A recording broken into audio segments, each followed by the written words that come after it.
and tomorrow's day 2, which is going to be live right here in Lagos, Nigeria. So just type out your name and, of course, the country that you are watching from.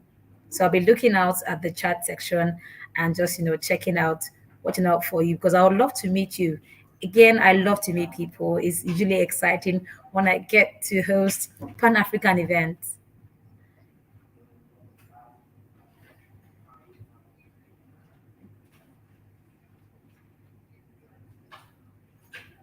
All right, so can I please introduce yourselves, your name, and the country that you are connecting with us from?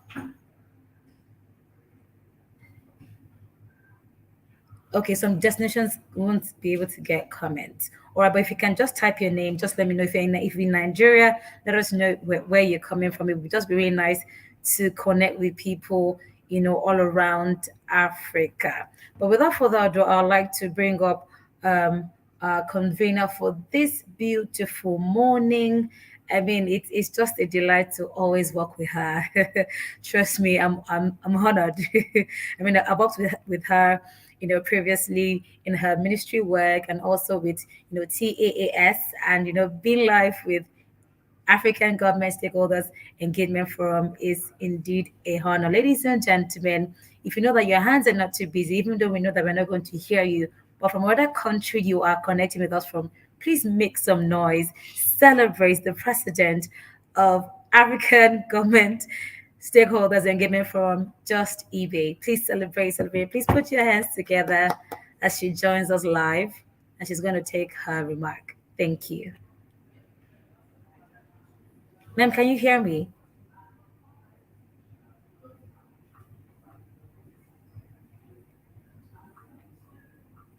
Can you hear me? Okay. Good morning. Can you hear me? Yes, loud and clear. Oh, wow. It's been such a day this morning. Such a day. But I hope everyone can hear me loud and clear.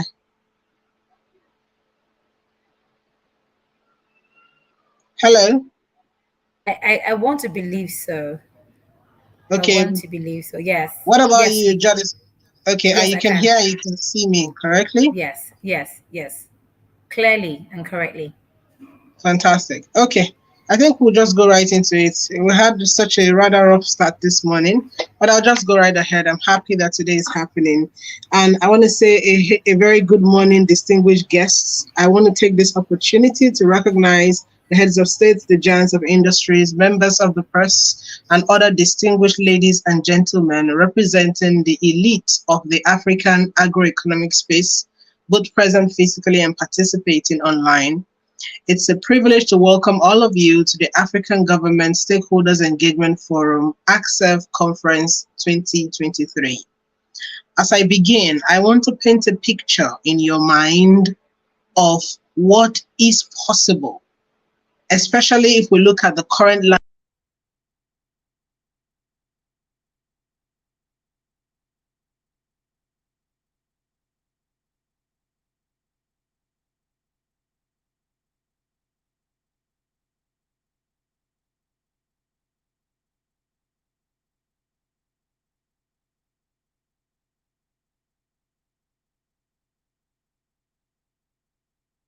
I don't know if it's just me, but I guess her audio has tripped off. I don't know if it's just me. Okay. But I can hear you clearly. Can you hear me? Okay. Yes, it's back now. It's back now. Please Okay. go on. Okay. So the first thing I want to leave us with today is that Africa houses over 60% of unused arable land in the globe. And in that same vein, the 60% of Africa's workforce is in one way or the other employed in the agricultural sector. Lastly, more than 232 million are faced with food insecurity. According to a 2022 World Bank report, 1 in 5 Africans goes to bed hungry. This shows us that although we have both the arable and human capital, it also goes to tell us that to thrive as an agro-based economy, Africa is still unable to ensure that each African is fully fed or full-bellied on a daily basis. On the flip side, in 2015, $35 billion was spent importing food into Africa. This included staple products like wheat, sugar, soya beans, rice, and even beef. This amount is estimated to increase to $110 billion by 2025. The money spent importing food into this continent would trigger an agricultural revolution if rerouted towards helping every African nation become a food-producing nation. Such a revolution is one that can benefit every aspect of the economy and foster growth at unprecedented rates across the continent of Africa. Today, I want to open your minds to see how such an irreplaceable opportunity has been wasted, with many African countries suffering the highest rates of malnourished children, while unused arable land sits tight in close proximity. It will reaffirm that indeed it is agriculture through its untapped potential that can elevate Africa from poverty to a place where we can truly become a superpower in the shortest time. In 2015, the African Development Bank organized a high-level ministerial conference that held in Dakar, Senegal. And the title or the theme for this conference was Feeding Africa, an action plan for transforming agriculture in Africa.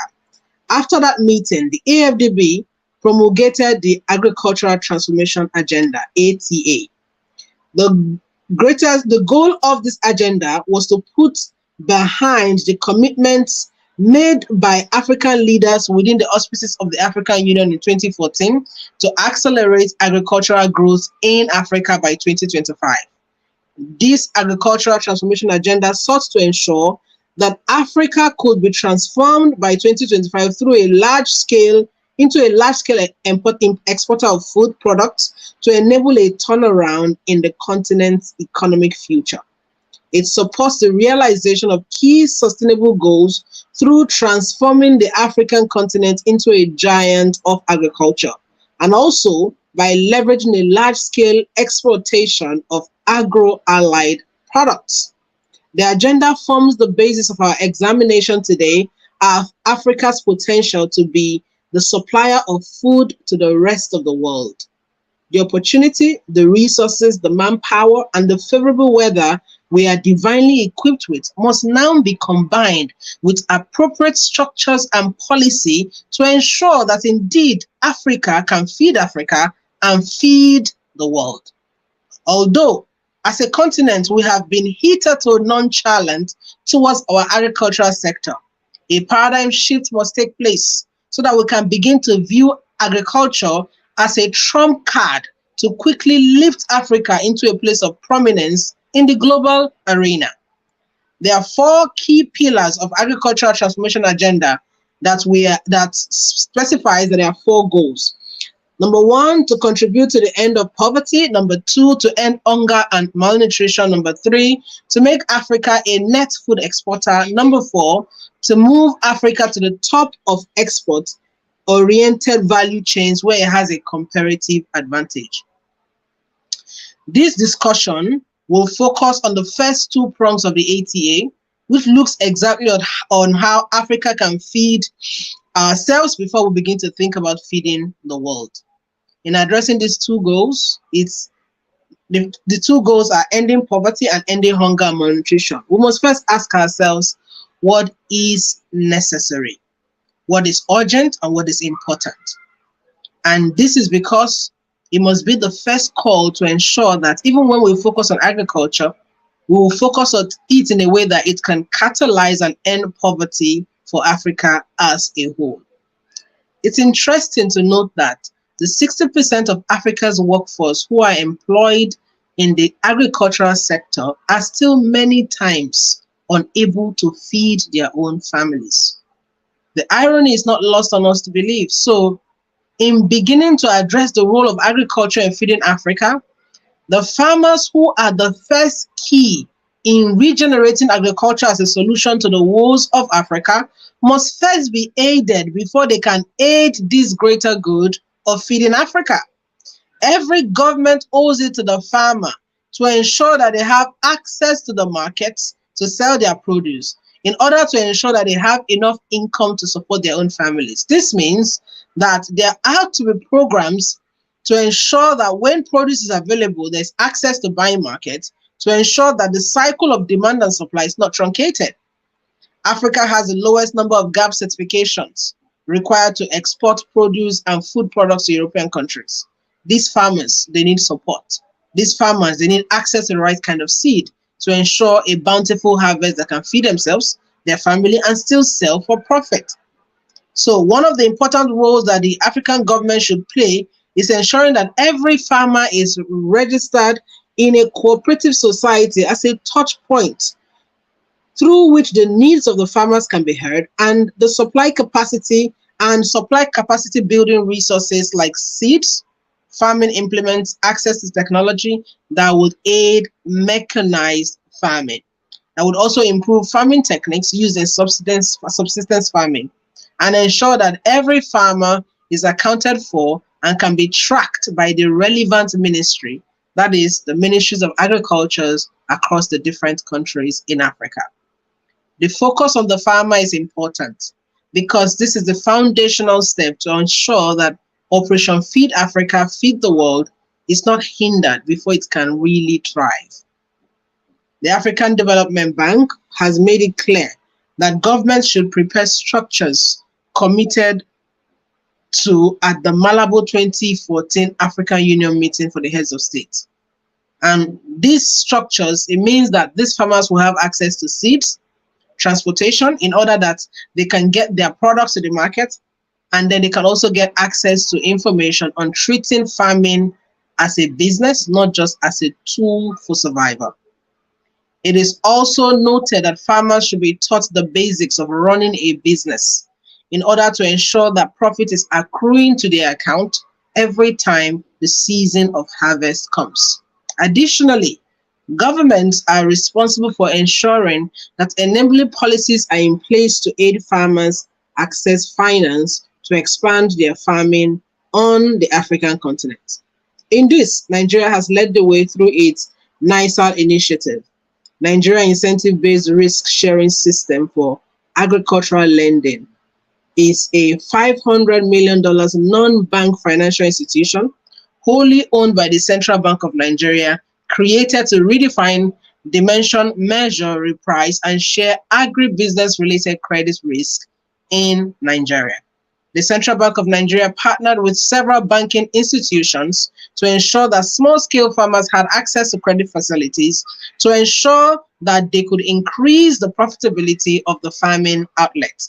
Therefore, governments must ensure that the farmer has the ability to access these loans, whether in terms of finances or resources and necessary structure for supporting them is available. Lastly, when it comes to increasing the number of farmers who are able to feed themselves and their families, we must now look to the way, or must look at the way budget has been passed in the past for agricultural projects. A boom in farming across the continent requires heavy investment in agriculture and its development.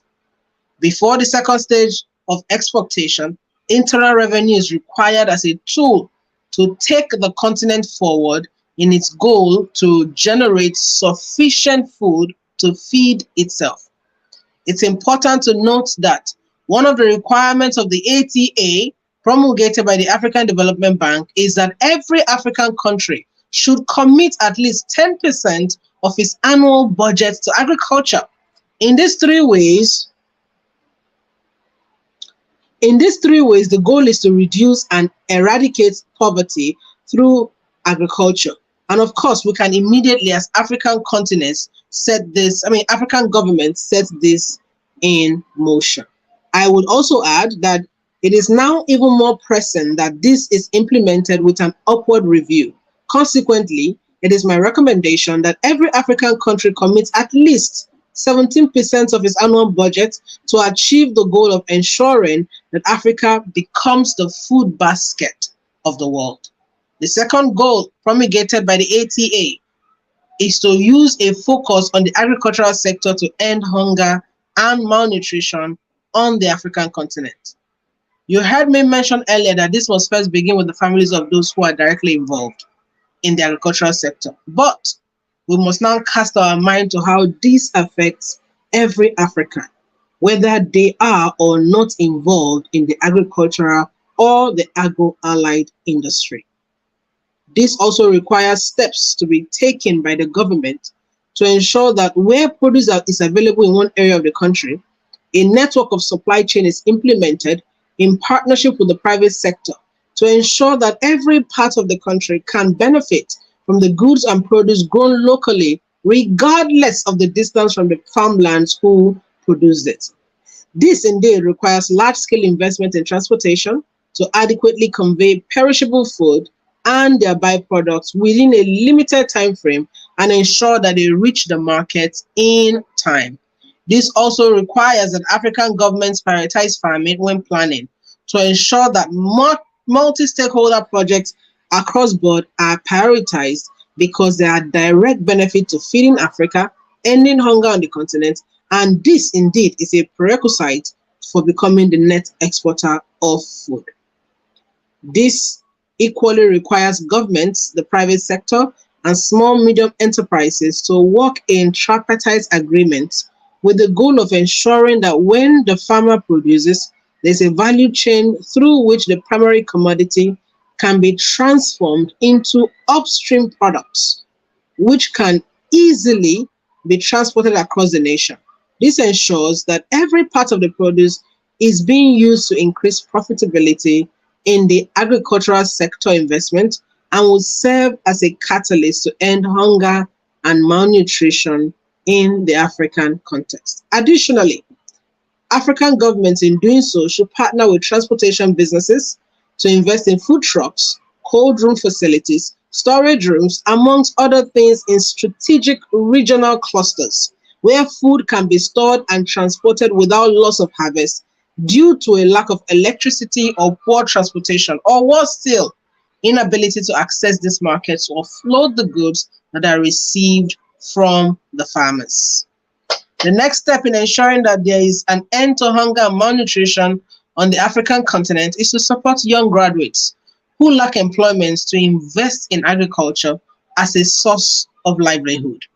There should be faculties available to simplify the process in order to ensure that every unemployed youth can take up unused arable land available in his or her vicinity and begin farming in a mechanized manner.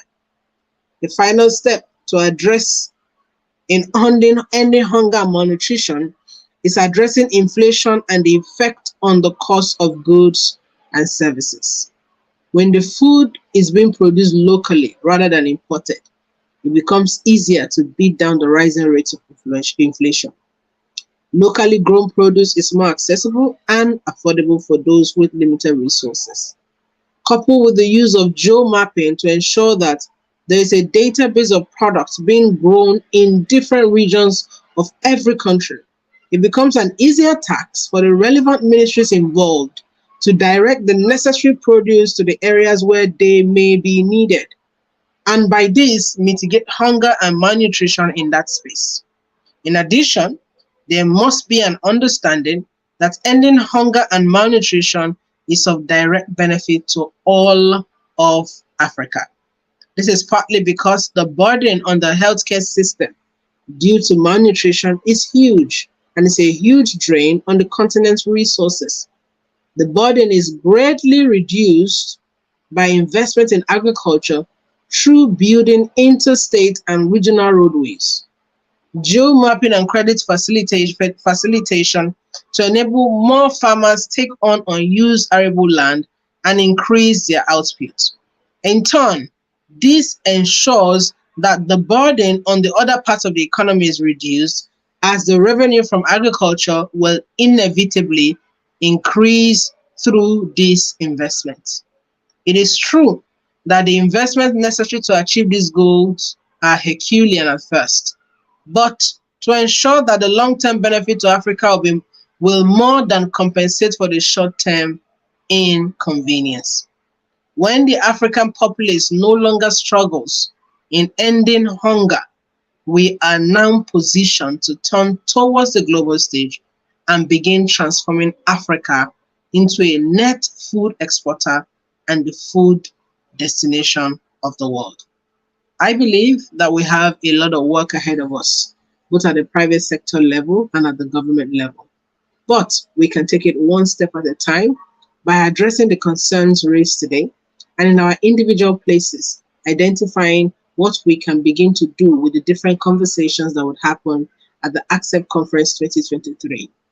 As we go through the rest of the day, I want to appeal to every single one of us, individual entrepreneurs, governments, stakeholders here and gathered in different parts of the continent and the world. Pay close attention, give your honest contribution so that indeed we can achieve Operation Feed Africa, Operation Feed the World. Thank you very much and welcome once again to the African Government Conference 2023. Thank you. Thank you so much, ma'am. Ladies and gentlemen, please celebrate Just Evia, the president of African Government Stakeholders Engagement Forum. Please put your hands together wherever you may be. If you can also comment in the session in the comment section, it would be amazing to find it in the comment section as well. Thank you so much. Well done, ma'am.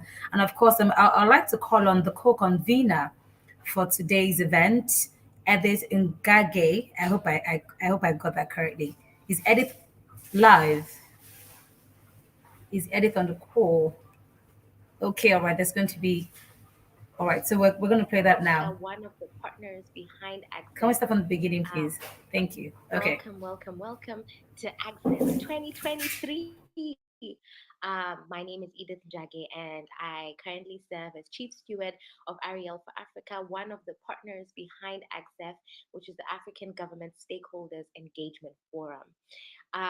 We came together with the Association of African Startups and with the Just eBay Company and other stakeholders in order to bring this conference to you every single year. And a large part of it is for us, we are beginning to address the core of Africa's problems through a solution based approach.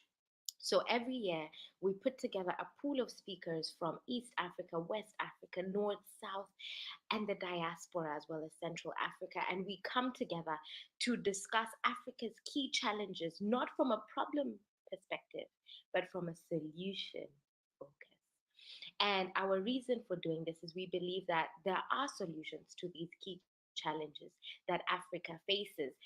The key thing is just to begin to borrow from what's working, what has been implemented large scale, small scale across Africa and different countries to make sure that the implementation scales the continent. Last year, we hosted a conference on um, education and youth development, and that was an absolute success. That's available on our different channels and will be shared with you during this conference as well. Today, we are discussing agriculture, and it is the future of agriculture. For us, Operation Feed Africa, Operation Feed the World. I firmly believe that where we are heading to at this moment in time is a space wherein the greatest currency in the world is going to be food and water. It's going back to the basics, okay? Adam and Eve days. We're going back to food and water being the key things that we need in order to survive. It's no longer so much about, I don't know, real estate and other forms of wealth. Right now, we have a shortage, a serious shortage of food. We have countries importing more than they're exporting. We have countries unable to feed their people. We're entering a very tricky zone. We have droughts, extreme climate change, and we are facing a new normal. So, as we are saying, Operation Feed Africa and Operation Feed the World, the reality is Africa can, should, and that's what we are working on today. That's what we are discussing today. And I'm so excited because we have a pool of amazing speakers from across the continent, different backgrounds, different,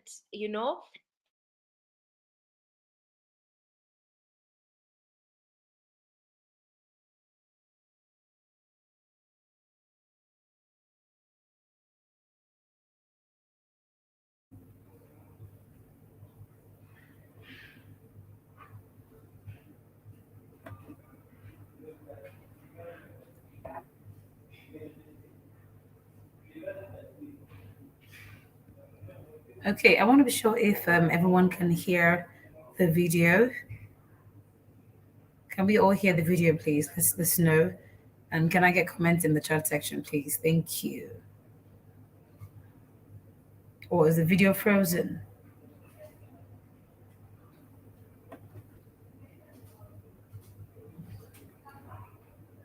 Okay.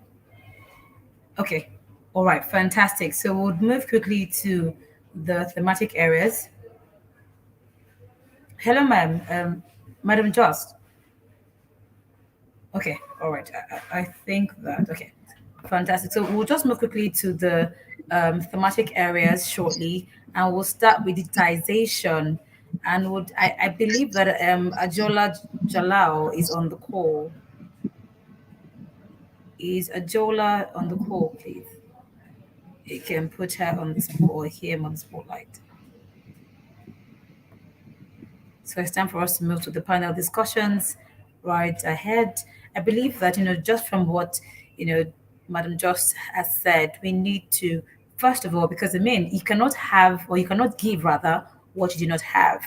First and foremost, for us to become the world's food basket, we have to be able to empower Africans and ensure that the average farmer is able to provide for his family, provide for his community, and then before we go, become a continent that can serve as the food basket of the world. So, like I said earlier, we'll move quickly to our panel sessions, and we're looking at digitization, or which is one of the thematic areas that we're looking at today. Okay, so I believe that we have a video from Ajola Jalal be playing shortly.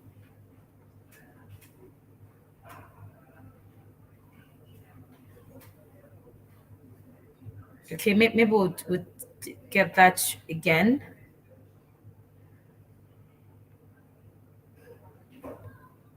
Oh, hi. Hello, Hi, good Ajola. morning, everyone. How are You you? look amazing. Very well, thank you. Good to Okay. have you with us. Welcome to AGSEF 2023, and it's good to have you today. And of course, we're looking forward to hear from you on digitization as regards feeding Africa and Africa's and also Operation Feed the World. So please, over to you. Thank you. Good morning, everybody. I'm here today representing both Senegal and Banjul as a farmer. But before that, I was an investment banker on Wall Street and a world banker. But nevertheless, it couldn't prepare me really for what agriculture in Africa meant. I think Madam President covered a very important point, which was that we should talk to the farmers first, or look at the farmers first and solve their situation. And I think it's so disheartening that people don't realize that many of the people at the front lines of malnutrition are the farmers themselves. I guess, you just imagine we're growing food, so we should have access to that. But normally you're growing, whatever you can sell at the market, and you look at yourself last. Um, and also, I think Madam President was, very succinct about realistic issues and how to solve them. And jumping into basically having a digital agri economy, it sounds wonderful. I think it makes sense. And at this very moment, every single tool we could need that is technologically advanced in agriculture is already available. But for whatever reason, we don't see it here on the continent, and why not? And if you're looking at it from the perspective of farmers, farmers are always ready to learn. We're self-motivated. You don't have to worry about your manager. You show up to work every day at your farm because you have to. You're motivated by having the best output. You want to put your best foot forward. But nevertheless, we don't. The access to these machines, although they may be there, what I find is the infrastructure there? And I think this is what we have to look at. So when it comes to technological advancement, mechanization, is the infrastructure already there for these machines? When we talk about mechanics or other tools, yes, it's one thing that the tools might be brought to us, but we have an issue with maintenance. What we find is that maintenance can be very expensive for some of these tools. Access to spare parts are also expensive or not there. So before that, can we make sure that we're training youth on how to maintenance these machines, on how to fix them? When we talk about technology and I can't even say this word, but it seems to be. But are we talking about technology that we can afford? Sometimes we have technology and access to it, meaning that data is very expensive for the farmers. So it's basically saying technology that is geared for who are the end users.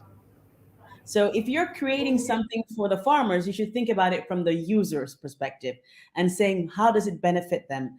And in order for that to happen, I think, like Madam President said, you really have to think from their position.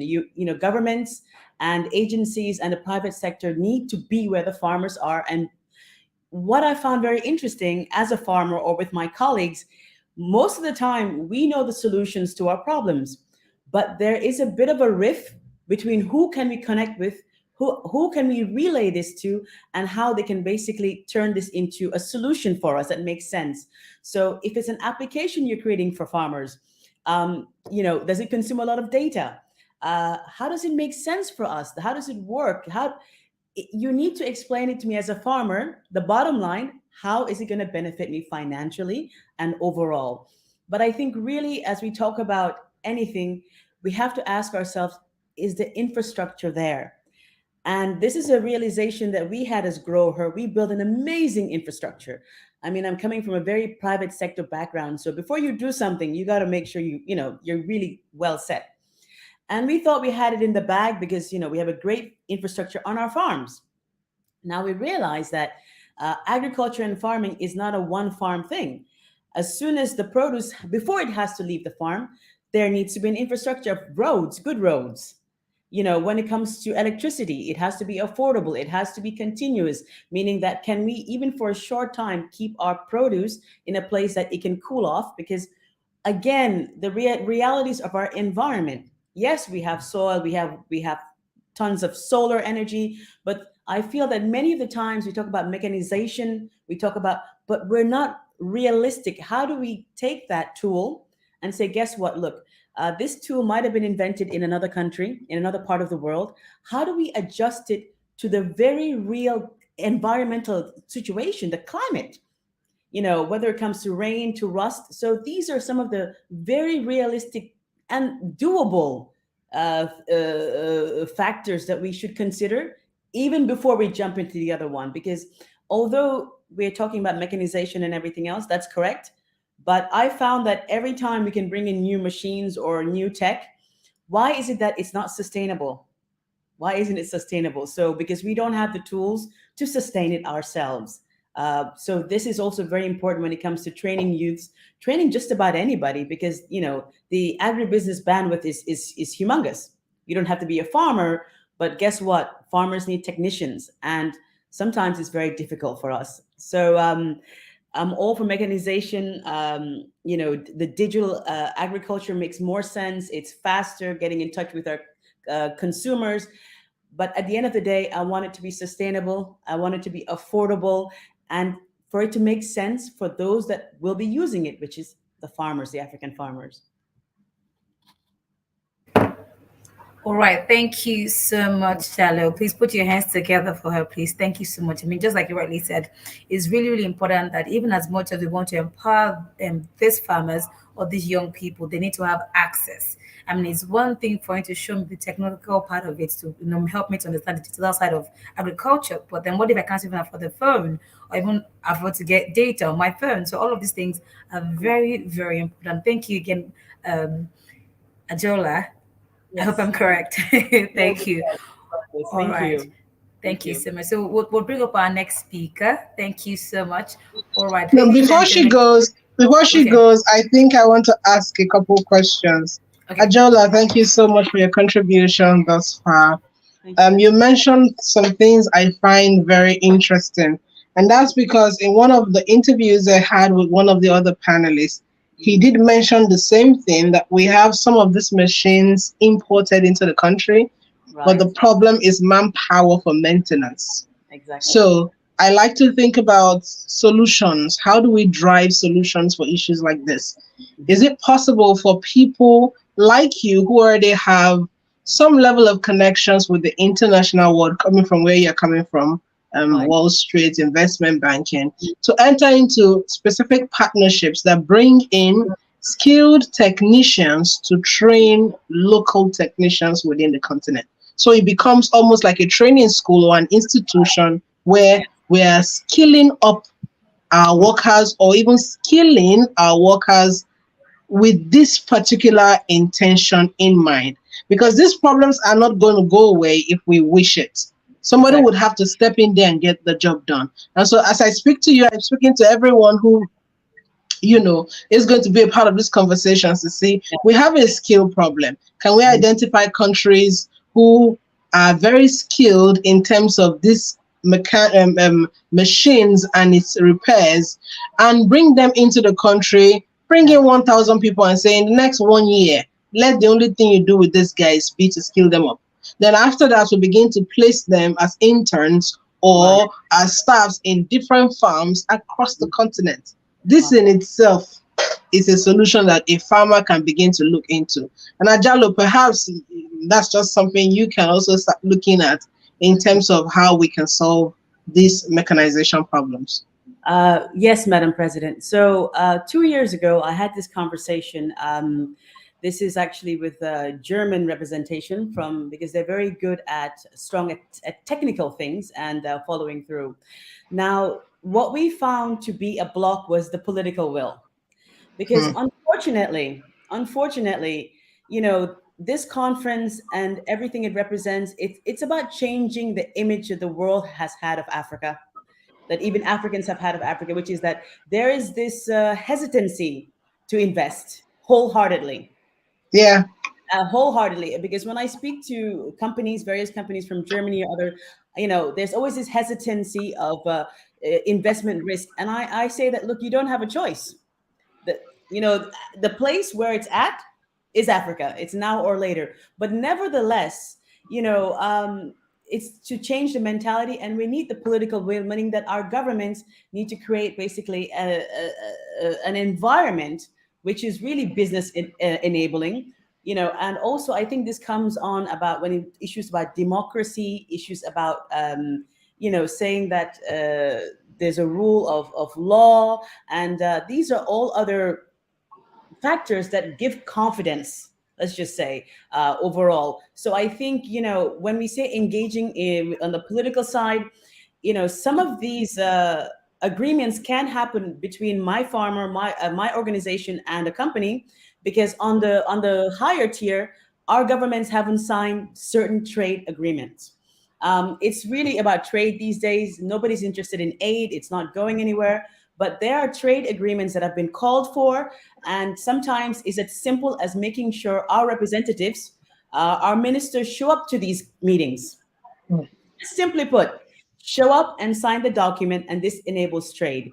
And that's really I think, if anything, I've looked at it and asked, well, what's the problem? They said, well, your country or X, Y, and Z needed to sign these agreements, needed to sign So I think when we talk about political will, it's this understanding that if those agreements are not made on that level, from top down to bottom, you're calling in a company to invest wholeheartedly, and they're willing to.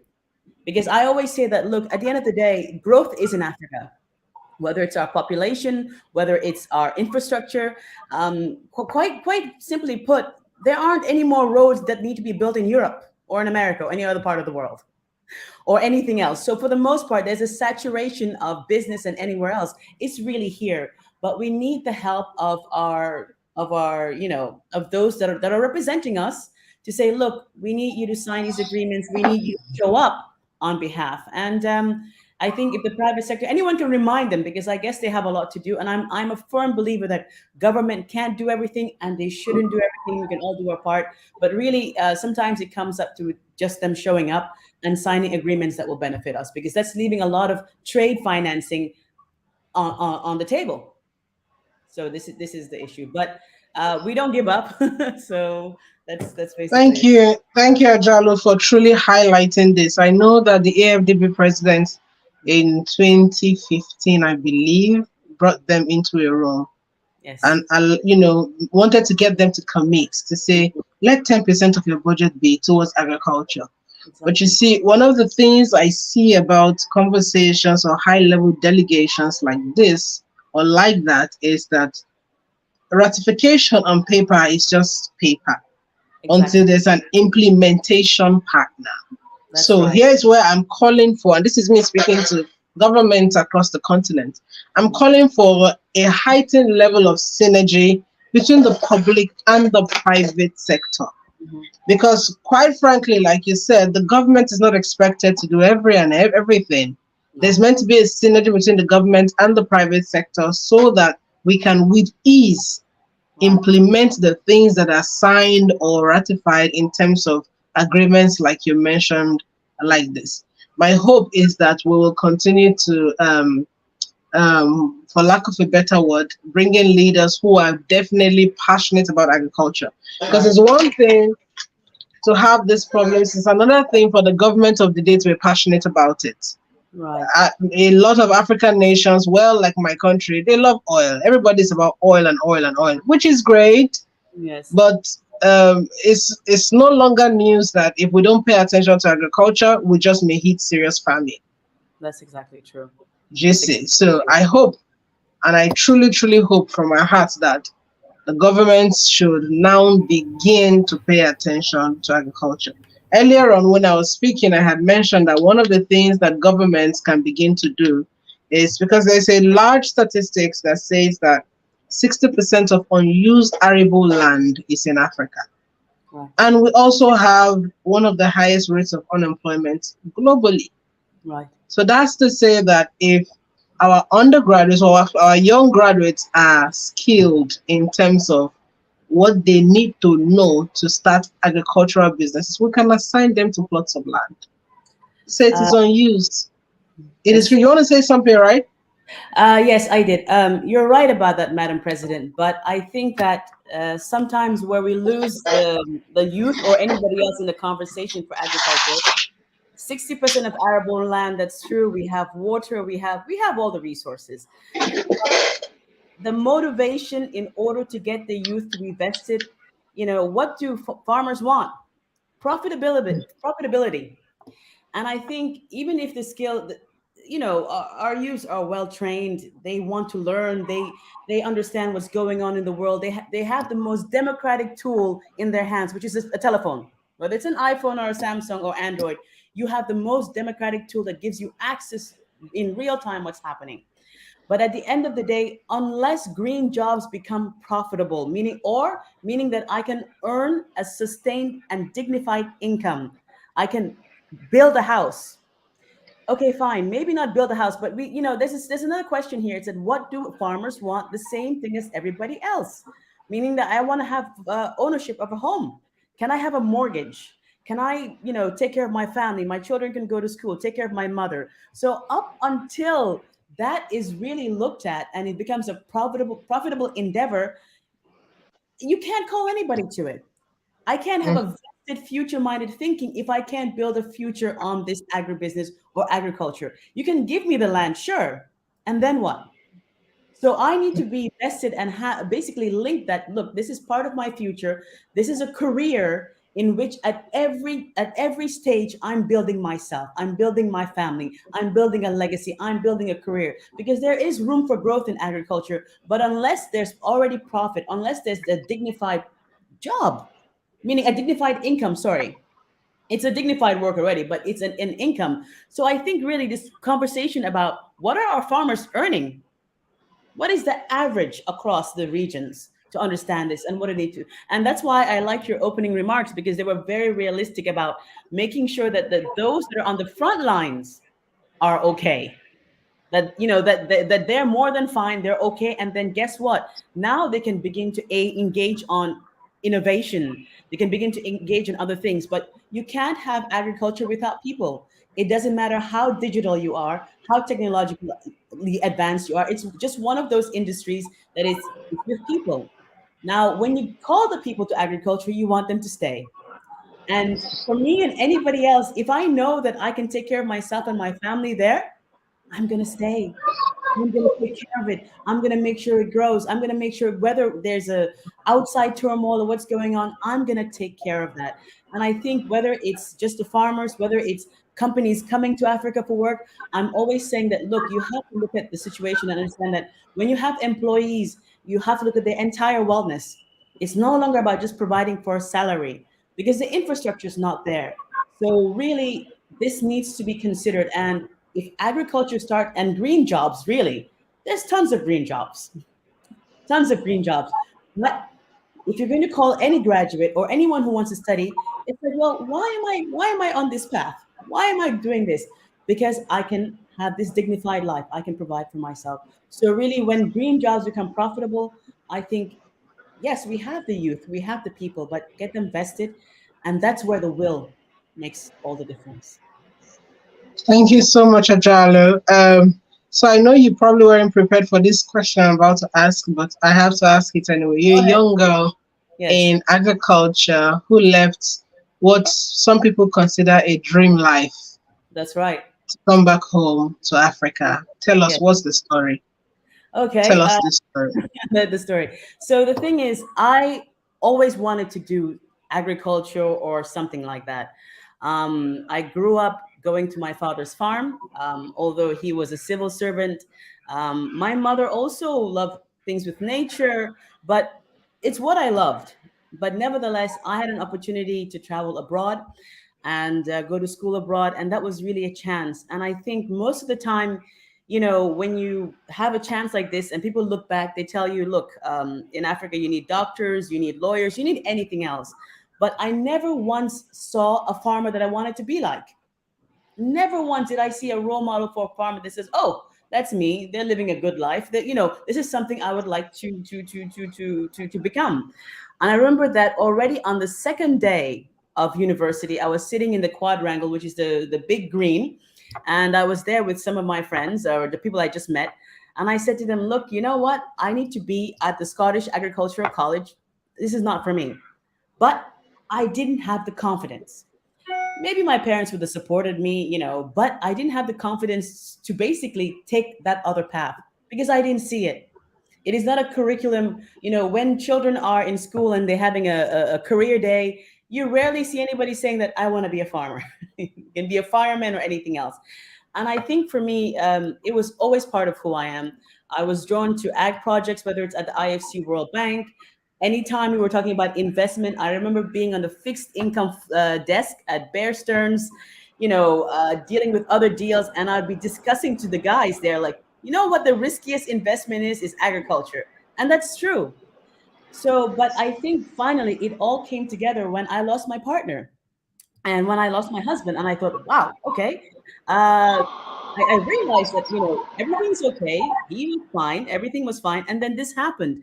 And I think that you have this tendency to think that, okay, I'm just living my life, I'm going ahead, and you want to change, but you don't because there's a comfort zone. And what I realized is that there isn't any real comfort zone. Take a chance and do what you want to do, because when he passed away, a good part of myself was also gone.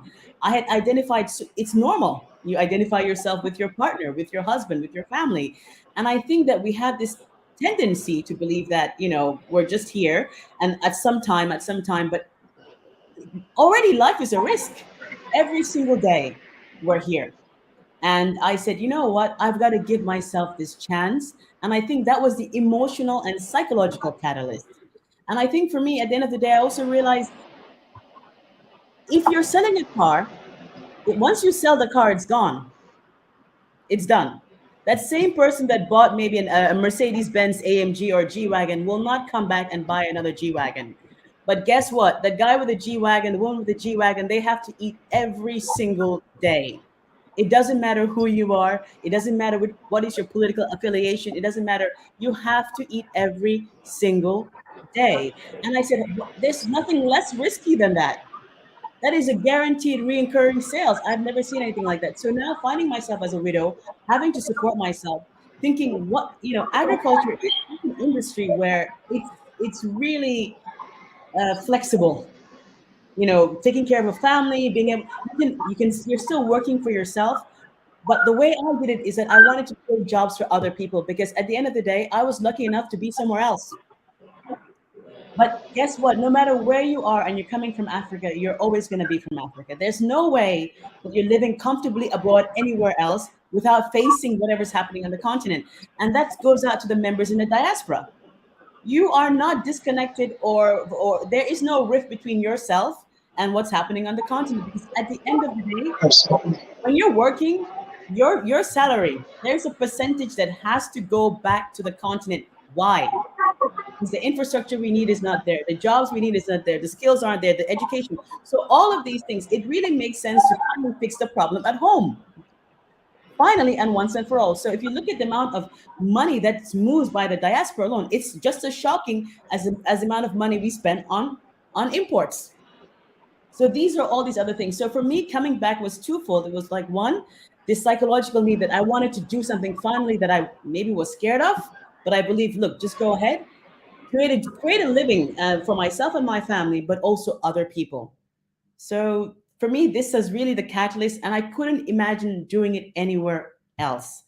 And lastly, I always want to tell people that it can be very trying here on the continent. And I think what's amazing is that I see so many people doing so much with very little, and continuously innovating to make it happen. But I always tell people that, we have to give ourselves some grace, which is that this plan or this Africa that we're in currently, this wasn't planned. It wasn't planned. But although now that we're well on the way, it's not too late to make it make sense.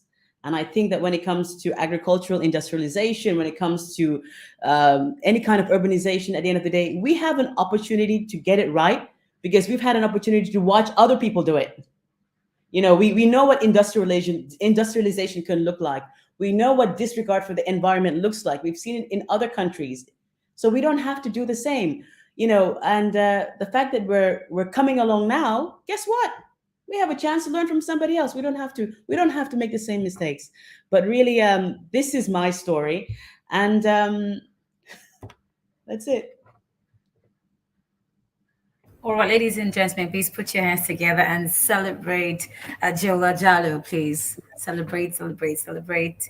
Thank you so much for sharing your Thank you. story. We hear you and we appreciate, you sharing on this platform. So move on quickly to our next speaker, and it will be with a video from Edith Ngage. So can we have the video play now, please? The video from Edith on digitization. Thank you.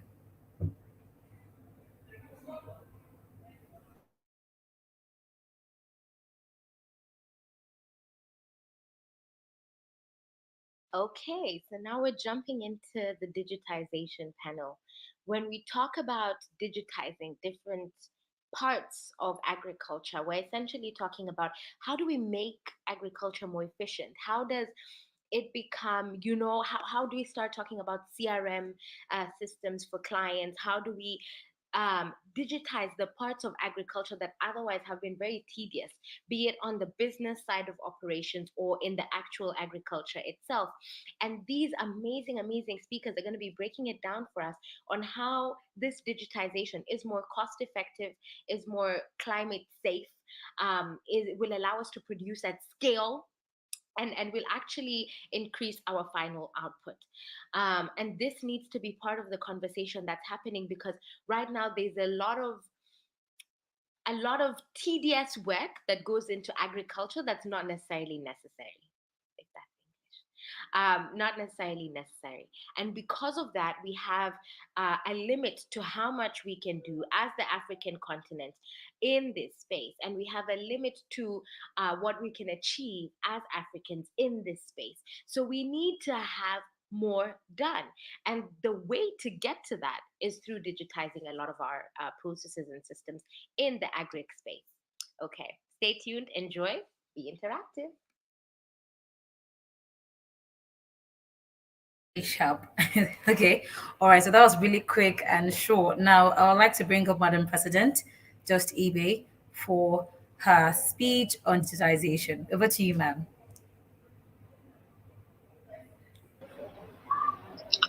Oh no, I have just the speech I was going to give is what I have given. We're just going Okay. to call up our speakers for Okay. the day. But Okay. while So we're we'll just waiting for the speakers, I think I still wanted to have some conversations with Ajalu if she's still here, so that we can talk while we wait for other speakers to come on. okay. Ajalu, if it's fine, please engage me, indulge me. Yes, Thank you so She's much for back. sharing. Thank you so much for sharing your background story. It was so inspiring to watch. I think the Yeah. other question I wanted to ask is if you were to enter into specific partnerships to increase your profitability Mhm. and make you what you may call a global farmer. So let me break this down this way. Every profession, like you mentioned earlier, has role models, people they want to look like.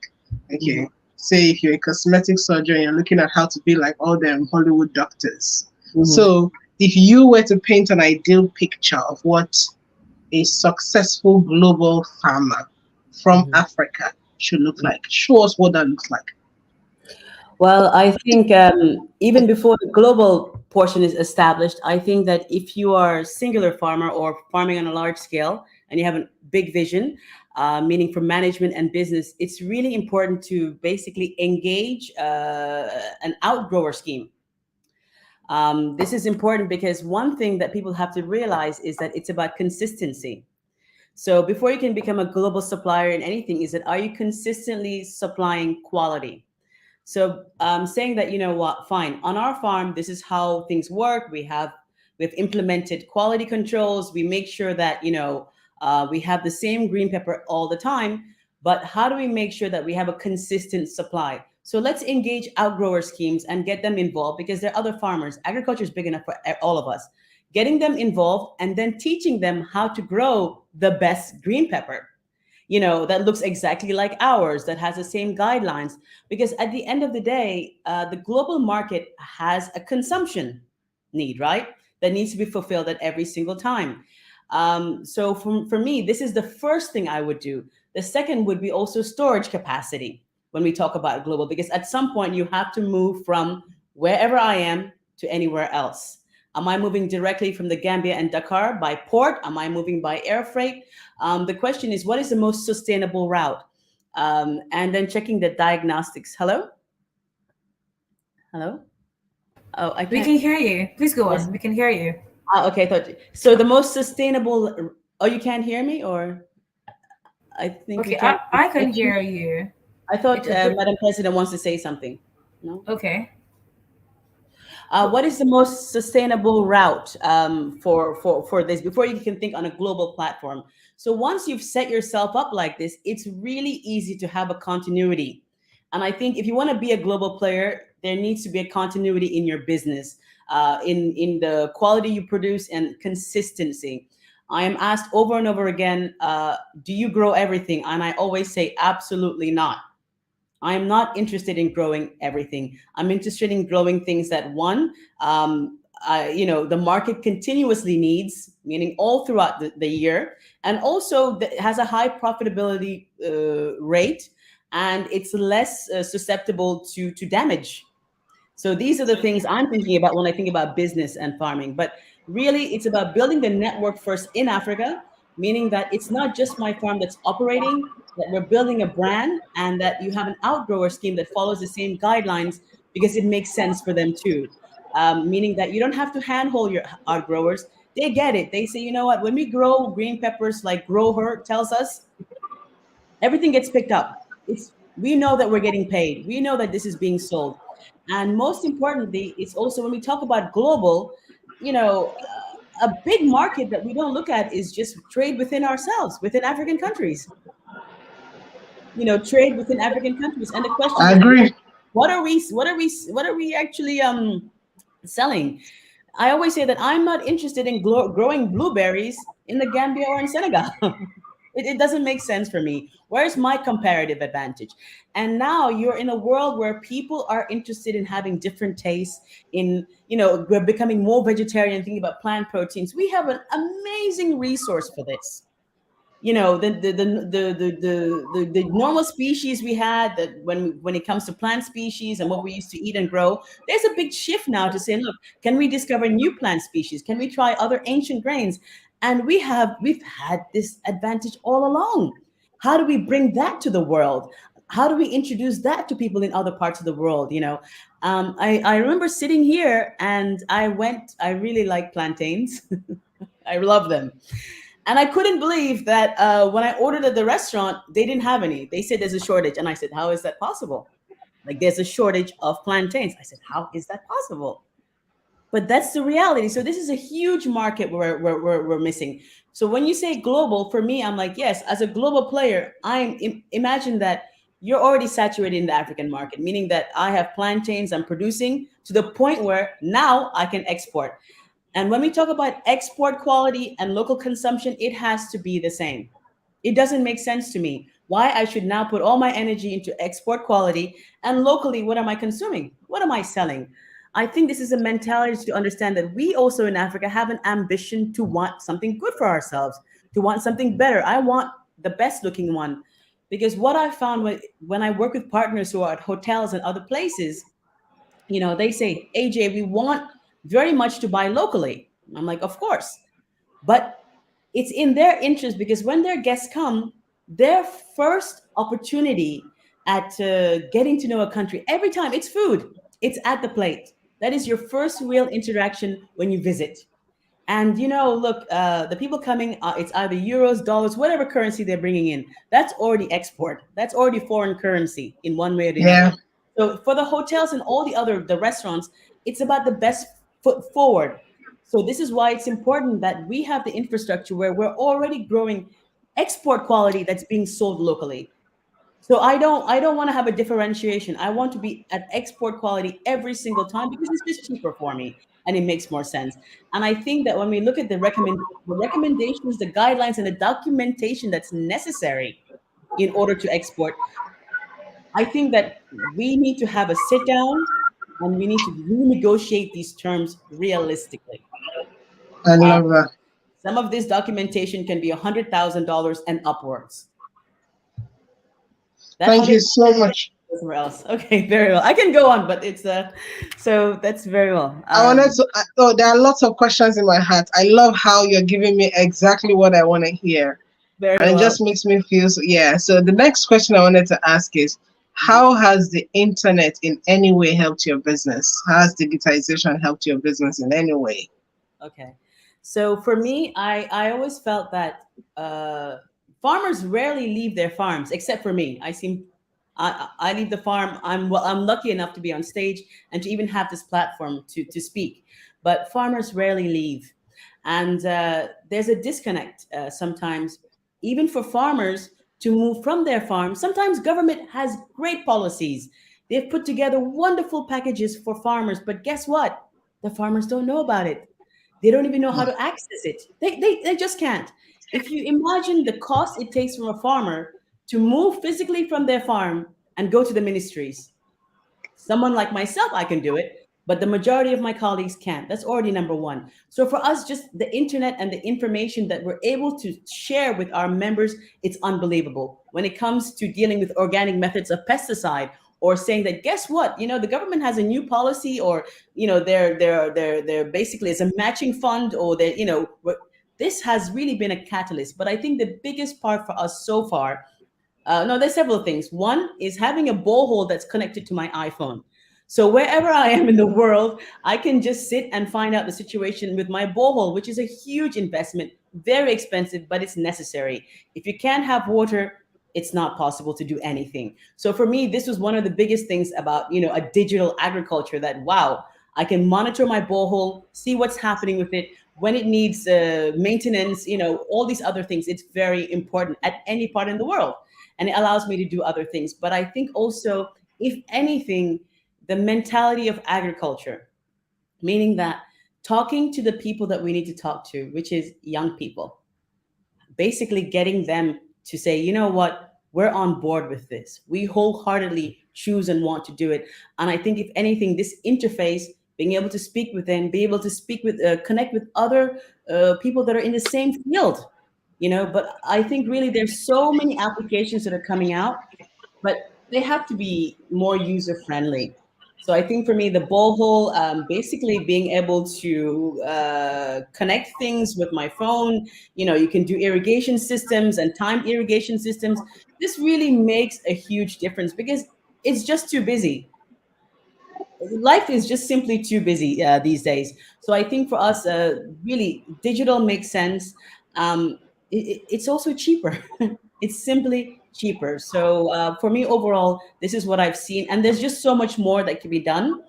But I think that it needs to be from the point of farmers. It's from the point of those that are at the front lines to build applications, build tools from that point of view. Yeah. Thank you, Ajalo. I hear you when you said irrigation from your phone and all of that. And there are farmers who have no idea. So I'm No going to idea. leave you with this.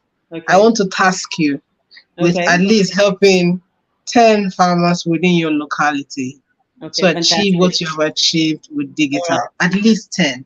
Okay. Wonderful. I welcome the challenge, and Yes, I've always said you can't be a successful farmer by yourself. It's not yes, possible. So that would be absolutely. all I think here. Thank you, Madam President. It's been a pleasure. Absolutely. Thank you so much, Ajalo. I will reach out to you personally. I feel like we need to connect. There are other questions I want to ask you, but not No here problem. because this Very is well. yeah. So I would get your number from my team so that I will send you a WhatsApp message and then we can hit it up from there. I You're feel like very there's a welcome. lot we can do together. Okay. Thank you, Ma. Thank you. Thank you. Have a great day. Thank you for joining us today. Yes. Lady Jade is over to you. There was a speaker who was just back in now Okay. and then Okay, ma'am. he left, not sure. I missed his name now. There's a speaker who was just back in. I must have Okay. missed his name. But just give me a minute, let me get his okay, his name is Kanjun. Kanjun. So you may just do his intro while we wait for him to come. Okay. All right. Thank you so much, ma'am. Okay, thank you so much, ma'am. Thank you so much, Ajalo. I mean, it was such an insightful knowledge, having to go through all the different phases, understanding that even as, a farmer or an agro supplier, you need to consistently supply quality because there's no need or there's no use of you being a world food basket if whatever you're producing is not quality and if you're not consistent because once there's a shortage people would usually go to the next available person. I mean, this happens in our everyday life where the regular person that probably sells or the kiosk close to your house, if you would usually buy a certain product from them, the moment they don't have that particular product, you'd want to go to another person. Or the moment you notice that the quality of that product has been reduced, you'd want to go for a much more better quality product. So once again, I really believe that we've learned a few things and been able to jot a lot of things down so that we can be able to take these things home and be able to apply them to us and also to spread it to our community with us. All right. Once again, we're still live at the African Government Stakeholders Engagement Forum 2023. And it's been a delight with Madam President and, of course, with Ajalo right here today. Now, we have one of our speakers live, and I need to confirm on the back end if, we can go live with. Okay, all right. So we have Jean Dalmas EU on digitization. Jean Dalmas EU. Can we have Jean Dalmas live now? Monetization. Thank you. Hello, ma'am. Okay. I've been told that he's not. Oh, so Jean is experiencing some network glitches from his end, as well, because he was live some minutes ago, and then he went off again. So let's just hope that the network will bring him back. All right, to ma'am, do you have anything to say to us? Not necessarily. It's just in my heart, I'm wondering when we'll be over infrastructural issues like the internet. And I'm not sure if Ajalo is still here. I mean, just so we can talk about this. I'm not sure how do we get over infrastructural issues like this? It's crazy because we set up every time you set up a conversation, there's always going to be internet glitches. How do we get over things like this? It doesn't happen in a lot of developed countries. No, I think there's a point I made. I said that, look, we've realized that the Africa that we're currently in wasn't planned. We Hmm. didn't start out with a plan. So we have to give ourselves a bit of grace. But really, this is why I said with everything we're doing, it's digital agriculture, mechanization, do we have the infrastructure in place? And I think it comes from will.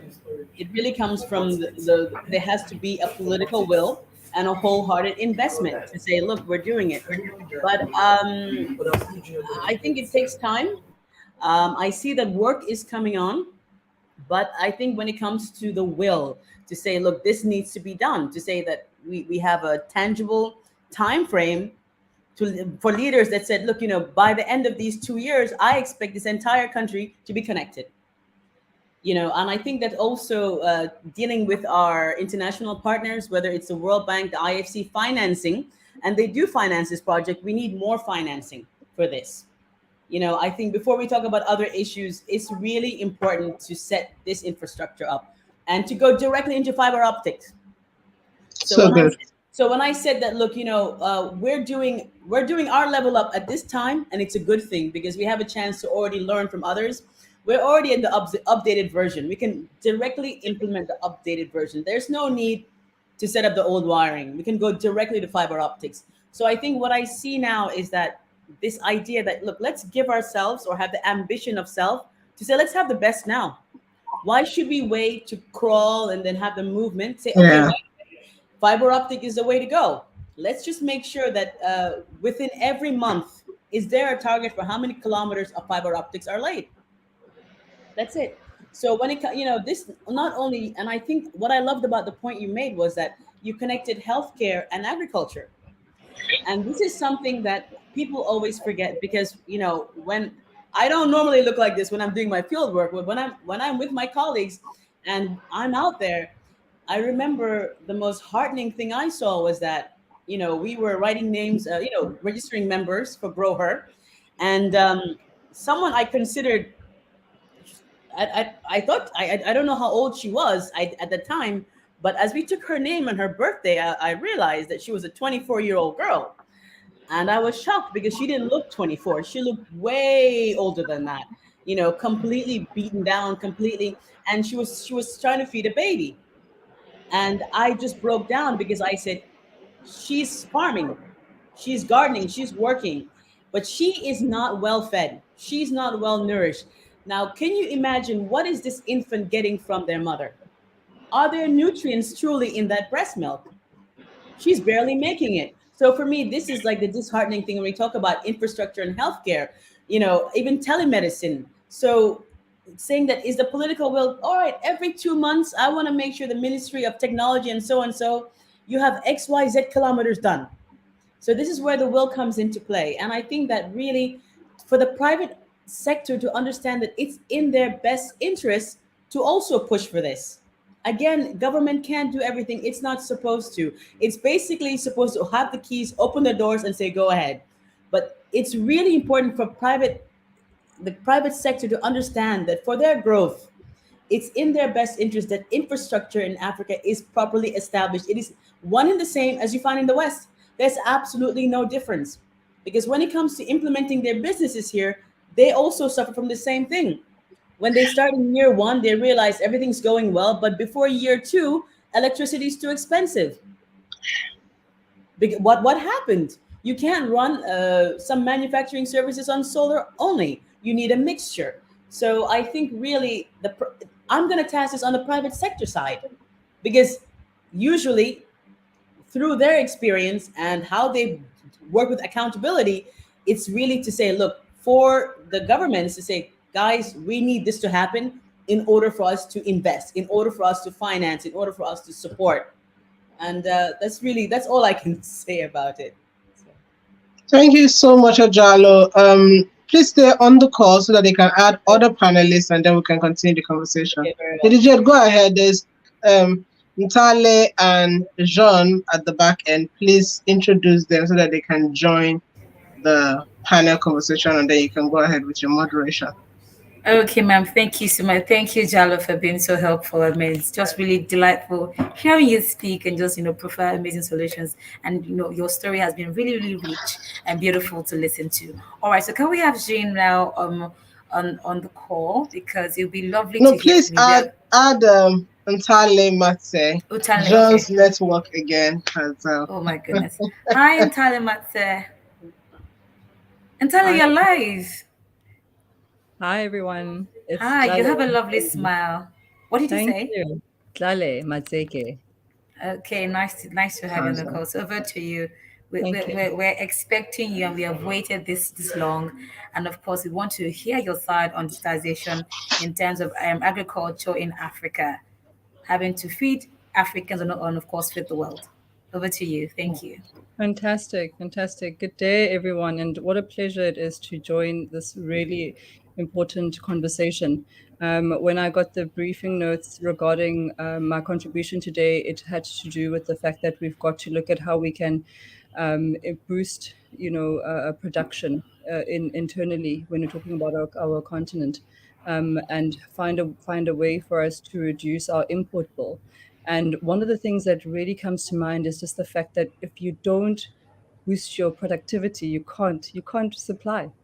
You can't have internal, a boost of trade if you're not boosting your productivity. So the most important thing is, and the question that I sit with daily in my work is, how are we in the midst of climate change, geopolitical tensions, and the rise of food inflation? How are we going to boost productivity with a changing environment as well? How are we going to leverage the existing opportunities that the carbon neutral drive is creating in order for us to boost socioeconomic growth? And I think the most important part there is, and I just caught on to the last conversation regarding infrastructure. It's not possible to do without infrastructure, and more importantly, if you're not going to leverage environmental gains, it's not possible for us to actually boost our productivity. So one of the things that I just want to leave our delegates with today is the fact that we have got to find a way for us to boost agricultural productivity in a way that leverages our environmental gains. That's the most important thing. If we're not finding ways to, produce in a climate sensitive way, in a manner that, boost climate goals, it's not possible for us to grow. And it's not possible for us to even talk about internal trade and reducing our food import bill, that is sitting quite high. The fact that Africa is still, importing things like apricots makes no sense. We are importing so many different commodities that we can and that we are currently sitting with a comparative advantage in. And the most important thing here for us is to look at how do we ensure that we are able to boost our productivity. And I think that's where I'm going to leave my initial intervention. All right. So Thank you so much. I'm sorry, Jade. I Yes, keep ma'am. interjecting, but as soon as I have those ideas in my heart, I want to get them out. So, It's Ntale, fine. Over when to you you, ma'am. say environmental gains, exactly what do you mean? Just so this can be clear to us who are delegates here. I'm going to use a very practical example. A couple of years ago, we were running a project in the south of Mozambique, and farmers there are planting maize, and that is their staple. And so, what we did there was for us to introduce climate smart agriculture, growing and producing food in a way that regenerates the environment. And in that case, we were looking at how do we intercrop, how do we boost the nitrogen in the ground so that you can have higher yields of maize. And it was as simple as getting the farmers to intercrop their maize with soya beans, and as a result they were able to boost their yields, and they were able to even leverage other markets because of the fact that they were able to now produce multiple crops. And so that's one of the ways. There are so many other applications where we're talking about how do we ensure that we're able to boost permaculture. So, and permaculture talks to having different components of an ecosystem, whether you're talking about aquaculture, which is really, I mean, it's quite a massive market in West Africa specifically, as well as some parts of southern Africa. How do you ensure that you have production that regenerates the land? If you're looking at forestry, for instance, how are you making sure that the environment around the forest is also able to sustain other types of production? So climate smart agriculture, we can't run away from it. It's not possible for us to be talking about boosting productivity on the continent if we're not talking about making sure that we're able to produce in a way that regenerates the land and creates and just makes it possible for the land to give us more in future. I mean, we could go and talk about increasing our fertilizer use, increasing mechanization, but at the end of the day, those are all complementary practices that are supposed to be supporting the regenerative capacity that we have on the continent. Oh wow. Ajala, do you want to speak to that before I move on to the next thing I want to ask?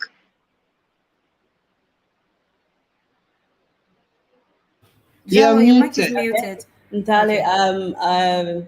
you're quite right about that. I think you can hear me just fine. At the end of the day, I always say the same thing, that farmers really are at the front lines of environmental degradation. We suffer from that the most. We see the adversity and the climate change situation with our soil, when it comes to soil health, when it comes to access to water, or even there being water. But at the end of the day, no one's having this conversation with farmers. They see what's happening. You can talk to myself and colleagues. Maybe I can understand because I can Google it, or I have access to information and say, why is this happening? You can ask them, well, years ago it was never like this. What's going on? So there's a big disconnect. So unless we start integrating that into just holistically how farmers farm, or having this conversation, and or basically not just conversation, but just show what we can do to buffer this issue, to buffer the direct impact we're facing as farmers due to climate change. So when it comes to, yes, you talked about increasing nitrogen, which is huge.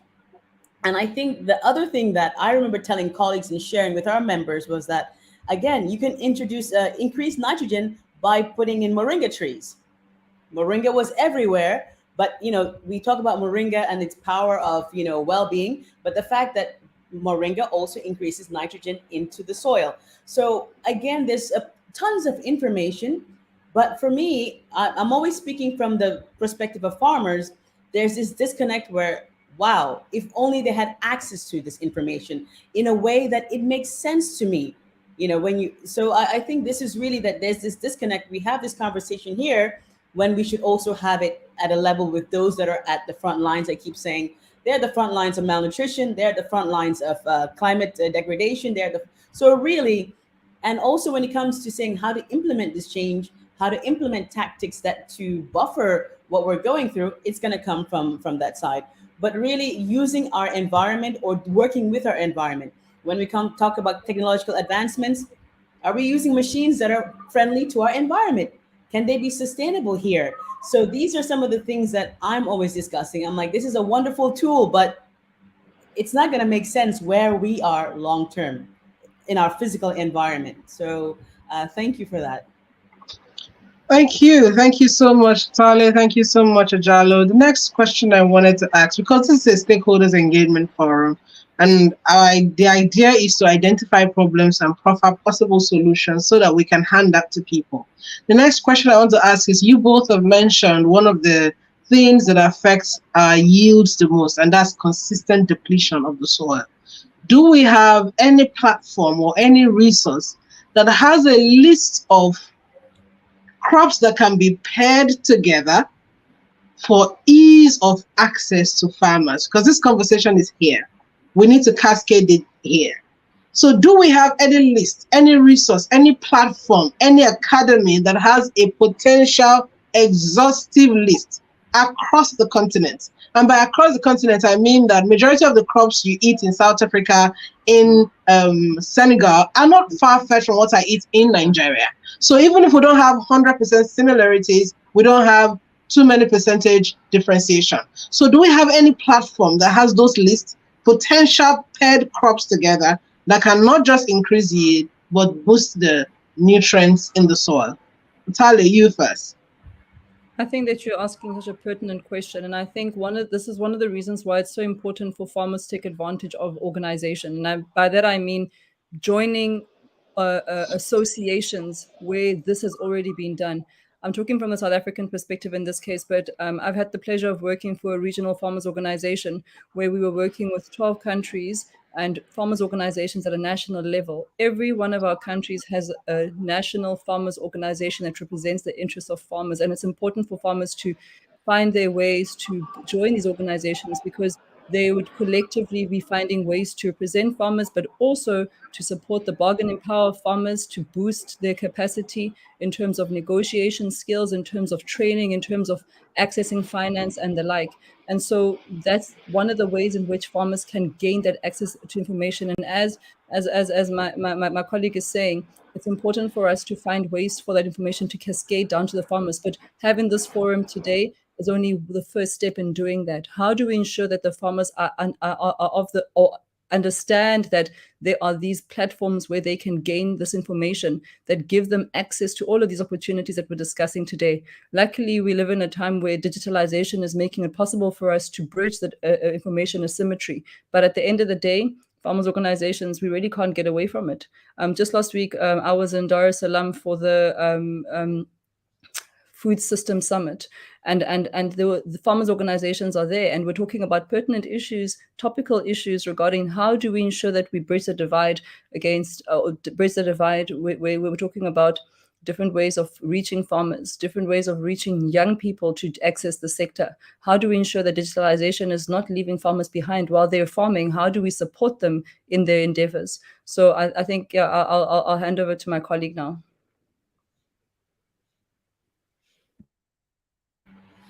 I think that there's so much information.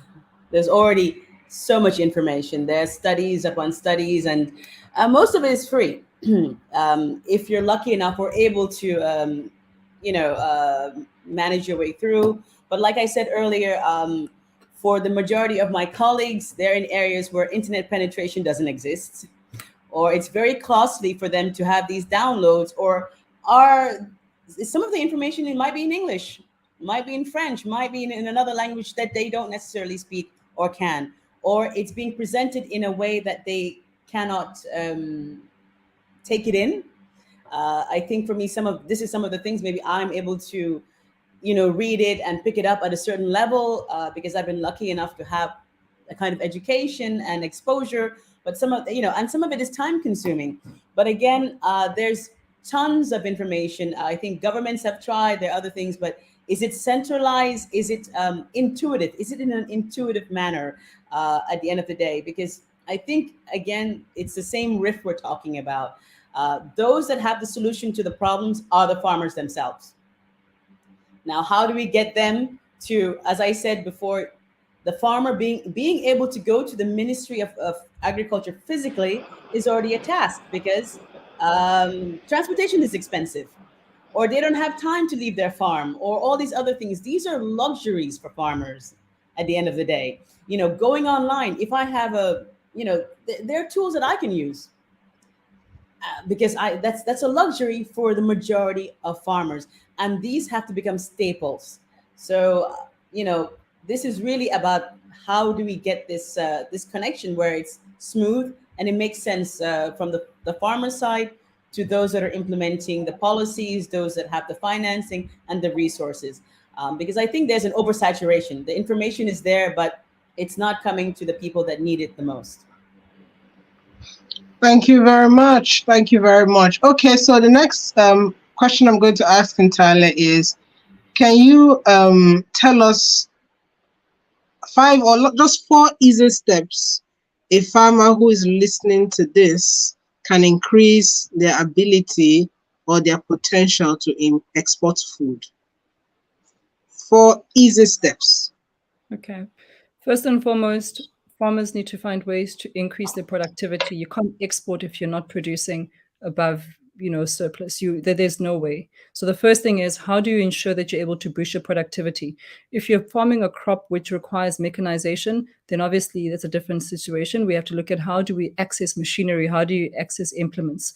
The second thing is, how do you ensure that you're able to operate above the minimum economic unit? And how we define a minimum economic unit is essentially the volume at which it justifies you to be in business. Farming is a business. Farming is not an occupation, it's a business.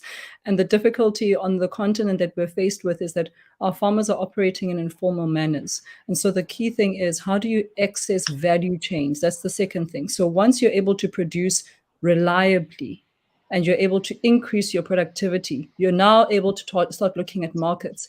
And I mean, I'm talking about these things in a sequence, but the reality is that when you're looking at farming, you cannot produce unless you've got a market, So the first thing is essentially get your market. Then once you've got your market, make sure that you're able to produce reliably to meet the specification of the market and the volumes at which the market requires it at the right time. Quite often we talk about, these gluts that occur that drop the prices because farmers are not able to communicate, how much they're producing and the like. So the third thing I would say is, as a farmer, you've got to find ways to be organized. Whether it's accessing a farmers organization or some or other structure where you're able to access some of these resources that we're talking about today: information, finance, all of the support resources that allow you to produce. That's the third thing. Join organized agriculture. That's the third thing. And then lastly, I think as just a broader theme is ensure that you are professionalizing your trade. I think it's very difficult for us to say that farmers must professionalize their trade because of the fact that they're farmers. Farmers want to farm. So the important thing here is, how do we ensure that farmers are able to access opportunities that allow them to just focus on their core trade, which is farming, and these opportunities can support them, whether we're talking about incubation structures and the like. Obviously, every country has its own level of sophistication in that regard, but these things are there, and you cannot access opportunities if you're not in organized agriculture. Thank you so very much, Ntale. Ajalo, do you want to speak to that? Before you speak, Ajalo, Lady Jade, please bring a rose upward. Bring a rose to the stage. That's the word. Then Ajalo can speak, and then we'll take it from there. Okay, thank you so much, ma'am. I really do hope that our delegates are soaking in and learning a lot of things. And one of the things that Ntalale said that really struck me was having to professionalize your trade. Because one of the things that are able to make private organizations to be able to give either grants or supply certain things to certain organizations because they belong to a certain body. And like you rightly said, farmers, they just want to farm. That's it. They have no they really don't have any business with just being professionals. But it's really important because when they have a body, it's able to meet all of them under one umbrella and access them to be able to communicate with them and speak the language that they understand. I Once love that. again, we're still live. Yeah. Once again, we're still live at the African Government Stakeholders Engagement Forum 2023. And of course, we've had amazing speakers of us speak to us. So can we have, is Jean now live with us now?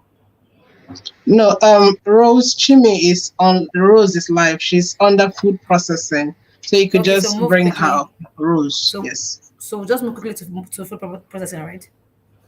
No, let her join. I want her to be a part of this conversation. I will Okay. take you around. Don't worry, I will wing it.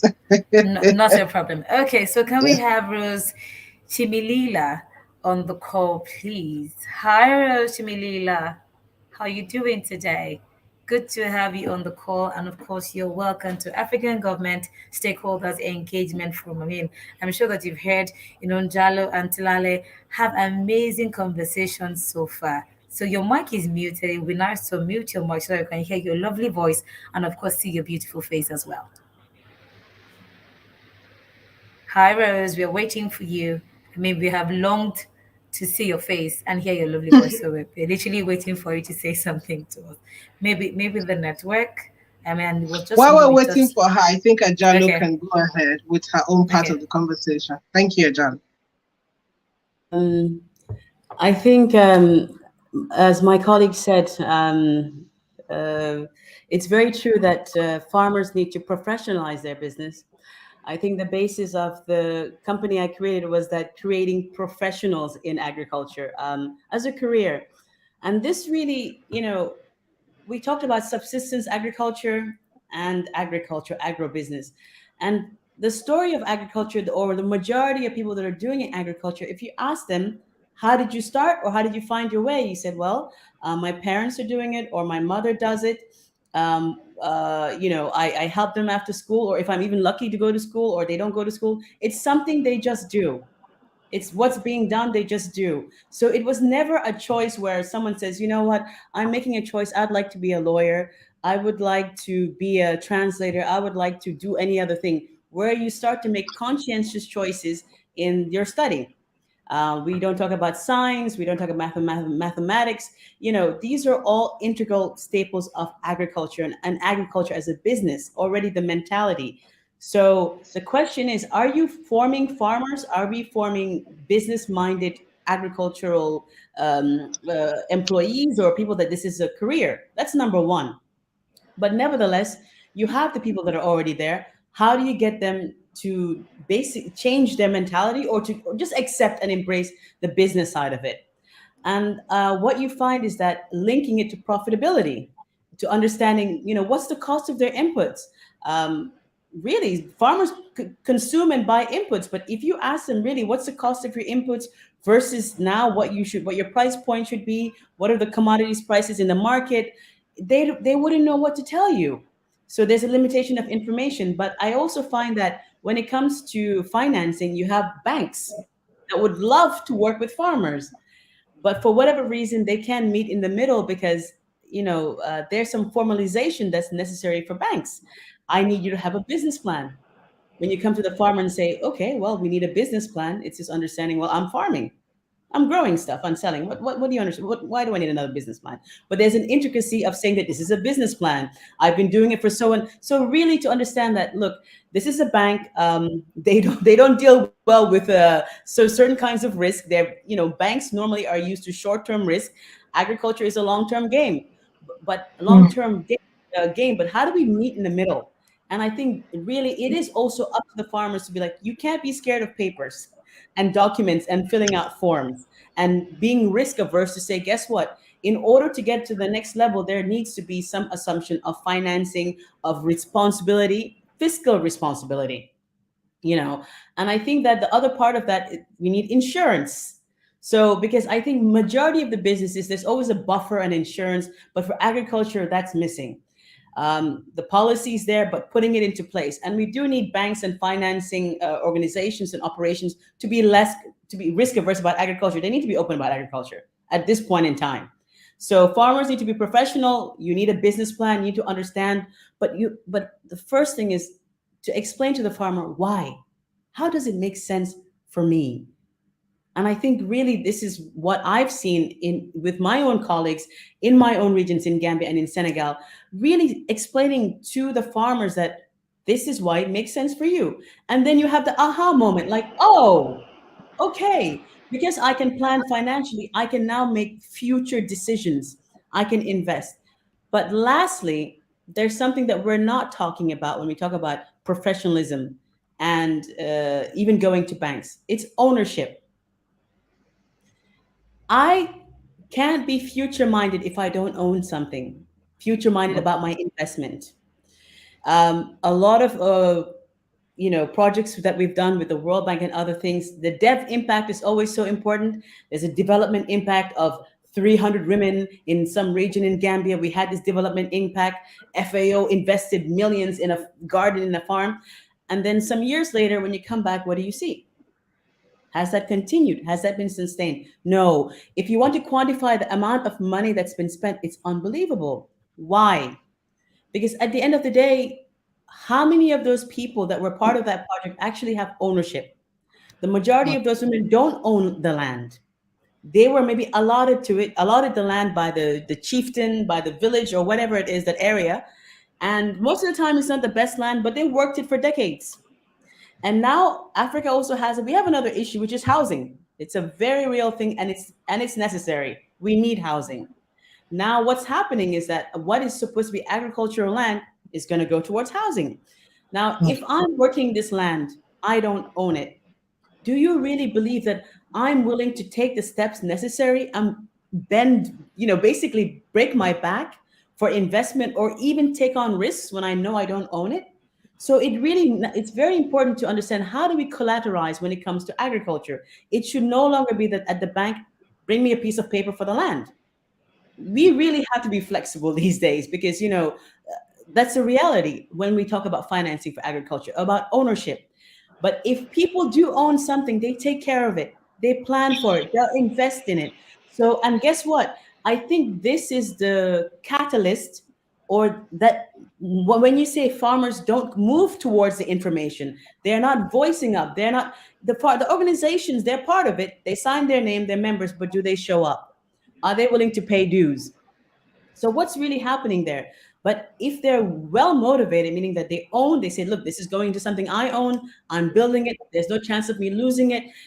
I'm going to show up at the meetings. I'm going to make the effort. I'm going to find a way to go to the ministry. They call the meeting, So for me, this is that part of the backstory that is very important that we don't talk about. How to increase real ownership amongst farmers and amongst women, especially. Wow. Ajalo, honestly, your presence at this year's engagement has been beyond enriching. Beyond enriching. Okay. Beyond enriching. I mean, you have exposed deep amounts of problems that exist that a lot of people may not be. I love that you spoke about ownership. This is so powerful. I love, love, love it. I mean, Lady Jade, I believe I'm not alone here. The other question I wanted to ask while we wait for Tale to come back is, as a farmer yourself, what has competition looked like? And let me explain what I mean. Imagine that you are farming in a community where there is, say, a predominant supermarket that imports majority of the produce that people buy. And then a Jalo comes from nowhere, Jandel looking babe, knows how to work her farm, and all of a sudden wants to start displacing all these other products and services, or what you may call connections. How has competition been for you? Yeah, I want you to share that from your experience as a farmer. So you would be surprised that when it came to accessing the market, I didn't have that much of an issue. What I mean is that the demand is already much higher than the supply. I'm mostly working with horticulture and fresh, things that are short lived. So when it comes to importation, that's one side. But what I found was that right now, if there's a boom and a level up, there's a boom and a level up everywhere. Meaning that right now, overall, the mentality in Africa for Africans is that we want to consume better for ourselves. People are thinking about longevity. They're thinking about their health. They're thinking about in every aspect. There's coming in a shift of wanting better. If you think about when it comes to even consumption of luxury travel within Africa itself, it's on the rise for a reason. So that wasn't so much of my issue. And I also found a willingness when it came to hotels and restaurants, and because now you have more restaurants blooming, you have cafes that are doing smoothies and fresh fruit, and people just in general they want to consume fresh. This is no longer a bourgeois or a luxury of somebody in the West or abroad. Here internally, we want to consume better and consume fresh. So for me, that wasn't the issue. The issue I had was making sure that I had a consistent supply that looks just as good or even better than that of my competition. My competition would be an importation, meaning that they have access to water all the time, water resources. There's never enough ways to have water. Number one. They have access to storage systems, which are very super clean, very hygienic. I mean, really, there's an entire process there set up to make things easier for them, to make sure at the moment before you pick the green pepper to whatever, it's already very streamlined. So for me, that's where my real competition was, because guess what? They have a pipeline that's consistent, that's always going to work. There's no shortage of light. They don't have to worry that did the ship depart on time? Did the plane depart on time? Did their workers show up? Are the workers, even the employees that are supposed to be on the farm, can they even get to the farm because transportation is so expensive? Is there reliable transportation? Is there a train or bus or something that's reliable and safe that it can bring my employees to the farm? So these are all some of the things. That's where my real competition was. But at the end of the day, what it takes to basically produce something that is of quality and that looks good, we had the infrastructure for that. But I kept hearing from partners, they said, you know what, we want to support locally, But at the end of the day, you don't want someone to buy from you out of pity. That's only going to happen once. You want someone to buy because they respect what you do. They say that you're consistently always there and you're a go-to, because when you're entering the market, you better be sure there was somebody else there before. Why Yeah. you? Why Yeah. you? And I'm saying that, look, whether today, tomorrow, next month, next year, I want to be that when you, the person that when you think about green peppers, it's automatically me. I'm not trying to do everything. If my competition is doing tomatoes better, and I know that at this point I can increase my productivity, like Ntale said, I can get it to the level to look better than my competition. I'm not ready for that yet. I'm going to work with what I have. So really, there's competition, but if you think about the rate of consumption we're having here, the competition is not, is really consistency and quality. And that's where my competition beats me out, because they're coming from a place where the pipeline's already set up and it runs seamlessly. They have access to everything they need, whether it comes to good seeds and everything else like that. Thank you so much, Ajalo. Thank you so much. Before I take Ntali, I want to bring Tariq Ismail up. Tariq, are you ready to come up stage? Please join us up stage. Lady Jade, please add him up stage. Okay, fantastic. He's Thank up you, now. Tariq. Thank you, Tariq. What country are you joining from, Tariq? I'm in Tanzania. Tanzania.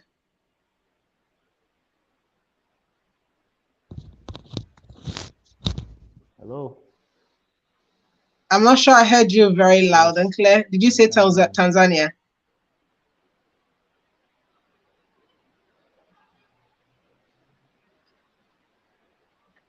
Can you hear me? Okay, while we wait for that, I'll just take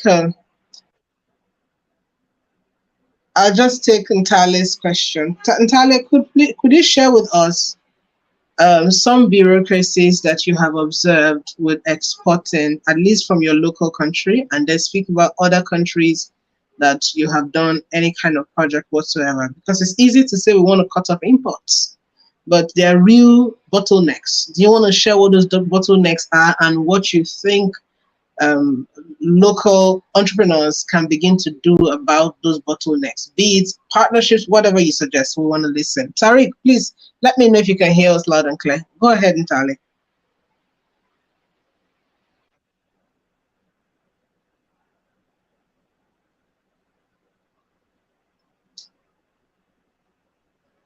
Oh, there we go. Okay, I was please speaking with excuse my me off. I was because saying, Tariq,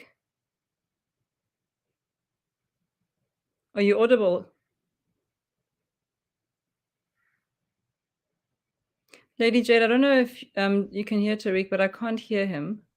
Well, I can't hear him either. Tariq, can you hear us? Maybe you should try. I don't think he's speaking, even though his mic is not muted. So I think that he needs to either log out and log in again. And it could be a case of the network connection basically on his end. In the meantime, I'll just respond to the question while Tariq is sorting himself out. Yes, please. What I was speaking about is access to finance and access to affordable finance. Having worked in the financial industry, I've come to understand that accessing finance is all based on risk, perceived risk in most instances.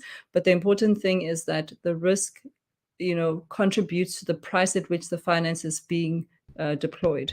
So one of the bureaucracies I would say is, how do farmers access finance which is relevant to what they're producing at a term that makes sense to them? It doesn't make sense for a farmer to pay a monthly installment when they're producing a crop that's only being harvested once a year. And then also, more importantly, finding ways for the risk to be adjusted for. And in that case, I'm going back to what Ajalo was talking about in terms of keeping records. So the bureaucracies that have to do with the access to finance, for me, I think are the most pervasive, because there is this perception that we don't have finance available for farmers. Finance is there, but the reality is that function or finance follows function. So if there is no capacity to carry the debt, carry the grant, whatever type of capital you're talking about, the finance is not going to flow in that direction. One of the ways that I'm very excited about in terms of producing, particularly in agriculture, is the potential of impact finance and impact investments. Impact investments essentially is finance that is linked to intention. In that regard, we're talking about finance that is linked to socioeconomic outcomes, environmental outcomes, the triple bottom line, as we like to call it.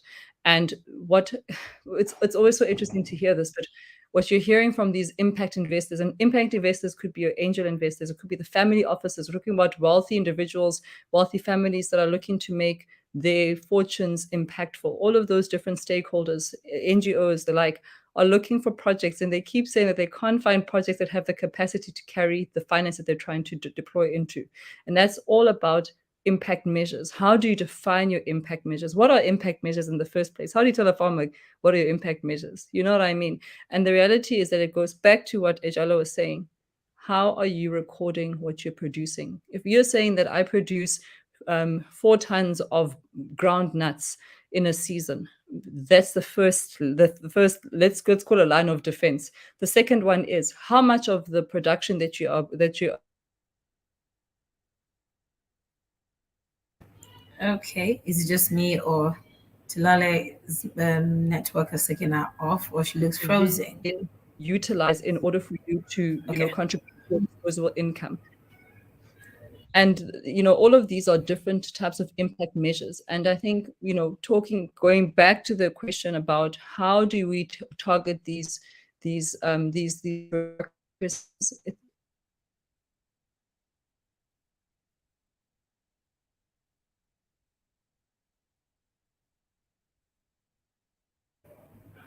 Jalo, can you hear her?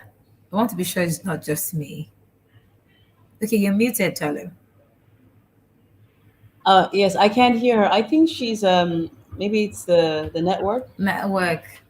Hmm. Lord help us today. I mean, because she was really, really, Yeah, she was saying a really lot of making things. very strong points about Yeah. I think with her finance background about Yes. finance follows function, and that there are just certain payment agreements or for cash flows that don't make sense for farmers, because unfortunately or fortunately, when you put a grain in the soil, it takes time to grow. So within Definitely. the span of those months, there isn't any cash flow that you can or payment you can make towards the bank. But Yeah. at the end of the day, the bank needs to see some reference, and that's where records come into place. There needs to be a reference point. I can't bring my commodities and my goods to the bank and say, look, I have tons of bags of squash for you. And you can taste them, but that's my reference. It's good, right? But it's really Yes. saying, look, I've been farming for 10 years now. This is my record, my good and my bad, the high and the lows, because it's a business. And the farm, and Definitely. that just shows my commitment to what I'm doing. And I think that, as she said, there's a impact financing might be another way to look at it. But for me, is also now how to get the impact the angel investors with the projects. So I hope she comes back online. Okay, definitely. But I think we have Tariq on the call now. Harry, Tariq, can you hear us? Because I can see that your mic is on, but your video is not on. So just let me know in the private chat section if you can hear us so that you can also answer the question. Okay, Tilala is back. All right, so Tilala, over to you. Your mic is muted, by the way. I'm so sorry. Welcome back. And I don't know where the conversation was left. So where Okay, did you were talking about taking stock and documentation. What Yes. how whatever crops the farmer is given cannot suffice had for payment with the bank, and they have to have a track record, which means that if that's for the fact that they have all these grains That's as right. evidence, but there has to be documentation. Okay, this is tons of grain I have, and this is how much money it can produce to be able to That's reconcile with the banks. Please, over I to think you. it looks like I got thrown out when I was talking about the impact measures and how do we support farmers in order for them to be able to document all of those and set up these frameworks that allow them to report in terms of their track record.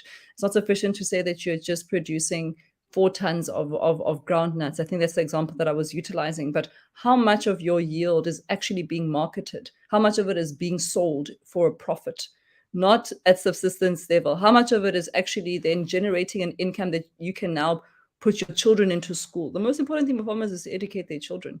and so it goes back to that. How are you able to document and show that the investment that you are making, we call it skin in the game in the financial industry, how much of what the farmer is investing is actually going into their improved livelihoods? And those are the impact measures we're talking about. It gets a lot more complex than that, and we can go into how much of what is being produced is contributing to carbon sequestration. All of those different metrics are what is important for angel investors, family offices, all of these impact investors who are looking to invest with a certain intention. Every impact investor has their own intention. You even have your religious investors, churches, that are actually making investments into development, which is quite interesting. And in that instance, they would want to obviously look at the intention that is tied to their funding. So churches are not going to finance cannabis, but the reality is that they're going to be looking at certain measures. So how do you align the production on the farm and the intention of the farmer with the intention of the investor who can contribute to what they're doing? Because that's the only way. We can't look at commercial funding for subsistence farmers. It's not working. I worked in a commercial bank for a couple of years, and one of the reasons why I left the commercial banking industry is because I could not see farmers on the book that looked like me in my country. And that was a big problem for me. And that's the reason why I ended up going into development, because I recognized the fact that we need to find ways to create capacity within the farming organizations and farming enterprises so that they can be linked to, the resources that they require. So commercial funding is one thing, but I think what we need to be looking at is how do we support farmers in order for them to access other kinds of funding, innovative funding. How do we link farmers to credit scoring, which is based on data? If a farmer is using the M-Pesa account and they're able to buy on the M-Pesa account, why can't we use that as a credit scoring tool? Why are we looking at balance sheets? So that's, I think, I will end up repeating myself. The bureaucracy that we're talking about there for access to affordable funding that is relevant and suitable for the kind of farmer that we're looking at supporting. We need to find ways to improve the track record so that we can actually link to the type of funding that's more relevant. Thank you very much, Ntale. Thank you so much. Nandi, can you hear us? Tariq, can you hear us? Please confirm you both can hear us. I can hear you. Nandi, welcome. It's great to have you on stage. Nandi is joining us from South Africa, I believe. Ntale, you're from South Africa too. Fantastic. Then we have Ajalo from Senegal and Banjul. Did I get that right? Fantastic. Then Tariq from Tanzania. So indeed, a Pan-African event. Thank you all for joining from the different regions in Africa. Nandi, it's great to have you. I'm going to have you speak briefly, and then Tariq will also speak when we get to his turn. Nandi, for you, we want you to talk to us about some of the innovations you and your team have created in terms of helping farmers within the continent of Africa, of course, from your region, be able to increase their yields as far as agriculture is concerned. Thank you very much for having me, and good afternoon to everybody.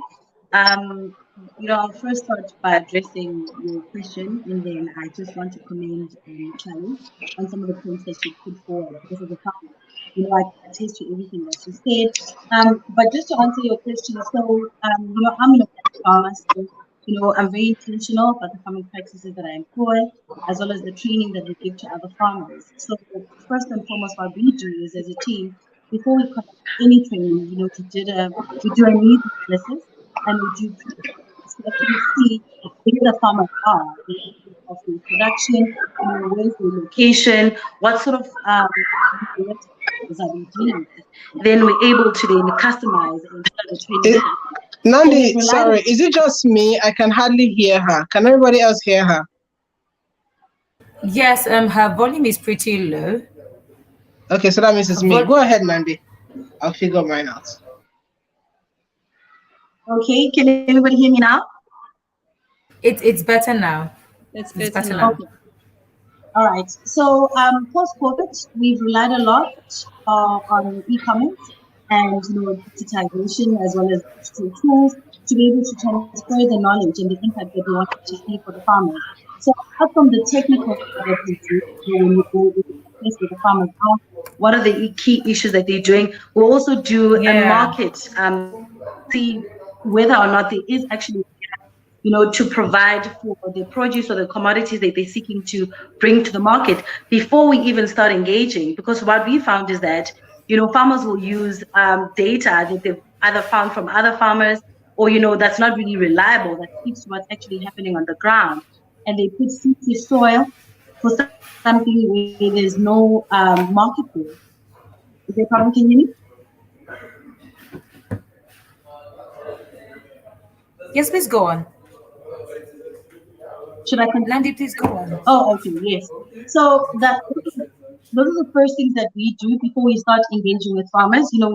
We do pre-assessments, we do a needs analysis, we check, how the business has been performing. Like Charlie was saying, have you been, keeping records of how you farm, and actually we look at the production yield so that we're able to actually assess the impact of the training. So, we rely a lot on apps. I mean, there's one that we use with our teams. Once we've trained the farmers, then we integrate them to that platform, which is called the Kula app, which is the South African app that actually helps farmers get access to inputs, equipment, and actually get access to the market that they would not necessarily have. So those are just the interventions and the tools that we use, to ensure that there's that link between the farmers and the market. Thank you so much, Nandi. Could you quickly share some of the challenges you've encountered and how you solved these challenges? When it comes to training farmers? Yes, when it comes to training farmers and when it comes to also giving them access to your application and the entire monitoring and evaluation system, that entire value chain, what challenges have you faced and how have you solved them so far? Okay, so the biggest one that we found, because obviously I do have my own farm, we offer the training, but I also work with, the South African Organic Organization, where we're trying to upscale the uptake of organic practices within the SADC region. What we found is that farmers don't actually document when they plant, what they plant, what is the traction, what is the income, what are the losses, which makes it very difficult then to be able to fully assess where they actually are and where they need to be. So that's one of the first biggest challenges that we currently are trying to see how we can mitigate that for our farmers. Because, you'll have somebody who will tell you that they've been farming for 5, 6, or 10 years, but they actually don't have the data to support it, which makes it very difficult then to be able to come, and implement an intervention. So that's one of the biggest challenges. There's no proper documentation, there's no record keeping, which again, of course, becomes a very big problem going to a financing body to look for, financing, because they actually can't prove that their business was sustainable. Then the second one is the terminology. You will find that people are following sustainable practices, but the jargon that's used, is not what you will find that a lot of people rely on sustainable or organic principles. But, they were just not using the right words, if you will. So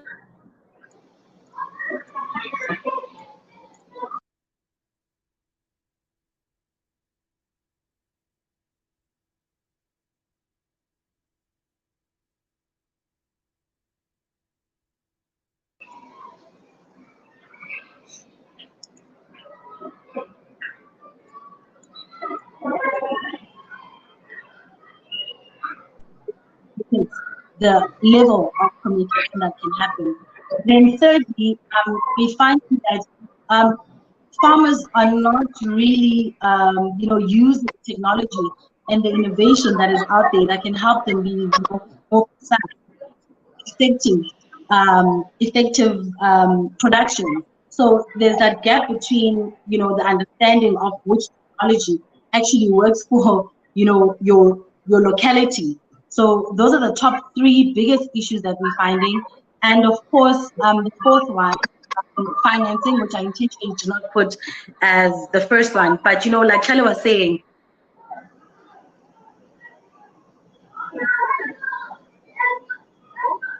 but we find not really meeting the criteria, you know, because they're not documenting the they are people.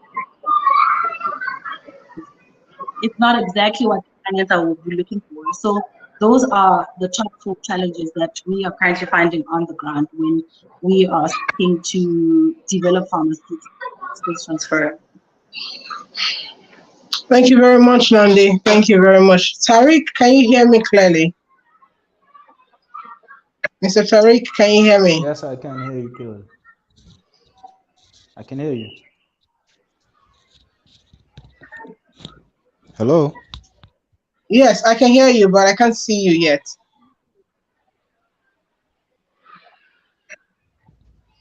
Fantastic. Thank you very much. Okay, moving very quickly to your question.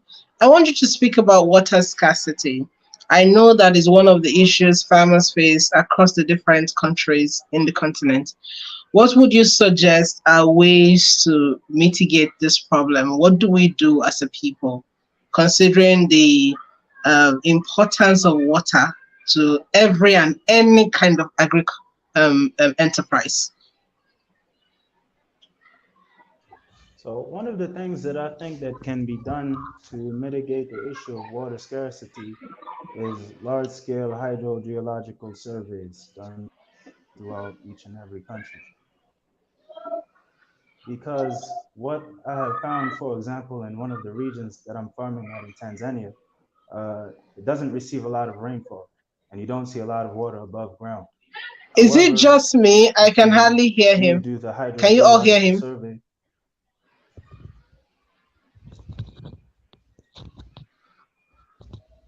Lady Jade, can you hear can him? Ajalo, can you hear him very well? you hear me? Yes, I can hear him. Can you hear me better now? Okay, yes, I can hear you better now without the mic, without the headphone.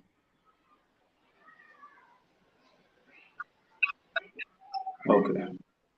So my apologies. It's a bit cloudy outside and I'm using satellite internet. So I'm trying to get as close to the satellite as possible to improve the It's reception. okay, we understand. But right. As I was saying, one of the things that can be done to mitigate the issues of water scarcity is large-scale hydrogeological surveys in each and every country, whether it's financed by the government or different aid agencies. Because what I've found is that in many of these regions, like the one that I'm farming in Manyara, there's not a lot of rainfall and there's not a lot of water above ground. However, if you do a hydrogeological survey, and you do drill a well, maybe 200 meters deep, there's plenty of water. And when you look at the grand hydrogeology of this region, you find out that it's connected to large bodies of water like Lake Victoria and the Nile River. So hydrogeology is one of those areas in Tanzania and in Africa in general that hasn't been studied as much, but it should be studied much more in order to understand the water resources. So when you say hydrogeology, you're talking about, in layman's term, digging a borehole. Is that what you mean? I mean, I'm trying to simplify this. Is that what you mean? So by hydrogeology, I'm talking about water bodies that are underground wells. And how to access them, correct? And how to access them, yes. Because you can even look in a place like Saudi Arabia, in Mecca, where you know, they have the well of Zamzam that's been there for maybe 2,000 or 3,000 years. You know, they don't receive a lot of rainfall there, but there's wells there that's continually supplying water. And there can be similar scenarios in different parts of Africa, like I see in Tanzania, in the region that I'm farming. Thank you very much. Okay. I think the other question I'll ask you quickly. Okay, you want to say something? Go ahead, Ajalo, please. Thank you. I find it very interesting, Tariq, what you're saying, and it's on point. But how do we make sure that this is sustainable? You know, when we talk about sourcing So far into the earth, what would be your recommendations to make sure it's sustainable? Meaning that the disruption, or basically clean, making sure that we're keeping that water source clean. What can you add to that?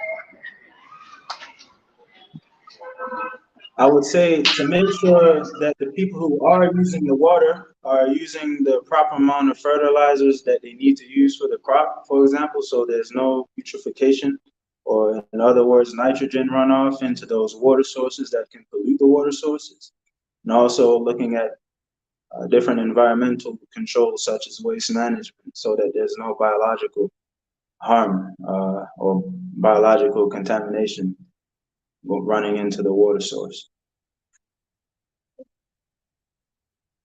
Yep, thank you. Thank you very much. Nandi, is there something you want to add to this, please? Hey, Stephanie, can you hear me?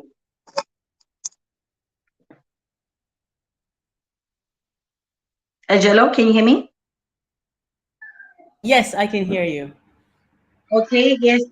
Yeah, thank you so much. I just learned something new. I also did not know what hydro technology is. Thank you for Right. that clarification and sharing that with us. So what I'd like to add is that, I think I did mention earlier that I'm part of the farmers that were selected in South Africa to upscale uptake of organic and sustainable principles across the SADC region. And one of the biggest things, when we are assessing a farm or we're going in for an audit, is we ask for water test or soil test. Yeah. And it just loosely touched on what Tariq is saying. It's so that we see that there's no contamination to the water source that's involved in the production. Exactly. And oftentimes you'll find that farmers will say it's a costly exercise, which truly it can be. But we found that, there's a lot of organizations even in South Africa that do offer, that service at very competitive prices.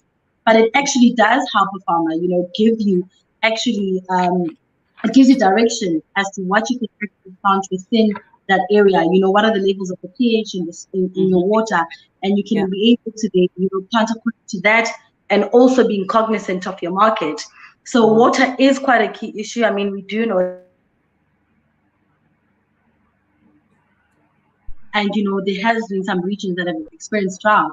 So when we're looking at regenerative principles and we're looking at sustainable principles, one really needs to be cognizant of climate change and how you as a farmer are ensuring that you're not only protecting the biodiversity of the area of your operation, but how are you promoting a healthy ecosystem. So this is why there's been such a huge promotion of indigenous African food crops, because they are designed for the temperature, they are designed for the areas that we're with. So as we see climate change becoming more and more an issue that affects everybody, of course, and including farmers, we must not be afraid as Africans to really go back to the drawing board and start growing some of our indigenous crops, like I said, that are very drought tolerant and are nutrient dense. So that's just one of the ways that I think that we can combat that issue of drought in some of the areas that we see across the African continent.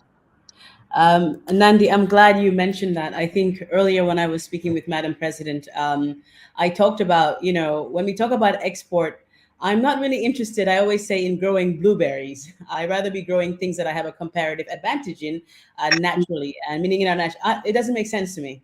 And I think what you say is that, historically over agriculture and commercial agriculture, now you have the very big agencies and the very big companies that have led the way, saying like, guys, guess what? We would like to look for other plant species. We've been dealing with staple food for a reason, because we had to feed a lot of people. But at this point, we're really also interested in bringing on board other indigenous species of plants. Sadly, with the way how agriculture was, you get a forest, you go in there, you slash everything, you burn everything, and then you start growing your staples. We lost a lot of that, but I think now having farmers that are, as you said, are paying attention and saying, look, you know what, we are looking at the species that we have here, the wild species and the wild varieties, and saying that it's common sense, because without too much modification, without needing so much fertilizer or any other artificial fertilizer versus organic fertilizer. Anyway, when I say organic fertilizer, I'm just talking about source. I'm talking about things that, it's more or less growing with the soil, and even with a limited water supply. But for the most part, what you said about having a comparative advantage in our indigenous species, that really makes sense for plants. The other thing that why water becomes such an important thing is that, more and more we're becoming cities. More and more with agriculture is a need for housing. That's a need that all across Africa, it's really necessary, and I'm on board for that. But what happens is that farmers and farms are no longer far away. They're no longer going to be isolated in the years to come. So now, how do we make sure that, although it's the same water resource, to make sure that there isn't a cross contamination? So I'm glad to find out in the area that you are in, you have organizations that are willing to do the tests at competitive rates and prices, and that's available. I think at this time we don't have that so much available in our region, and I think this is why this conversation is important, because it's very rare that as we are in Africa we get to speak to each other. I'm sitting in Senegal, you're in South Africa, Tariq in Tanzania. But when we have a chance and a platform to really speak to each other, we'll find out, okay, you know how to do this better than me. You figured this out. I need this information. I need this tool. I need these resources. How do I get that on board? How do I have you bring it here and implement it here? And I think that's why panels like this are really key, because we're really in the same situation and we know the solutions, but we don't have an opportunity to talk ever. And I Yeah. also know that Nandi, where you are in, what I've noticed there is that you have an amazing abundance of agronomists comparative to this part of the world. So this part of Africa, I can really tell you that when I visited, I was just amazed by the amount of graduates you had that really understood agriculture, were interested in it. I mean, that was exciting to see for you with young people, and that at this level. So these are just some of the things that I think are really important that we have this conversation, whether it's just not on just this panel, but we take it a step further and make it a connection for business or something else like that. I just wanted to say that now before I forget. Thank you. Absolutely. That's why we have conversations like this. Yeah. That every one of you know yourself, you know your region, you understand your peculiarities, and can partner to be able to solve problems even deeper within the localities where you do your business in. Tariq, I want to ask you, could you share with us 3 innovative ways to improve the yield of farmers? Use your region as an example and what other regions can learn from you. I just want to make sure that I understood your question. You said because there was some shakiness when the sound was coming through. Okay, I said Can you repeat your 3 question, please? innovative ways. 3 innovative ways to increase the yield of farmers using Tanzania as a case study. Lady Jade, anywhere I'm not clear, please re-echo, just in case my network is wonky. Okay, ma'am. Okay, thank you. So for us, the one thing is that we look to see what local resources are available that can be processed or used in agriculture in any kind of way. And one of the things, one of the glaring possibilities that we've started to act on is that Tanzania has a lot of seaweed resources. It's about the second largest producer of seaweed on the planet. So we started to process the seaweed to make biostimulants, and those biostimulants amazingly have a miraculous impact on abiotic and biotic stress. You know, common problems that farmers face is too hot, drought, insects. And also what's being done on the farm in terms of managing the organic resources on the farm. For example, some farmers here, they have a lot of cows and, you know, they need to plant, but you find out that they're not using the manure when they plant, and you ask them, what are you doing with the manure? Some of them are burning the manure, and then you test the soil, and is deficient maybe 10 tons of organic matter per acre. You know, there's a 10-ton deficiency of organic matter per acre. So teaching farmers that they have the resources to change their situation, because this even ties back into the issue of water. You know, if farmers are using the right amount of organic material in their soil, then they're going to conserve a lot of water in the soil as well. The third thing is, I would say, intercropping, cover crops, and just basically keeping a planting schedule. You know, some farmers only plant one crop per year, and it's not exactly the most healthy thing for the soil. So changing the crops that they're planting, or doing succession planting, for example, planting legumes or long-term crops, is one of the things that we're starting to implement here, because usually farmers plant maize, and the maize will last about, you know, you harvest maize in 3 months, about 3 months. But we started to plant pigeon peas because it can stay in the ground longer, and what it would do is build up the organic matter soil, and also help to boost the soil moisture reserves, so that later plantings after the pigeon peas, which would last about 2 or 3 years, would be much healthier, and it will be much easier to implement. It will be much easier to plant new crops such as maize, because the organic matter wouldn't be so low in the soil. Thank you very much, Mr. Tariq. Nandi, do you want to share? Same question. Yes, definitely. So I love the fact that you know, emphasize the need to use readily available resources, you know, which is what sustainable agriculture is about.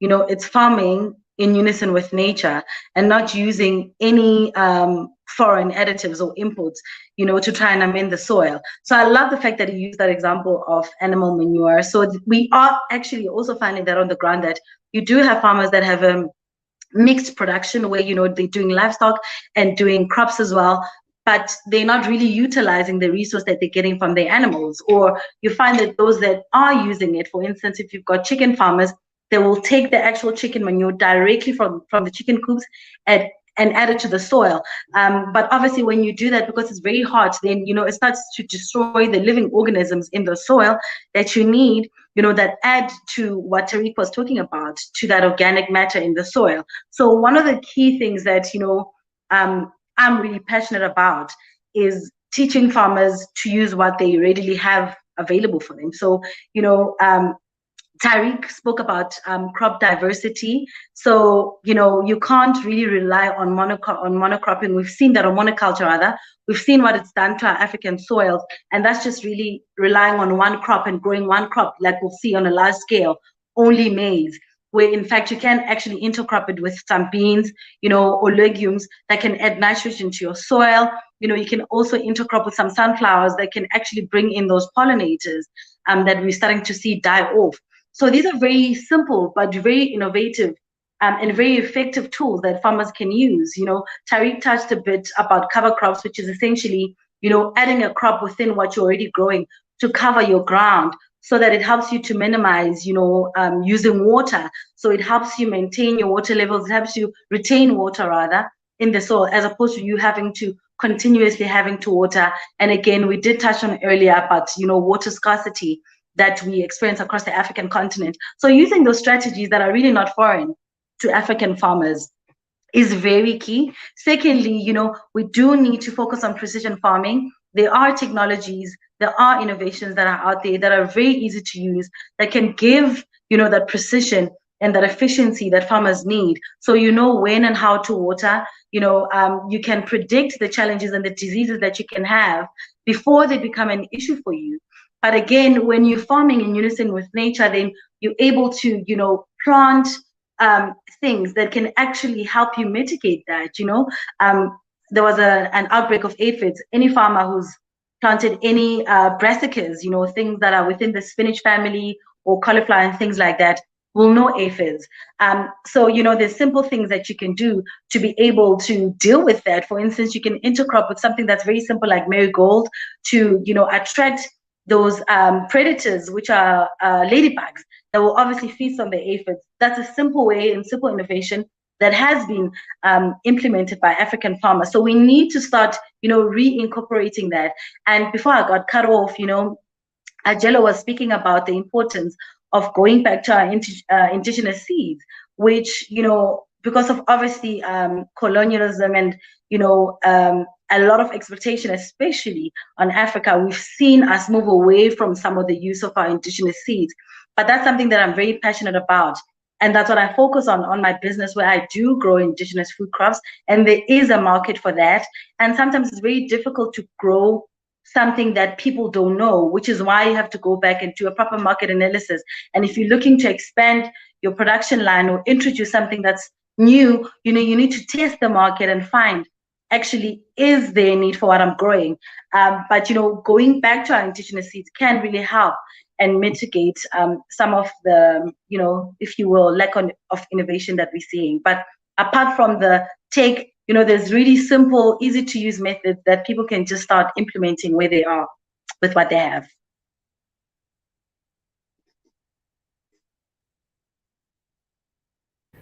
Thank you so much, Nadi. Hello, Madam President. Are you live with us? Let us know if you still have more questions for us, please. Yes, I do. I'm just trying to move around, getting other people to join the conversation while they're here. Thank you so much, Nandi, for your contribution. Ajalo, do you want to summarize what you have picked from different people that you're taking back to Senegal and Banjul? Because again, like I said, this is an engagement. So Right. different people, yeah. Do you want to just summarize the things that you have picked and you're taking back to Senegal? I think for me, the most motivating thing right now is that I'm speaking with people, listening to people that have very real solutions that can be implemented right away. I mean, Nandi is a wealth of real information and knowledge, and the same thing with Tariq. So I think just knowing that there's a wealth of real resource that we can connect to make something happen right now, for me, that's number one. But really understanding that, at the end of the day, we all have sustainability in mind. We all have dealing with climate situations in mind, because every solution seems to come up with link that as a foundation. So we're all thinking on the same wavelength, and that's really key, because when we talk about a solution in Africa, we all have to be on the same page. So one, I'm already happy about that. I think Tale had to leave, but really also saying something that we don't hear often, which is that the financial resources do exist. Perhaps they're there. It's there. But what do we do to make sure we're connecting with the resources, with the people that have the finances and want to do the financing all at the same time? So again, this idea that monoculture happened, yes. The big companies that made their money on monoculture, even they are saying, look, guys, we want to go back to the drawing board and see what else is there. We want to save more plant species. We want to discover and look at new plant species. And guess what? We already have that in Africa. So for Nandi to say that, look, that's her passion, that's what makes sense. It also makes business sense. Because as I mentioned earlier, there is a world market and a global market for that, because people are trying other foods. They're opening up their palates. They're saying that, you know what, we want to try something other than what we've been trying when it comes to a market in vegetarianism. If you look abroad or in Europe, it's a huge market. I mean, but at the end of the day, also looking at us and saying that we have to change our mentality in how we consume. Because there's a mentality that, if you didn't eat rice, you didn't eat. That's really true. No, but it's like, oh, you didn't, if you go to a function and it's a serious function and there isn't a benachin or jollof rice or what we call chebujen, oh, it wasn't. So again, changing our mentality of consumption. This is what each and every one of us can do, even if they're not part of the agriculture on this platform. But as a person who consumes and you have the power of your money to say, guess what? You know what? For my own health, Because I think that when we look at monoculture and consumption, a lot of these other plant species have so many vitamins. I mean, we know that they're beyond readily fortified. They don't Yes. need to be fortified artificially. So to say, look, this makes sense, and then how to speak with the consumers to say this is a good idea, and how to market with them and say this is a wonderful thing to consume, and making sure that Nandi, we're getting that to the supermarkets and saying, can you add this to your list of what's available to the consumers, and why it makes sense for the supermarket to do that. So I think overall, looking at that, there's tons of resources. How do we connect farmers to these resources? What's the motivation? How to get them vested? Again, dealing with when it comes to having data and information. Is there a reference for the farmers? Where are they having records? And terminology. Nandi, you're right. It's so important. I found many times that we're all speaking about the same thing, but no one's speaking to the farmer in a way that they would understand. And when I say the way they would understand, I'm not talking about English or French or any other languages. What makes sense? Telling me that if I do this, my outcome, there is a betterment in my life. There's an increase in my quality of life and quality of life of my family. I need to have that be tangible and just be simplified. And the same thing with Tariq talking about, hydrogen geology, to saying that who's doing the undertaking of that? Yes, we can do it, but making sure the political will to say that if anyone's doing it, we're doing it with the understanding that it should be more environmentally friendly. We should keep other Yes. things. Well, the government saying, okay, fine, we can't do all of it. We're having a mixture of a PPP to do it, but the government can say, guess what, guys? We need that while you're doing this, there needs to be a checkup. We'll make sure that every 6 months we make sure to check that the water quality is fine. We make sure, or that. So these are the kinds of factors that I see altogether. But I think the most important thing is the comparative advantage, as Nandi's talking about in looking at our indigenous species. That's a huge market for us, and we don't have to fight. It's already ours. The other thing is making sure that water is everything, and having good quality water is the secret. People ask me, why do my vegetables, why do our produce that grow here look so good? I'm like, it's the quality of water. Simple. I don't even keep it a secret. That's the quality of water. Making sure that we invested first and well in a really good borehole, making sure that, the kind of water we have available at our farms is the same as you would have in a spring water. Meaning that when people come to the farm and drink the water, they're like, "Oh my gosh, this is so good! You should be selling water." I said, "No, well, I'm selling vegetables, but you're welcome to drink as much as you want." But this is the point. So I think again, and financing. I think having people that are going into agriculture like Kale, that really have a comprehension about the other side of commercial banks and saying, "Guess what, guys? Maybe this isn't the door we should be knocking at. Maybe that's the problem because we keep knocking at this door. They don't get it. Let's move on to the next door, which is impact financing. You have other companies and families, people that they want to make a difference in this world. They would like to leave a legacy, and so I think really overall to understand that all the parts are here, all the pieces are here, the knowledge, the resources, the know-how, and just how to make sure that when this conversation, when we are finished with this conference, as a close, it doesn't stop there. And I think that's really that there's got to be a follow through and a take back. And Madam President, you challenged me with meeting with other 10 farmers and doing the same thing I did. Yeah, that's a replication. We continue to replicate, and Nandi replicates where she is. She can replicate Yes. in Nandi, you're not limited to your area. Vice versa, Yes. your knowledge is not limited to your area. It's literally Yes. that's how we get things going. So Yes. this is my Thank you. Thank summary. you so much, Ajalo. Thank you so much.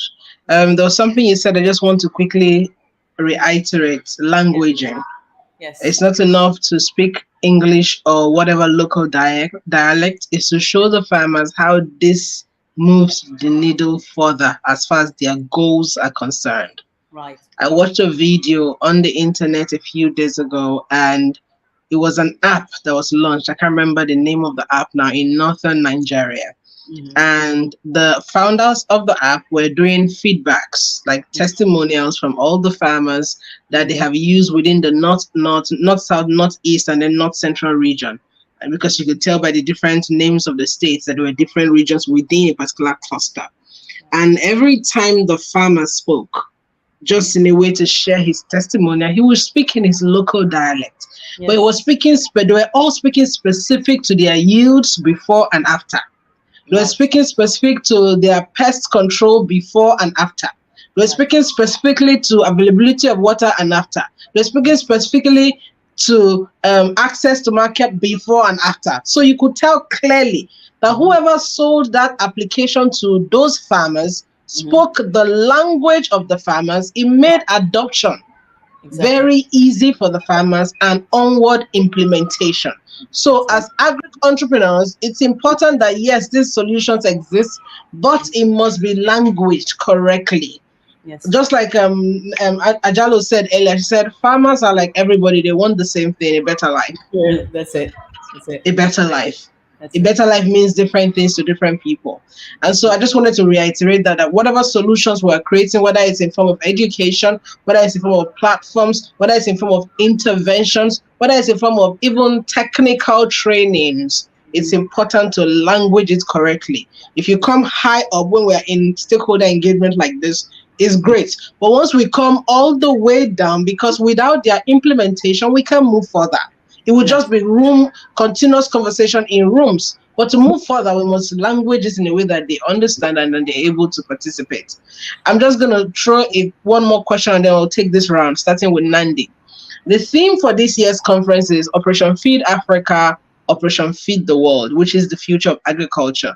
Nandi, if you were to speak about this in 3 to 5 steps, how can Africa truly feed itself abundantly and feed the world conveniently? I'll take that again. How can Africa truly feed itself abundantly? And by abundantly, I don't want you to exclude the fact that with the amount of resource and personnel we have in Africa, they say a heightened level of malnutrition in our continent.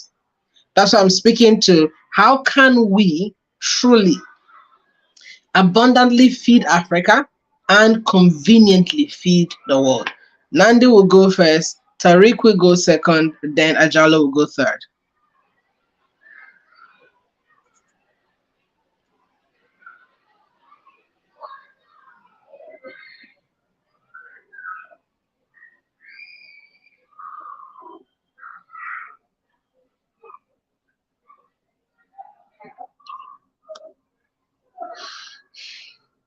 Nandi, can you hear us?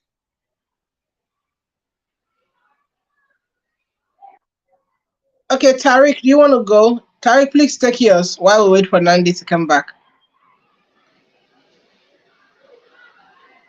Sure. So for Africa to feed the world, it must first learn to feed itself.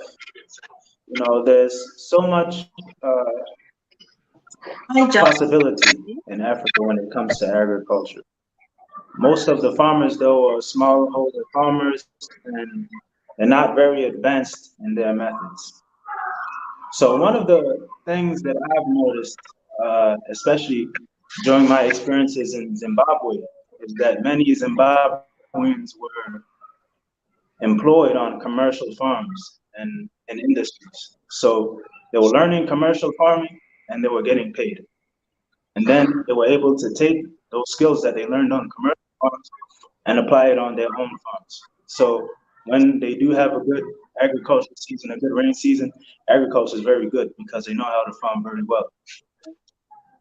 Now in Tanzania, most farmers haven't had that same experience. But what I'm starting to notice is that when I hire people on my farm and they're getting paid and they're also learning, they also take the skills back and implement it on their farm, which not only gives me increased productivity, but also gives them increased productivity.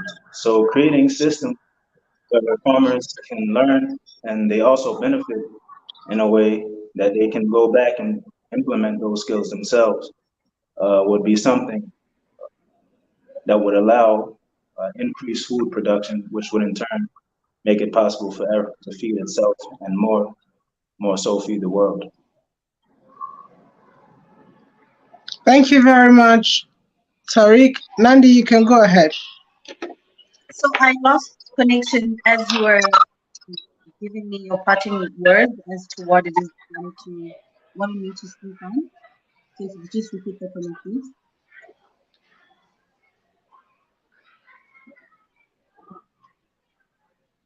Hi, just can you hear me?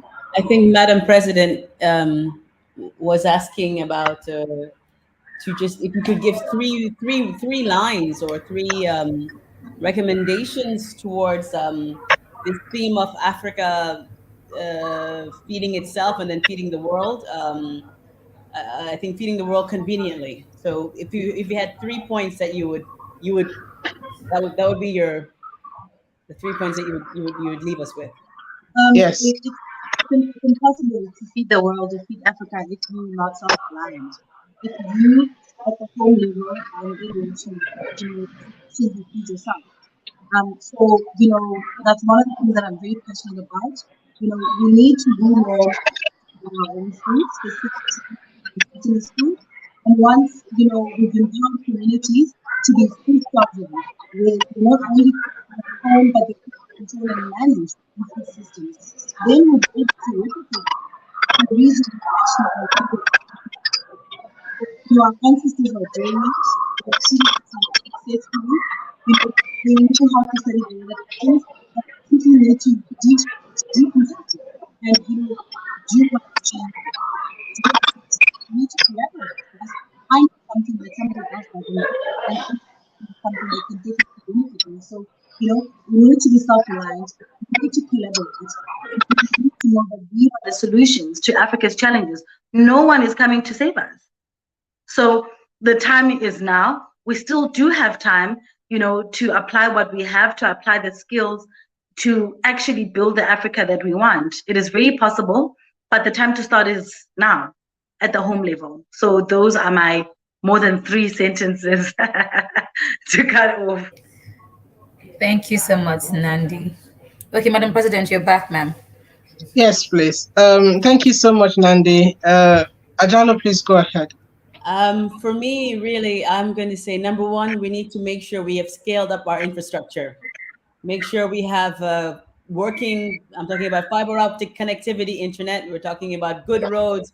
We're talking about proper storage. We're talking about the logistics at ports are smooth for export. We're talking about solar that's well incorporated when it comes to energy. So infrastructure is really key. Next, we need to scale up our skills. Yes, we have a lot of youths. Yes, we have a population, but are they being trained in skills that make sense for agribusiness? That's really it. If I have a tractor, that's wonderful. But if I don't have someone who can maintenance my tractor, that doesn't make sense. Better yet, I would love to have young people that can say, guess what? I can make the part, or we can build the tractors here. This is just a reality because importation costs are too high. And lastly, it's scaling up our negotiations when it comes to trade. So if we're going to export to the rest of the world or feed the rest of the world, how do we engage with our would-be consumers? Because these are countries that they have subsidies, they have tariffs, they have trade agreements on how much of a certain good that they'll take from each and every African country. So we need to negotiate better, better for ourselves in everything, in our price points. So for me, really, these are the 3 that we just need to scale up. And I think the rest, it will move organically. Really, it just becomes it needs to become something effortless. Once these 3 are in place, everything else just flows. So that's my Thank you so very much, Ajalo. Thank you so very much, Ajalo. I will soon let you go, but I still have one question, and I was truly looking forward to this particular panel.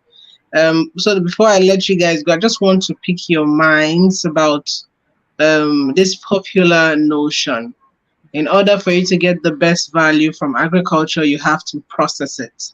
I'm talking about food processing. Is this really true? And if yes, how do you think that we are playing in terms of food processing as Africans? And can we really do better? If yes, how? Well, So, for me, before you answer, Ajalo, before you answer, let me use vegetables as a typical example. Say you produce lettuce, cabbage, those things that are staples in every African home. Well, those who like to eat vegetables. Mm-hmm. Would it mean that a person who is involved in processing cabbage in a better way will earn more money than the person who is selling the cabbage or the cucumbers? Do you see what I mean? That's what I'm trying to say. Yeah. Well, I think for me, and whenever I'm on a platform, why it matters is that although food prices have increased, farm gate prices have not increased. Doesn't make sense. So it's not the farmers getting more money. It's not the farmers charging money, but everybody else in the pipeline. Is it logistics? Because if petrol prices are up, yes, that truck is going to be expensive sending my vegetables. But I think overall, when we talk about processing of food, there can be minimal processing just to make life easier. And it doesn't have to be fancy. One thing we notice is that everybody's busy. It doesn't matter where you are in the world anymore. You are busy. There's traffic. People are going home. What we found is that making just a bundle, yes, it's coming from our farm. When we have to buy farm gate, we get a certain price. When we simply take several vegetables that we know makes a salad, a composition for a salad, put that together and have that available for sale, right at where you have the high traffic points, we made more money because we were selling convenience, right?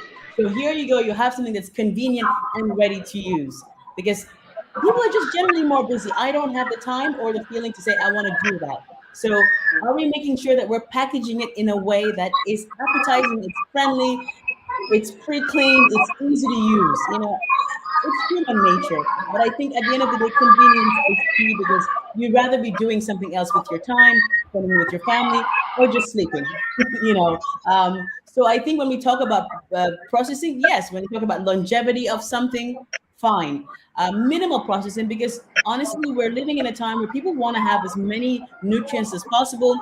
If you look at the amount of restaurants selling fresh produce, fresh salads, from smoothies to juicing, that's big now for a reason in the continent. This is not just the idea of some kind of lifestyle abroad, but can we have minimal? But in order for that to happen, you need to have infrastructure to say that there is a process for some of this, which is like having aseptic tanks.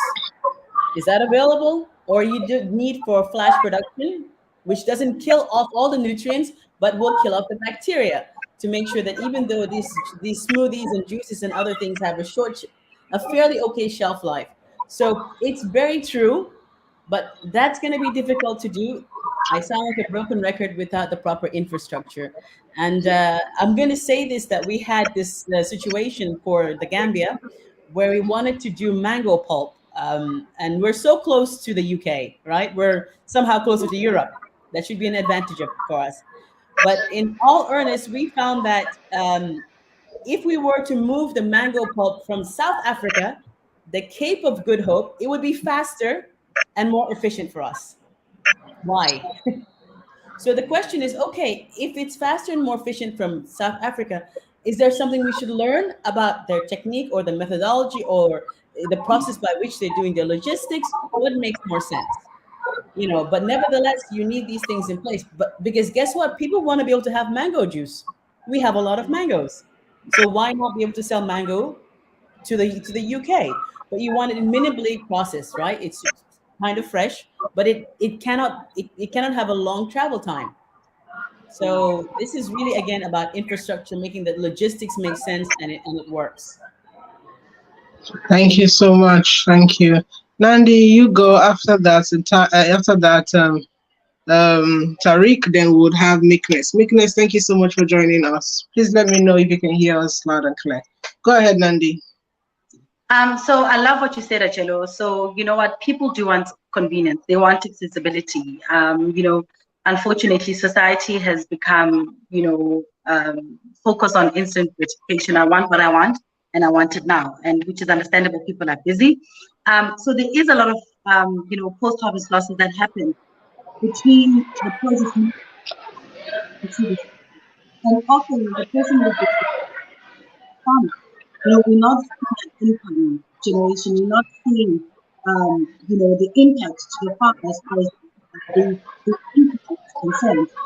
If something is hard as possible, incorporating agro processes at the farm level, we can start to see a shift, in what becomes. And the biggest now would be the biggest, the big concern or consideration rather at this level is, your consumers. Do you know how often they want the produce that you're servicing? How better can you package it? How better can you process it? Do they want to chopped? We start looking at and if we focus on farmer production, then we can look to see a shift in agriculture. Definitely, infrastructure are one of the biggest challenges we face the farm to the shelf, as quick as possible. Those are marketing shops processing and how farmers can start considering agriculture to like with minimum cost actually pockets. It's possible, it can be done. I mean, we see it now. I do know there's going to be a panelist that will join later of Indigenous Delight, and she's doing it. She's helping smallholder farmers get their produce, from the farm to them, and she quickly processes it and spread and things like that. And then she obviously starts as soon as possible. Like I said, there are people that are already doing that successfully that we can learn from. Thank you very much, Landy. Thank you so very much. Thank you. Tariq, yes, please share with us.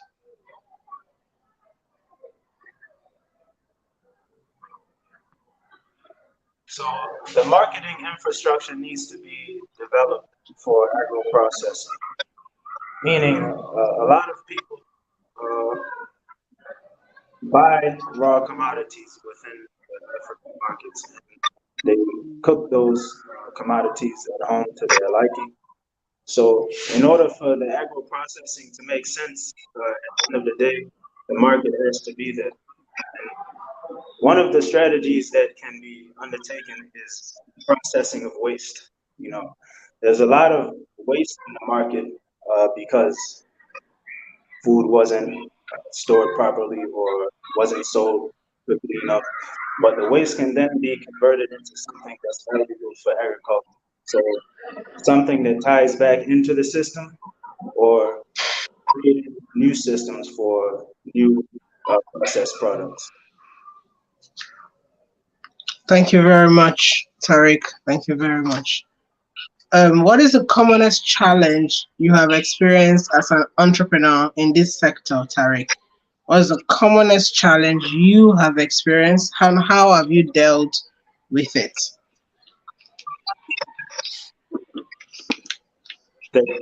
Which? I'm sorry, I couldn't hear you. I said, what's the commonest challenge? My audio is not so good. I don't know why. I said, what's the commonest challenge you have experienced as an agri entrepreneur, and how have you dealt with it? So the common challenges are people's viewpoint towards new innovation, and also viewpoint towards youth. We live in a society where older men have most of the respect. So when you see a youth coming with something new, it's like, people automatically don't trust it. So you have to put in a lot more work and work harder to get close to people and get people to understand so that they can adopt new innovations. Oh, wow. Oh, wow. I mean, this is new. Well, not like it's new, but I like that he spoke about it here. Because if we're talking about skilling up our youths to get into this sector, nothing prepares them for what Tariq just mentioned. That resistance because of how young you are and how that those who were there previously, quote and unquote, are much more experienced. So I liked that he said you have to warm up to people to get them to pay attention so they can adopt. I like that he said that. I liked that he specifically said that, because he could have said, well, I do my thing and get away with it. It's an ecosystem. You need people. So I like that he said he'll go closer, then get them to, welcome, then adopt. That's the only way we can grow. I love, love, love that. Thank you, Tariq, for sharing that very useful. Ajala, you want to say something? Meekness, can you hear us? I think what I'm going to say is similar to what Tariq said. Um, for me, everything is mentality. I think the mentality of sometimes people meeting me that I'm committed to this. I am a farmer. It's what I'm about. It's what I love. It's what makes sense to me as a business. I think this is one of the very big pillars for Africa to super leap into what it's supposed to be. And I think sometimes when you're faced with people that are like, we've been there, done that, what do you have to add? It's like, well, these are some of my thoughts and ideas. But I think I understand it because what's happened is that we've never had legacy businesses or corporations in agriculture. We've rarely had legacy companies in Africa, generational wealth and generational companies. So imagine now for agriculture, with by and far the most interesting thing is that I've met people who are now in powerful, influential positions. And you know what? Once you have a conversation with them, they'll open up and say, I used to farm. That guess what? My mother and father farmed, and there were 6, 7, 11 children. They put us all through school. I'm like, look at that. But for some reason, the experience they had of agriculture, of farming, it wasn't kind.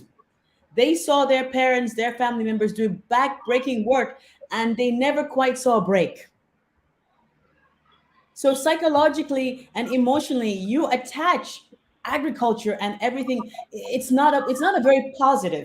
Maybe you can be nostalgic about being again back with the soil, working with the ground. You understand it, you love it. But if you think about in real terms of living your life and providing for yourself, it didn't look good. So now I started to understand why when I'm in the room with these people that are having influence, it's difficult. Start to really talk, and then you take the time and then get them vested. I think then the mentality starts to shift because at the end of the day, then they say, you have a point. So I think for me, this was really the mentality, dealing with the mentality. And that's throughout. That's why I'm saying really my biggest push is always how to change the narrative, not only in agriculture and farmers, but really for Africa. And I think that changing the narrative is not just about how somebody from somewhere else sees us, but how we ourselves in Africa also see Africa. That this is a place that you want to be and want to invest. And it's worthwhile investing. It's worthwhile working here. It's worthwhile committing yourself to this, to Africa. And this is really it. So I think overall for me, mentality has been a big thing, but I also see it becoming more flexible. I see it opening up, and yeah, Thank you so much, Ajalo. When you said that there aren't legacy businesses to look up to in agriculture in most countries, yeah. I completely agree. But I think the word would be legacy successful businesses. Right, exactly. Because there are farms that have existed for the last 50 and 100 years. It's passed on from one place to the other, literally. But they attribute their time on the farm to hard work. They really didn't experience what you would call the big break. Maybe it was just a system of survival for them. Send us kids to school, have the basic life. So I think what we should now begin to do is, instead of repeating the same cycle of legacy businesses that can be passed on, it should be now successful legacy businesses. Right. And that's why we're having conversations like digitization, mechanization, aggressive food processing. Meekness, can you hear us, please? Meekness, can you hear us? Meekness is supposed to speak to us around food processing. Meekness, can you hear us? Please let me know. I think she said her audio is bad, so I told her to try to log out Oh, and log in again. oh, okay, fantastic. That's fine. Tariq, if you were to give us, did she just speak? Yes, that was Bigness. You just said hello. Hi, Bigness. Can you please speak up? I'm kind of struggling with the audio. But can No, you we hear can hear I you. me? don't know that. But we can hear you. Yes, even though my challenge is you are breaking from your side, I can hardly hear what is being mentioned. Maybe just a few pointers. Okay, Lady Jade, you may need to take the conversation with her if my own internet is breaking so that she can hear you clearly. Okay, but But I think for my own end, your network is pretty okay. It's actually is good. So I'm thinking it's a place of oh, network and all, but it will definitely get better. But I can always echo it if in case she fantastic. says she cannot hear you. So, but Meekness, can you hear me at all? Can you hear my voice? Yes, I can hear you now. Fantastic. But we can't see your face. You want to show us your face?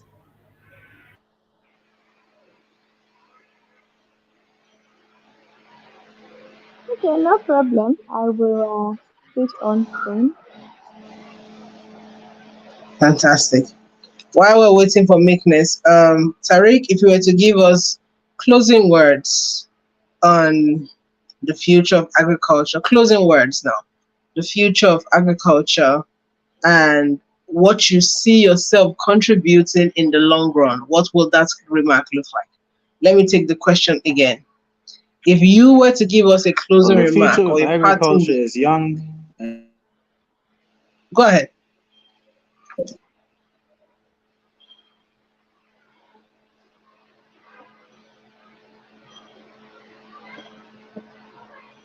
Can you hear him? I can't hear him. It's frozen. I think it's frozen. Yeah, Okay. I think it's frozen. So Okay. Meekness, can you hear us now? Maybe let's try to see your face. Or you can turn on your video.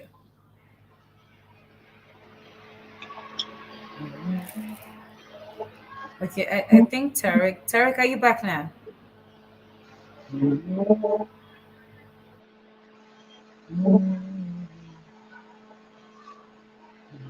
Hello?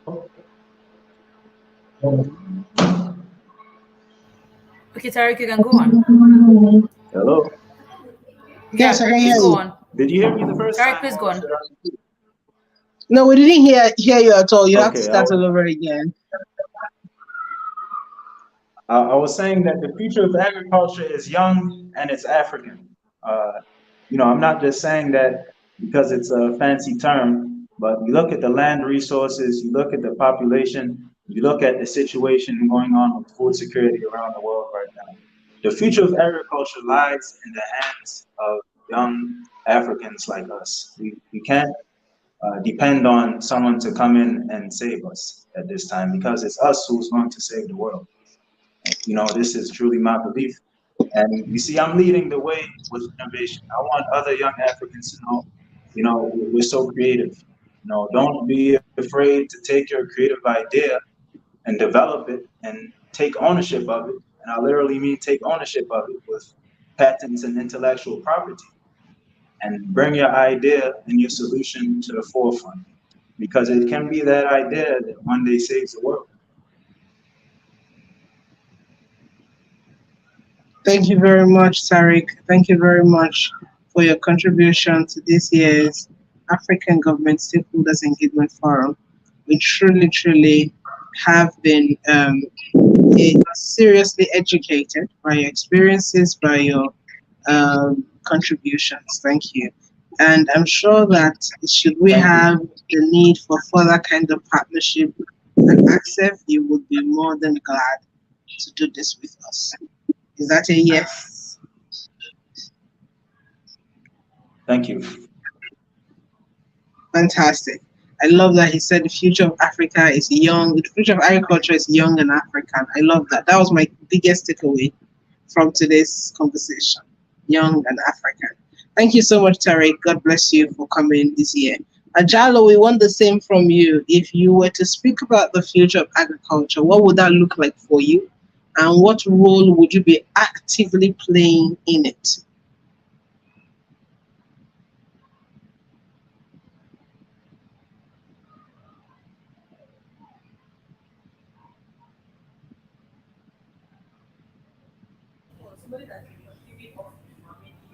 Ma'am, can you hear Jalo?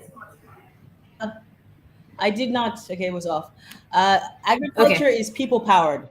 That's for me the biggest one. Agriculture is people powered, and for me the most essential role I can play is to make Sorry, sure. Jallo. I need. Oh, Hello? I think Madam President's network kicked her out. Okay. All right. Yeah, I think her network kicked her, but in as much as I think that she would have loved to hear Okay. what you were saying. I Uh, guess she's I'll, the one coming back on now. I'll repeat it. Okay, that would be so kind of you. All right. Okay, so she's back Okay. now. So please continue. Thank you. For me, I think really the one line I can say is that agriculture is people powered. So you got to give the power to the people.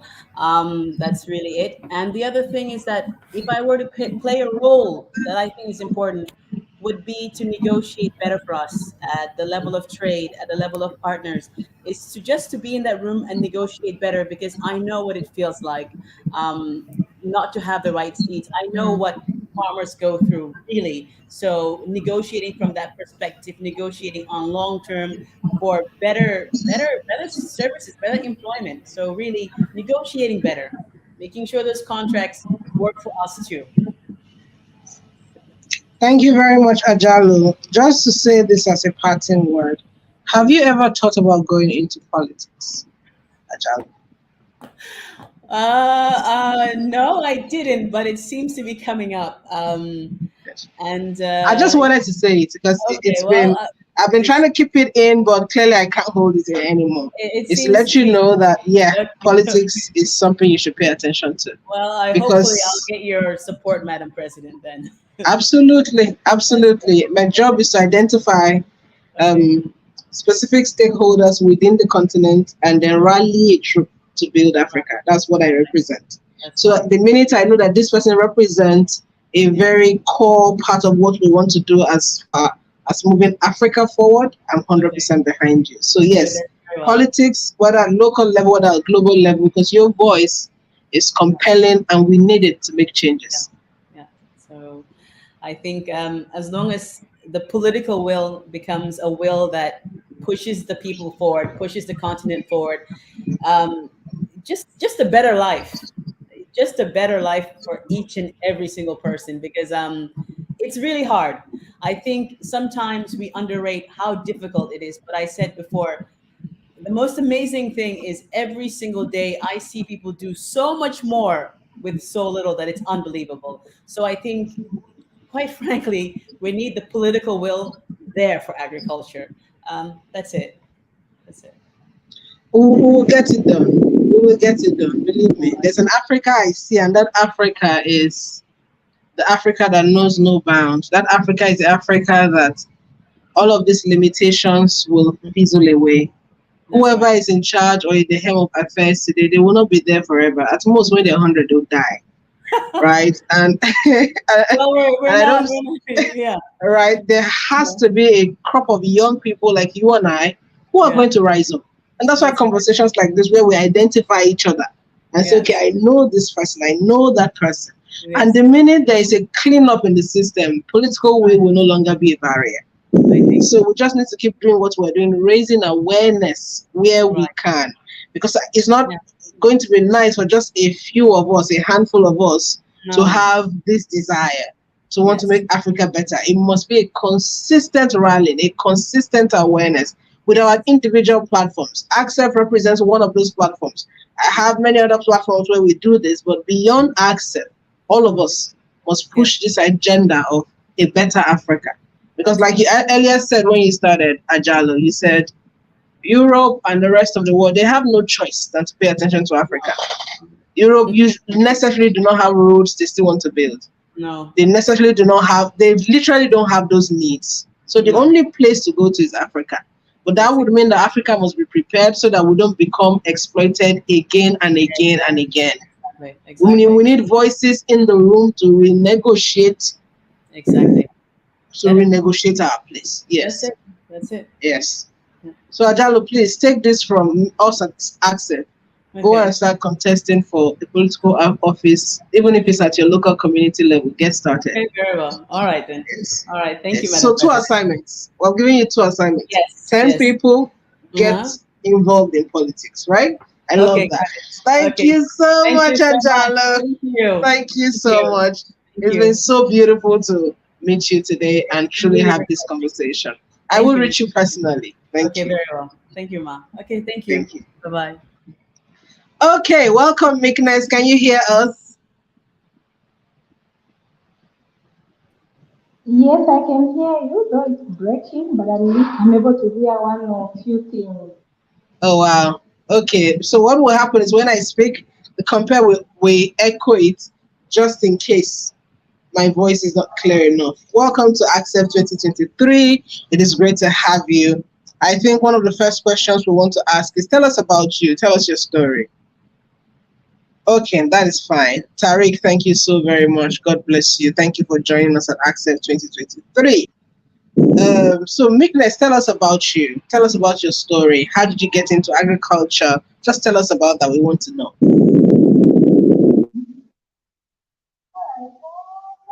And I think, way back we used to really disregard things that have to do with agriculture because maybe we thought it was for our mothers to do, our fathers to do. But then I saw the rate of unemployment that are happening around, maybe in my country itself. And now I thought if I've got the resources, so I need to study agriculture. So for during my studies, most of my research work had to do with studies in the agriculture farmland. I think from there that's where I really got the interest to say if others can do it, then I can as well do it. So and I think I went for now studies that have to do with food security and sustainable agriculture. And here we are today, actually how I was at the farm. So I think basically that's about my agriculture story. And most of this has to do with these food insecurity issues that we are having now. So the question must be how much, what can we do so that we enhance our production? I think most definitely that's where my key interest is. What are other food sources that we can have in case one goes into extinct? What are other sources that we can bring on board? I think basically that's my story and maybe the focus that I'd want to venture in. Okay. Thank you so much, Meekness. And I mean, what an amazing story that you have there.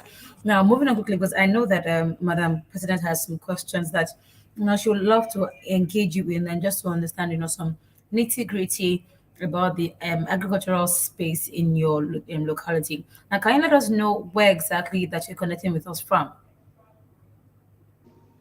All right, so today I'm in Gambia, in the capital city, Lusaka. Okay, fantastic. So, what is the agricultural sphere like in Gambia, especially in your locality, having to get farmers, to be able to get the right funding or infrastructure? What is it like in your country?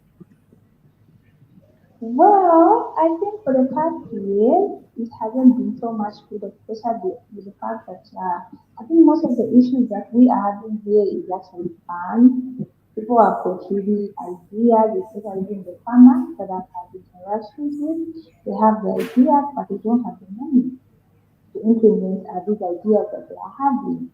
So I think, but regardless of that, I think as of now, there's been an eye-opening situation, especially where we've had this governmental funding, keying in our funding, and maybe they'll request maybe farmers to be in a cooperative. And with that, we have seen even young generation, the youth coming on board. I think to some extent, with we call it the CDA, which is the Community Development Fund that the government has given, and most of the money is actually going into the agriculture sector. So I would a comment on Zambia would be that I think we are getting there. So that's like the current situation. But the previous years, I think there wasn't so much, especially where money is concerned.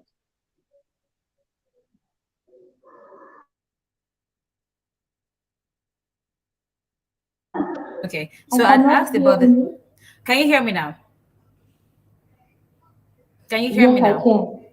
Okay, Madam President Ma, so I'd asked about the challenges, that farmers faced in her community, and then she explained as to how, there was a challenge with funding, even though people have these amazing ideas, but then the key challenge for them for the farmers in the community is cases of funding, and then being able to help the people there understand that okay, there's actually a trust fund by the government that has been put together to be able to help these farmers to have access to this funding. So my over to you, sir. I don't know if you have questions Fantastic. that you would like to ask Yeah, next. a lot of it. I like that you mentioned that before you joined earlier on the panelist from South Africa, Tale Maseke. She did mention that there are lots of funding for agricultural entrepreneurs. That I think our panel. Okay, Lady Jade, please bring on Yes, ma'am. the panelist Sunil Dahil. Okay. He's from I Agra. don't have. I don't think I have the progress team to do that. That's fine. I I'll don't do think I that. can. Okay. Okay. Yes. Hello, Mr. Sunil. It is great to see you again. Good afternoon. Good afternoon, colleagues. Good afternoon. I mean, I remember our panel recording. It was very enlightening. It was very enlightening. And you see, the beautiful part is after our conversation, I met one of the award recipients of AGRA in Nigeria. The very young lady, and she's going to be at our physical event tomorrow so that she'll just share with us her story. So well done on the work you do in Agra, and well done, well done, well done. Thank you for joining us yet again. Meekness, can you hear us, please?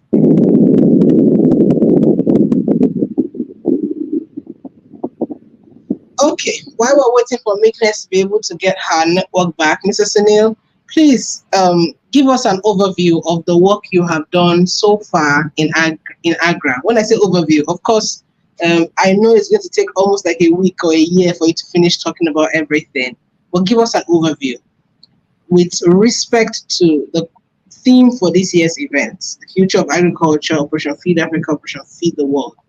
The idea of why I'm asking this question is to be able to connect the dots between the work you have done and continue to do with what we are trying to achieve, just so we can find a connection point and move it from there.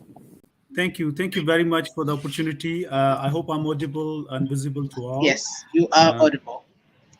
So I have been with Agra for last over 4 years, actually, and I've been privileged to witness which actually the initial part of the journey was part of our strategy 2.0, which was focusing on transforming African agriculture, bringing a green revolution by supporting the development of agriculture sector across 11 countries in Africa. So there we have done well in terms of our contribution. Of course, we were not alone. We had a lot of our partners behind us, which is our donors, and a large part of our interventions went into the input markets development, supporting seed systems, supporting uh, the technical assistance in terms of bringing in the best seed, bringing in the best fertilizers, and also know-how at the farmer level. But also there has been a significant work went into the supporting SMEs which has been actively engaged in the agriculture or agribusiness activities across the continent. Largely, they were performing more as a, or they has been performing more as a agribusiness or agricultural food processors that we have been working largely with. Some of them are smaller in the scale, some are medium in the scale, some even are actually large off takers, people who are actually also running processing facilities, companies like Nestle, for example, here in Ghana, in West Africa. I've been working with them as well. Those are multinational organizations which are actually have invested heavily in the final food product that can be consumed, within Africa. Largely, I think in the last interview I mentioned, largely the major import that we are seeing in Africa as agra, which has jumped from about $40 billion up to $90 billion just in a span of about 5 6 years, and largely the recent disruptions in the value chains caused by COVID, pandemics, Ebola, uh, and so on, Russia-Ukraine crisis, they have triggered really a lot, and that has to do also with the gap in between what we produce as a raw material and how much of that we actually end up value adding it, and then making it readily available for consumption in the domestic market. So Agra has been working in that area. I have been heavily focused within Agra on development of food trade markets, which in the context of regional markets and as well as the continental markets. So we're working very closely with our own approach and strategy, which we believe strongly that Africa can feed itself, but also can feed the world. In terms of, in a light of these disruptions and rapidly growing population, very young population, we have a lot of African to feed, and we have fertile lands that really, require to produce high yield food materials that can be further connected into the or supplied into the value addition markets, a value addition industry, and then it is further ready for consumption. So that is where our work has been. Now we are just embarking this year as an organization into our new journey. We have actually rethought about our next 5 year strategy, which has to do with the development of food systems of Africa. So our approach is actually very much aligned with the SDGs, largely in terms of food securities. So we are going to respond to some of those major critical SDGs in our new strategy. So the work has been going to be focused on not just producing more at the farm gate, but also making it readily available to the consumer as well. And that's our food system approach, where we just don't continue to heavy lift one segment of the value chain of agriculture, which probably we have done in the past, which was also needed, which was a need of the time to work heavily on the seed systems and the input. We normally use the word input level, but we want to also do work on the more work on the output markets going forward by using a food system development approach. I'll stop here. Take any questions. Fantastic. Thank you very much. That's a lot of.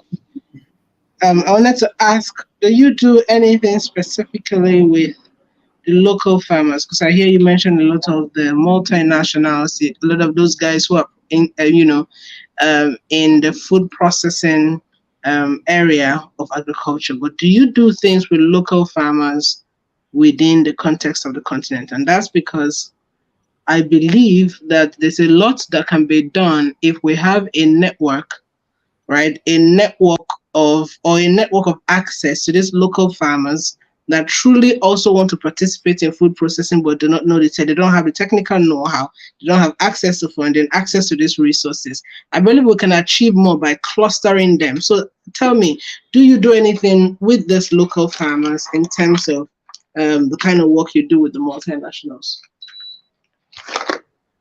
Yes, we haven't done anything without farmers, or so far, even since our inception. Whatever the work we have done in our first two strategies, or let's say a first decade of our work, has been actually for the farmer, with the farmer, largely. That is what I was trying to highlight. That we have actually done a lot of heavy lifting there. In terms of over about 10 million farmers, we have reached out with our services, with our support and assistance. Um, in terms of providing them with the best services, in terms of best materials, and also the areas where they are weak in terms of access to finance. So we have our in-house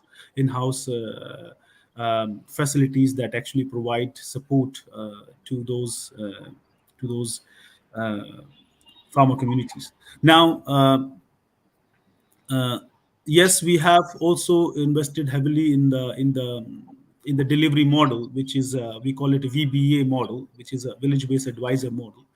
So in that initial work, we also identified some dynamic, some effective, and sound-minded lead farmers, we call them. So those are the one which formed our network pool of over 14,000 VBAs that we have, which are affiliated with Agra. They have received multiple capacity building trainings uh, in those years, and we still utilize their capacities, utilize them also as our delivery model when it comes to anything we want to communicate, anything we want to deliver to benefit farmers. Uh, that VBA is a vehicle actually to that we use. And it is not a forgotten model in our new strategy. We continue to build upon it uh, while we are embarking in also our digitization interventions. We have planned to do a lot of digital ag interventions going forward, and that is the VBA will be the tool that we are going to use uh, while delivering this kind of digital, agricultural development work that we want to do. So that is what I can say. Yes, I did talked about because I'm a market person, so it is in my DNA. I have to put the markets forward, but that doesn't mean I have put a farmer backward. Uh, there are no markets without this, supplies from the farmer. So definitely, Agra is all about smallholder farmers. If I should say very specifically, we work heavily. Uh, Everything that we do is to benefit that small scale farmer that you find often in the rural Africa, and that is the ultimate beneficiary of our work, of our services that we look for. But of course, the idea is to also uh, going forward to embed in our strategy this new approach of being more demand driven, so that our farmer communicate to the consumer able to communicate to the farmer, because that is what has been a challenge in the past, where most of the value chains, you pick any of them, rice, other stuff of food crops, there has been a disconnect in between what consumer is looking for and what farmer is producing. So we try to eliminate that gap through our sectorial coordination work that we intend to do in our new strategy going forward. Thank you very much, Mr. Sunil. What strategies have you adopted in the past to reduce food wastage or spoilage before processing? What strategies have you implemented in any of your projects that you think African entrepreneurs and governments can, implement? I think before coming up with the strategies, what we have done as Agra is we acknowledge that food loss exists in agriculture, because until you don't acknowledge the problem, it is difficult to come up with the right kind of strategies to address those issues. So we did acknowledge that we seen in Africa producing a significant quantity of food, but unfortunately, due to the lack of infrastructural uh, conditions, we end up losing a significant quantity, a significant commercial value, significant commercial quality of the product. Losses are in a multifolds. It's not about actually the the weight lost of the product, but it is also in the quality terms. It's also in the commercial value. So we did acknowledge that in terms of our strategies has been to work closely with the, or I would say bringing closely our off takers companies which are operating as SMEs, as medium enterprises, but also as a large scale enterprises, so that they, first of all, they also uh, participate in this work of how to minimize those losses. uh, I think one has to do with raising the awareness at the farm gate level, because losses are spread across the different segment of the value chain, different stages as the product move from one stage to another. Uh, so we have heavily worked in terms of provide through our VBA delivery model to provide capacity building at the farm gate level, so the farmers actually minimize their losses at the farm gate level. Um, that is one thing, but as well as we try to bring closer those SMEs who are buying through agents, through intermediary traders, to bring them closer, particularly those companies, we call them aggregators, companies which are actually aggregating the volume from by working with the multiple small scale farmers or farmer organizations, cooperatives. So the work has gone also to strengthen those aggregators. Uh, First, making them aware that that loss is not a loss of farmer.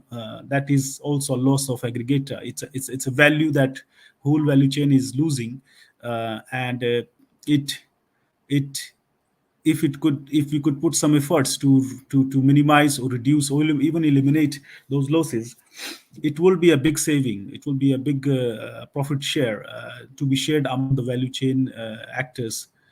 So there has been a lot of work also with the aggregators levels, where they are actually provided with the capacity building, but also through our development financing, help them assisting in building a modern warehousing facilities, and also providing them equipments that will help to measure the loss, but also to to to minimize that loss by using those equipments. So that kind of support we have provided in the recent past, but idea is to also continue with that, because it is an ongoing work. It is not something that we have done it once and and that's all. It is something that a day-to-day, a routine work that is required. But of course, as Agra, our intention is to capacitate our stakeholders in agriculture, the key actors, either they are farmers, farmer organizations, aggregators, off takers, so that they learn to work with each other, and as well as do their part of minimizing those food waste. That is what I can say in terms of what Agra has been doing in this particular area.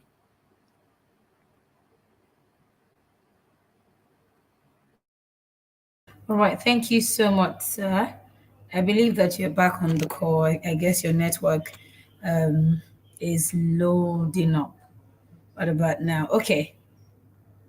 Oh, okay. Meekness, I'm seeing your message now. Definitely, once Madam President is asking that question, I'll do well to just tap in the chat section so that we can be able to maximize our time, and so that we can have much more effective communication. Okay, I don't know if you Yes, heard what I can hear. I don't. I Okay, heard, but I'm sure the network threw him out. yes, Meekness, definitely. can Meekness hear us? Yes, she can, but I'll just do what to type because I think her network is quite shaky. Okay, But I'll just type okay, in the chat okay, section as you ask. okay. So what I think we should ask her is, okay, that's fine. What are the practical ways that she has improved her yield as an agricultural entrepreneur from your own region? Share with us practical ways you have improved your yield as an entrepreneur in that region. Meekness. Mr. Sunil's network, what happened? I think his network threw him off. Oh wow. Oh wow. Okay, so I'm trying not to use my video so that That's maybe fine. my network That's will be fine. a little bit stable. That's fine. Go ahead, please. All right.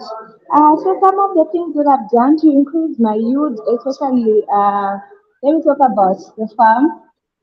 Basically, is using these upcoming technologies such as irrigation systems that we are trying to put in place so that in case of these climatic changes, we are able to still have some water that we are able to use.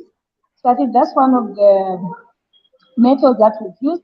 And then the other thing also here, we're trying to promote the use of biopesticides using already these biological organisms that we do have in case in a best case scenario where there are no much funds that maybe a farmer or maybe even me as an individual I could use. Fantastic. Fantastic. Thank you very much. The other question I wanted to ask is what sort of policies do you think mitigates the ability of agri entrepreneurs to export their products and services? What kind of policies do you think we should look out for that has the potential to stop African entrepreneurs from exporting their products? I think maybe it should be also even the, like you have said, for example, on the exporting part, because most of the time there are a lot of channels that maybe an entrepreneur has to go through before actually they can have their products either exported or maybe rather imported. So I think we should look out for policies that could actually maybe shorten the process that an entrepreneur could go through. Why I'm saying that is because you understand that, for example, some of the farmers, they are not even really so much educated. And you find that somehow to some extent subjecting them to so much of these long processes in the wrong line, they just end up giving up. And I literally feel like because of these processes that are just too long, that's how we end up even having it, for example, preserved or maybe stored. That's why we end up even having all these issues in the post-harvest. Okay, her network has thrown her out. Mr. Sunil, can you hear us? Yes, excuse me. There was something strange happened. I lost while I was, I think, still speaking. But I hope Yes, I'm audible to you all. yes, you're audible now. The other time it just went off. We didn't know what happened, but you're audible now. Yes, I You didn't can knew what was the issue, but maybe the internet was the issue. But I'm here now. Mhm. yes, please go ahead. You were speaking before you went off. Yeah, so I was just concluding on the question you asked, that what we have been doing and what are our plans on the impacting on the food waste. So that is what I concluded, that large part of our work has gone at the farm gate level, because we believe there has been a lot of harvest level food losses in terms of and then also in terms of weight of the product, but as well as the issue of quality. So we try to address that by deploying our VBAs at the farm gate level to the farmers. They engage with those farmers to actually capacitate them and minimize those losses to a point that farmers actually make saving out of their total produce in that particular season.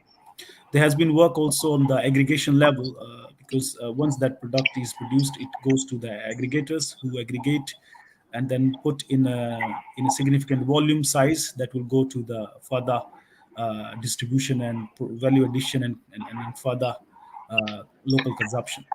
So there has been work on that level as well, in terms of again in a form of capacity building, because after the product is harvested, there are losses also, we believe, at the aggregation level.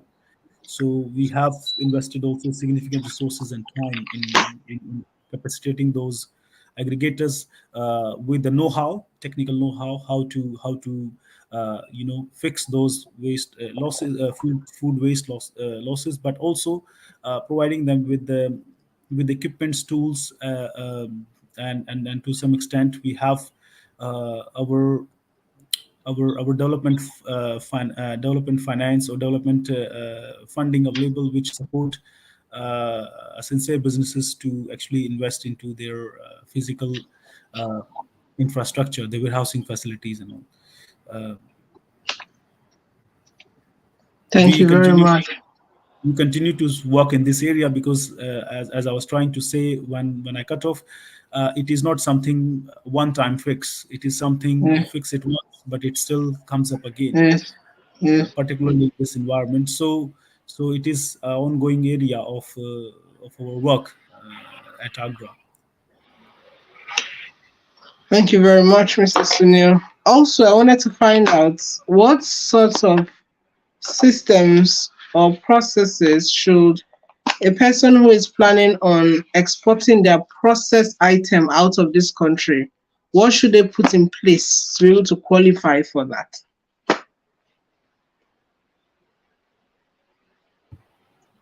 I don't know if you meant some specific country because each country from Africa So has its own.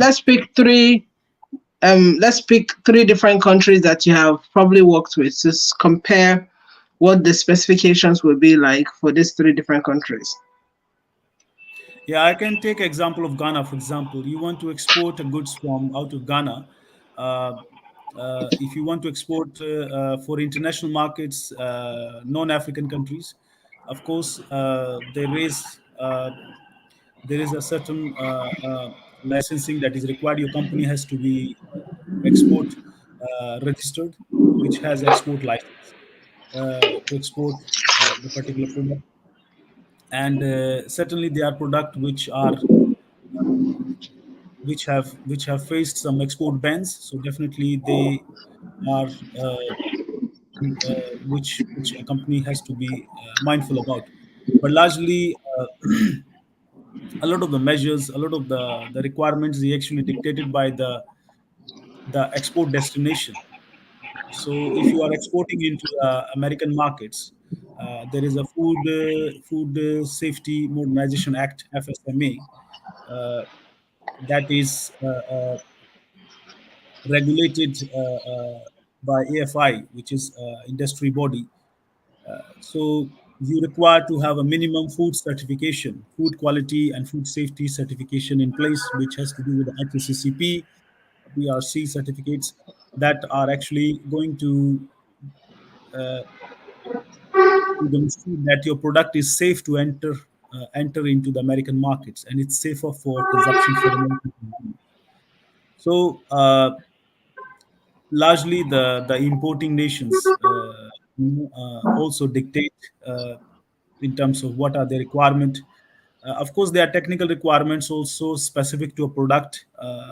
If you are, for example, exporting cashew nuts from Ghana, there are 26 international grades.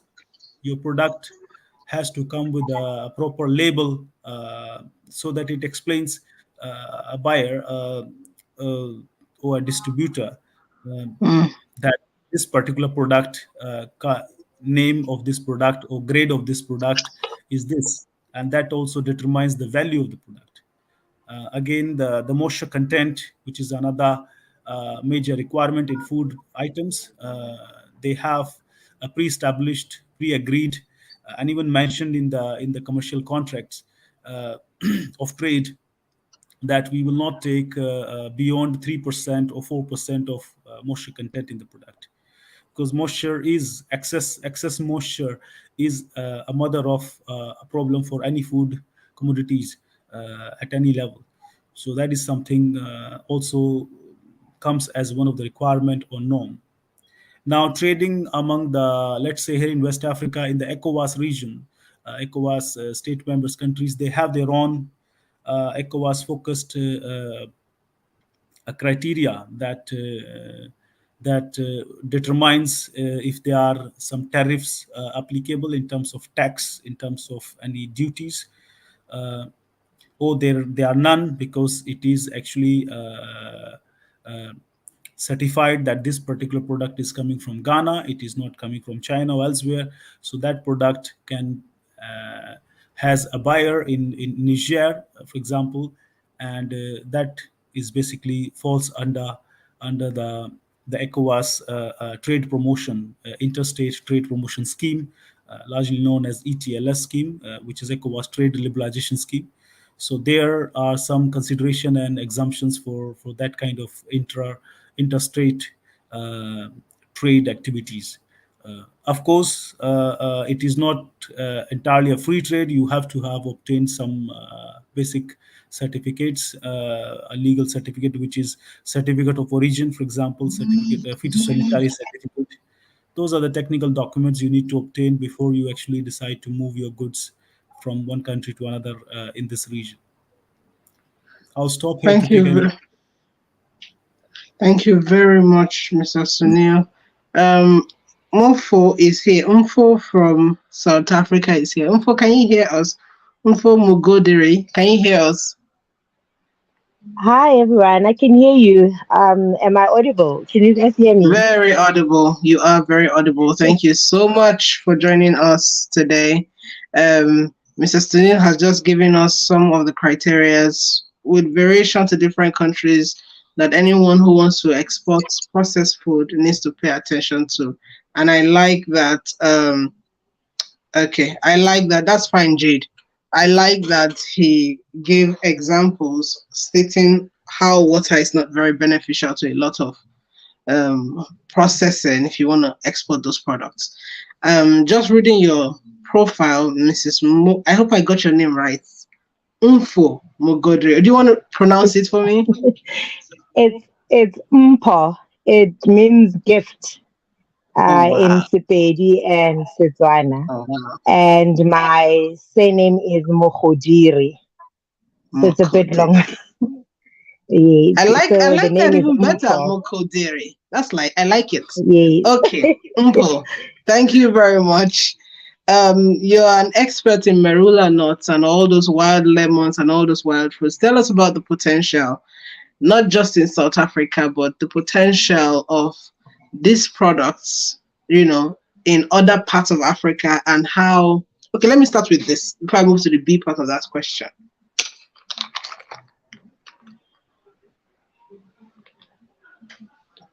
Did you hear me? Sorry? Did you hear me? I can hear you now. Can you repeat Okay, that, let me take the question again. Can I take the question again? Yes. Okay. Yes, you may. I said yes. I said please tell us just a little bit about what you do with the wild fruits, wild lemons, mushrooms. Tell us a little bit about what you do with these particular products within South Africa. All right. Thank you for that question. And thank you for having me. So the company that I work for, it's called Indigenous Delights.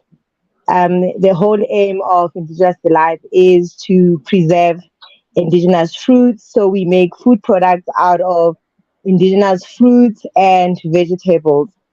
So with the focus at the moment on the marulan fruit and nut, wild melon, and also our grains that we work, for instance, like your pearl millet. So with Indigenous Delight, the idea is to actually preserve and at the same time share the knowledge that it comes with it. And also because we are based in the rural areas of Limpopo in a village called Hakolop and Muleji. So we work with the community. They help with the harvesting and the collecting of the marula and the planting of the wild melons and the harvesting. So we buy from them. And also this is a way of them earning an income and also a way of them, giving them an opportunity to thrive in their lives. So basically that's what Indigenous Delights do. So what we have done is that we preserve the food, and after we preserve them, we put them in bottles that we get to sell. But also is that we don't want, to the food to just end at a delicate, taste. But also we wanted to, we've added just a little summary of what the produce is and where do we find it. A little bit of the fun fact that even when you are sitting at a table and you see our bottle on the table, you are able to start a conversation with that similar fruit. You are able to take a photo and you go on Google to see what the fruit looks like. So basically, it's just a series of conversation starters on the indigenous foods. So that's what Indigenous Delight does. We're bringing Africa to your palate. Fantastic. Are you guys the ones who produce amarula? You know that amarula drink? No, unfortunately not. Unfortunately, we do not produce. We do not produce the amarula drink. Though in the village, what happens is when it's marula season, from December to April. So normally in February, they collect, the ladies in the village, they collect and they make the traditional beer made out of the marula. So we call it murula or muhupe in Sepedi. So that's what the beer. So that beer is then first taken to the chief in the village. Then from the village, then everybody can have it. It's not sold, it's just given for free. Oh wow. Oh wow. So okay. So whoever the founders of Amarula are, they decided to make it top notch and make it exportable globally. Interesting. Yes, Okay. they So have tell us managed about that. the challenges you have faced with interacting with local commodities. I mean local farmers that helps you get these commodities. Tell us the challenges you have faced with interacting with them in terms of their produce and everything in between.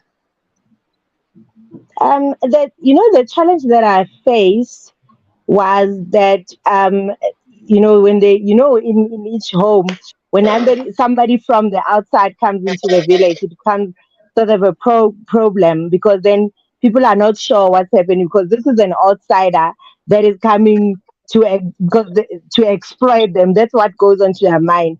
One of the challenges that I encountered was uh, the fact that they had trust issues, so they were not opening up. So I had to reassure them, to make them see the bigger picture, to say, okay, fine, I'm coming in, I'm going to buy. You guys are getting 1, 2, 3, 4. This is what you're getting out. You are not just giving me your resources or your produce. I'm actually buying it. So I had to develop that. So trust was a very big challenge for me to earn their trust. I had to go through some tests to actually, um, to win that. Another challenge was that, um, because now we are in the rural areas, I had to find ways on how do I get my product to the cities? How do I get products to my clients that want them, that do not live in the village? I had to build relationships with the couriers, so the courier company, so that my clients are able to receive the product. Another thing that it was a challenge for me was, having to go to the chief and explaining the benefit sharing, because that was something new. Because when you get to a village and you're using their resource, you're supposed to do benefit sharing, and that was something that they were not used to. So both of us, with the villagers, it was something new for us. So we had to take it one day at a time and see, because you meet stumbling blocks. We had to come up with solutions that work better for us, and also learning along the way. So that was the challenge that we've that I've encountered. And sometimes the issue of not having proper network for the communication, it was also a bit of a challenge, because now you cannot communicate. You can send emails, but the person on the other side might be waiting for your emails, but they could not go through. So those are the challenges when that I encountered working remotely, because these villages are deep down, in the deep down villages, where network is also a bit of a problem. Thank you very much. I know that network infrastructure is one of the biggest challenges we still continue to face in Africa. And one of our panelists Mm, earlier on has she did suggest that one of the things African entrepreneurs or African governments should start paying attention to is laying fiber optic cables all across the mm, continent. And she said if true. governments can be, dedicated and responsible to take a certain number of meters per week, per month, and just lay these cables, because there are some problems that some countries will never have. Africa can become those countries. It's a different thing if we don't know the problem. We know the problem, we know how to fix it. We just need more people who are not just passionate about ourselves, but passionate about growth in the continent. So, yes, I'm just saying this to corroborate when you talk about network issues Mm, true. and what we can conveniently do about it. So, before I come back to you, Umpo, Meekness, do you want to share with us a couple things that you think Africans can do if we truly want to feed ourselves and feed the world?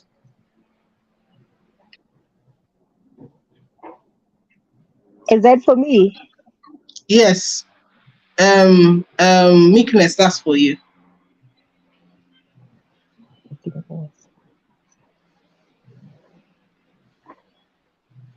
Okay, I think Meekness is having challenge. Let me ask Okay, can you Mr. hear me? Okay, Can you hear I me? can hear you now. Okay. All right. So I think one of the key things that I think Africa must do is to actually invest in the youth. I think that's one of the components that we could do so as for us to immerse ourselves in the agricultural sector. Because I think the young ones are the ones that still have the energy, at least for now. And I think Africa also should endeavor in looking into using some of these advanced technologies that maybe our friends that are using in these developed countries, like maybe Europe. We could also start thinking about investing in those easier to do technologies, like maybe using robots and all these kind of advanced technologies. I think that could make our Africa better and as a goal for Africa to be paradise. I think maybe with those kind of technologies, we should be able to maybe achieve that kind of Africa that we want. Fantastic. Thank you very much, Meekness. Umpo, I also wanted to ask, have you ever considered taking some of the things you do right now to other communities within South Africa? And then have you thought about going outside of South Africa? Um, Thank you for that. I've actually thought about it, and is a plan to do that, to go each province in South Africa and get their wild indigenous foods within the provinces, because each province has that. There are some of the provinces that are similar, where you find the Murula fruit is similar. You find the Murula fruit in Limpopo. You also find the Murula fruit in the Northwest Province and Mpumalanga. But there are some of the certain fruits that you do not actually find in one province. So so the plan is to actually be able to go in each province and explore what we have, because we have a lot of these wild fruits and indigenous fruits that we have. Um, I've actually thought of going to them and exploring their Rapogo millet, which is a big thing also.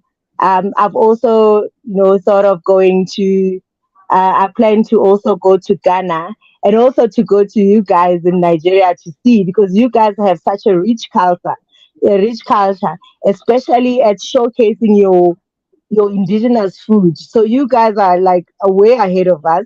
So we are simply playing catch up to you guys. But I'd love to explore that, Nigeria, Ghana, Uganda, Botswana, because Botswana we more like have the similar. Those are the countries that I'd like to see what they would have to offer. and also taking our products to them also. So yeah, it's actually that, it gets me excited actually, because I think Africa, we have so much to offer. And I think it's about time that we create our own table that we can sit at, and not always ask for a place on the table, but to basically create our own and be able to enjoy, our own foods. Thank you. Absolutely. Thank you so much. And whenever you want to come to Nigeria, all you need to do is send me a message and I will be kind enough to introduce you to as many people you need to meet. And that's the same for Mr. Sunil. You have a project you want to do in Nigeria, AGSEF will be more than willing to partner and help you achieve. Same thing with Meekness and all our stakeholders who have joined this. Mr. Sunil, I want to ask this. The theme of this year's conference is the future of agriculture, Operation Feed Africa, Operation Feed the World. Could you outline 5 steps you think agri-entrepreneurs and African governments, so 2 different categories of persons, we want to feed Africa, we want to feed the world. In order to do that, we need the private and the public stakeholders, right? Give us 5 steps that you think the private sector can take and the public sector can take to help us achieve this critical goal. And I believe that one of the reasons why I say this goal, earlier on when I gave my opening speech, I talked about how that 60% of unused arable land still exists in Africa. And we still have one of the highest unemployment rates within the continent. So if we have people who, for lack of a better word, are disposed to learn and they have the resources to learn, it means that we have the capacity to abundantly feed Africa and feed the world. But there are several things, bottlenecks, preventing us from doing that. You have been with AGRA for some time, and AGRA represents one of those pioneer organizations in Africa transforming the agricultural landscape.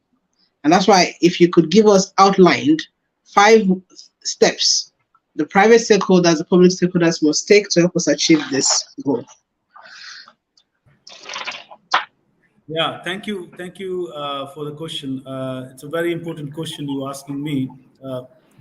So, feeding Africa and feeding the world, actually, it is something that uh, you know responsible is a shared responsibility among the private sector, development partners, and as well as the national governments. So the outline of the steps I would suggest is one. I think the the consumer. I'll start with the consumer that has to believe in something I found as a very interesting motto that a small country called Gambia here in West Africa have been using it. The slogan of the country is actually, when it comes to food, it is very clear. We eat what we produce what we eat. So this is something can really be adapted by entire region and even entire Africa. And uh, and it is becoming quite a requirement going forward. If you're looking for affordable food that is safe, you must have to be in condition to produce, process locally. You can't achieve this cost effectively and also being affordable in terms of affordability uh, on the imported food. It is very difficult practically. So anybody who is performing as a close, I would say a close actor to the consumers, which are largely known as distributors, off takers, those big multinational or even national processors who are actually supplying their final goods ready for consumption in the domestic market. They have to believe in their supply chain. Of course, the issue at hand is not the easy one, uh, but I believe easy way out are actually going to make your journey of development very short and not a very long lasting development. And we are looking in Africa a sustainable development when it comes to food, when it comes to agriculture. So therefore, first step I would like to say is that those entrepreneurs who are sitting as food distributors, they should not look just for an easy way out, which is calling someone in China or Vietnam and bring me containers of rice, or that is an easy way out. But it is damaging heavily our economies here. We are struggling with the foreign exchange reserves. So it is something that they have to believe that we should consider going with the probably a little difficult route, which is learning to work with the local SMEs, local aggregators, local farmer organizations, and add value to what is available local. Because I think COVID disruptions like COVID and Russia Ukraine has given us a big lesson. And I'm speaking not only for African countries, but this lesson has been learned by countries like India, from where I'm coming. We can't heavily rely. Yes, it is a global world we are living in. We live in a specialization, but being extremely dependent when it comes to food on external partner, it is a recipe for disaster. So let's try to believe in that we can be self-sufficient. First thing is believing in the mind. I think that we can do it. That is one I can say as a one big step, and that apply to every actor in private sector. Private sector. Either you are a distributor, you are a processor, you are an aggregator, you are a farm organization.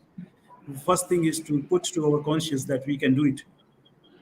The second thing is start putting efforts in terms of finding ways to how they can get directly supplied, they produce from local aggregators, and the local aggregators how they can get from the farmers.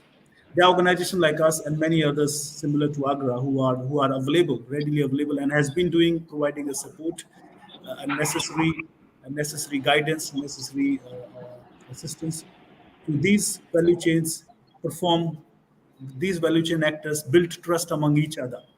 I think that is something sounds very philosophical, but when it comes to trading the services and the goods among each other, the trust is the key requirement, and that happens until you start sort of being open, being clear, putting everything in written,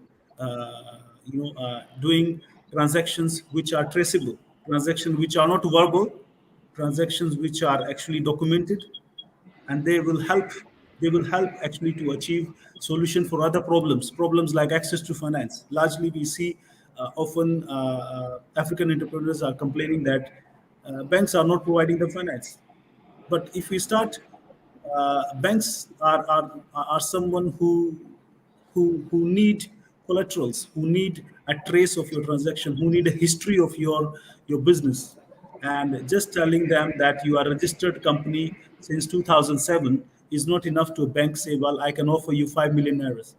They need to see in since 2007 how many transactions you have done. Do you have a history? Do you have a track record of that somewhere written, somewhere documented? So that's the second thing, which is again for entrepreneurs to be, uh, uh, you know, able to do document their transactions, no matter how little, how less frequent they are, but it is important because that is also something will help to remove the next big storm in the way that they often find, which is the financing. And because that is how the bank reads your business. That is how they decide in their cabins how much money, uh, what is the risk factor involved. Now I think still on the private sector, the third step I would like to say is that aggregators are a very crucial actors in the value chain. You pick any of the value chain: rice, soybean, maize. Aggregators play a very crucial role, and they require to be more responsible towards their farmers from where they are buying and aggregating, and towards their buyers, off takers, which are actually companies which are adding value to that. So, but these aggregators are also often find with the least support availed by government, or even development partners like us. So they end up doing things in their own way, which is often seen as a very disadvantage. And therefore you see there is a lack of quality. There is food, significant percentage of food loss are being done. So the step that they should take is also to take that intervention, that work, as a long term business, a volume based methodology rather than a transaction based. Because often you find when you deal with the aggregators, they end up doing transactional practices, which is like done one transaction with one supplier or one buyer, and that's it. Next year, next season with someone else. We need to see these aggregators do more repeated transactions with maybe similar companies with a similar supplier. That is how the real development will come. So that also comes with a lot of coordination that organizations like us and yours probably and many others who can facilitate that. Once we facilitate that, it becomes a routine. Then you don't need to go back again to the same actors. You move to the similar other actors, and it spreads like a fire in the jungle. Another step largely is at the farm gate level, at the farm organization. If we can provide more support and more assistance, but also at the farmers, also particularly the farm organizations need to be a little bit more organized. The more organized they are, the better they are able to understand their needs of development, and they will be in a better position to find the solutions for their problems in house, but as well as from outside. So often the farmer cooperatives, when it comes to managing them, management level shouldn't be purely a political management. It should rather be more, a management which is very clear about where the that organization want to go, how they want to see their farmers go forward. And therefore, if it is less political, the better it is. If it is more technical, more visionary about what are our key requirements. Now again, on the public sector, there are certainly multiple sorry, I got muted. So on the public sector, there are also, as I said, it's a shared responsibility. You can't fix it just by, or you can't achieve it just one sector does everything. It is not feasible. It is not practical. So on the government side or regional agencies level, what I see is that there has to be again a strong willpower from those national and regional governments or governance structures, that they really want to achieve this, want to have achieve this by this year. And the second step is to communicating that vision into real time actions. And I think they should take approaches which are specific to the particular subsector of agriculture. Let's say a soybean subsector they are talking, or poultry they are talking. One solution, one approach cannot really address the issues of these diversified agricultural value chains. How about government in these countries encouraging to organize these value chains by supporting them to be organized better in a form of associations, in a form of groups, clusters, that actually they can be heard, their issues, their stories can be heard and reapplicated somewhere else. So that is something government can do, of course, but also look in terms of what governments can provide to help the economy, of course. So often you find uh, private sector companies that are engaged in agribusiness, they are often complaining that they are heavily taxed by the domestic governments. Even when they want to move their goods from one location to one country to another, it is heavily taxed.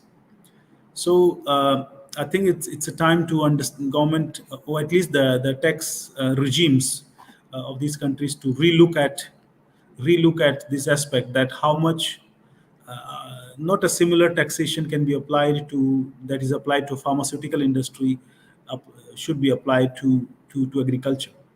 There are different values, there are different economics behind that. So I'm not trying to teach governments how to tax their agriculture products, but I think there is always required time where you have to relook at those regimes which were probably developed 20 years ago, 30 years ago. Times are changing. So so there should be a way which probably helps to these agencies, these SMEs to grow, allow them. I know most of the countries have the investment tax holidays for 5 years, which is very well a good policy. But one thing is having a policies developed, but another thing is making sure regularly that how they are enforced, because the problem is actually at the enforcement level. A lot of the time we have very good policies, which probably lack in any other developed countries. But what governments can do to make sure that there are some task forces, there are some agencies which actually go back and check if those are really enforced very well, and the beneficiaries of those policies are actually getting that benefit. So these are the things I comes to my head straight away, in terms of that is what these governments can do, but also start believing in each other. As when it comes to regional level, I think we are talking now AFCFTA, Africa Food Trade, free trade area. That's a very exciting time. So it's time Yeah. to country believe that this is what we are able to produce in a surplus, and there is a demand in other country. Let's do that trade among each other, uh, but also not doing a one-way trade that is actually two-way. And if these countries think through well, there are ways that the two countries can actually do a dual trade rather than one-way trade, because these are growing economies. They are consuming a lot of products, variety of products, even within agriculture. I'm not speaking other essentials materials. So these are the things comes to my head immediately that I wanted to share with you. I'm happy to hear from other speakers as well. Thank you very much, Mr. Sunil. This was a masterclass on its own. I love how very detailed on both ends. And I think one of the things we will do is extract this particular part just for emphasis, right? I wanted to ask, what country are you joining from today, Mr. Sunil? Can you repeat your question again, please? I said, what country are you joining from? This call I'm attending from my current work base, which is Ghana in West Africa. Okay, Ghana, fantastic. Okay, of all the things you mentioned, there was something you mentioned I wanted to speak to, and that I think was when you were speaking about taxations and land. Earlier on, one of the speakers mentioned one of the problems she has observed within local farmers, and that's land ownership. She said majority of the times banks are asking for collateral for land that don't even belong to the owners. I mean, the farmers in this case may have been leased that plot of land, and you are asking them for collaterals, you're asking them for all kinds of investment criteria. And so once land ownership is not dealt with, we do not have a lot of farmers who are willing to go all the way to put all those requirements required to be able to truly move their agricultural business forward. So I feel like in these stakeholder conversations that we have, there should be schemes by governments to truly allot land to people who have tilled that land for an upward of 5 years and above. So even if it was leased to you in the first place, right? For example, I live in Lagos, Nigeria. Lagos is one of the most urban cities in Africa. If you are going to own any plot of land in Lagos, you have to really have a lot of money to own the land, or you would lease it for a period of time to be able to use it for your agricultural business. Now, if the bank comes to those kind of land, when you don't own the property, you were just leased, the banks may not necessarily be able to give you all you require to push it further. So I'm saying that when conversations like this go on in rooms, I feel like one of the things we must begin to throw up or push forward is how that governments can begin to look at how they can allot lands to farmers who have been in business 5 years and above, and who have demonstrated some level of diligence in terms of the products and services or the produce that they produce from those farms. I mean, this is one of the things that came to my heart as you were speaking. And of course, I want to let you speak to that. But I also like when you mentioned eat what you produce what you eat. I feel like that's a big deal. If governments can enforce this, even though it will be met with a lot of resistance, but it will truly take us a lot further as far as Operation Feed Africa and Operation Feed the World. So yes, Mr. Senior, do you want to say anything about the land ownership, and then we'll move to other people? Yes, indeed, the land reforms are really, really overdue in most part of Africa, largely here in West Africa. Land ownership is a problem to every stakeholders engaged in agriculture, not just farmers, but also even the SMEs who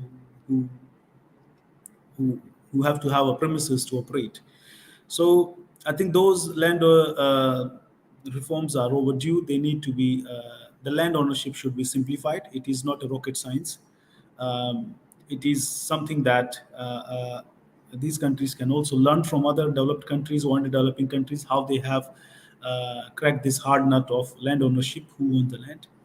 And I think in terms of collateral, when it comes to banks, considering a land, farmland to collateral, I think yes, that is something will really help once the farmers actually are given the ownership, and that will drastically help a farmer to be more accessible to the banks in terms of finance. But there are other methods also which are used when it comes to collateral management.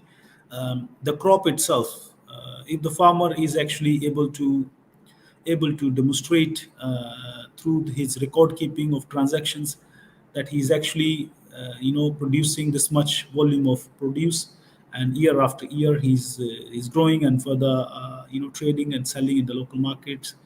um, Once he's able to demonstrate that itself, that record itself, it serves as collateral, informational collateral. uh, but same time, I think if there could be investments where farmers can actually physically store, aggregate their product, because often bigger challenge is also the aggregation capacity at farm gate level. So this can also help unlock a lot of problems. There are financial institutions. Once you are able to demonstrate that you have this particular warehouse where the food produce is stored, and this produce has this much value, then they can actually advance you with certain financing. But certainly, going back to the land issue, yes, it is something that has to be resolved, has to be reformed. Uh, Keeping a land access of land as complex, uh, at least for the agriculture I can understand the complexity. Justification can be for natural resources, like where you have gold or diamonds or things. There, as a government, you need to make things a little more complex, because it is extremely high value natural resource, and in a limited volume, limited opportunity, that governments therefore have to make a very complex land access regime or measures. But when it comes to agriculture, this is essential. There is a difference in between essential and you know uh, those products that I just give an example. Uh, so for the essential, I think it is the land access should be more simplified, uh, in terms of anybody who, and you are not in a shortage of land, by the way. The thing is that when it comes to agriculture, I think largely the agriculture activities are done not in extreme urban areas. So why not facilitate that reform, so that farmers, as you rightly said, if somebody is farming for 5 years or 10 years, that person should be have full right of that particular land. So that is what I can say on the land issue. In fact, it is a issue, it is a challenge, and once it is, and it can be solved. It has been a challenge for other countries also in the past, but countries who took it seriously, they were able to resolve it, and you see where they are in terms of their growth.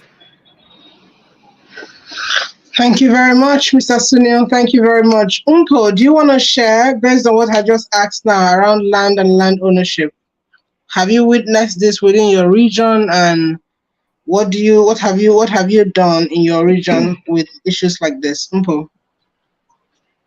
I think land is an issue for everyone, and not only, because even where we are, we actually do struggle with land, and it's easier for us. It's easier to get land in the rural areas as compared to get land in the urban areas. So also land ownership also it is also plays a huge role in that.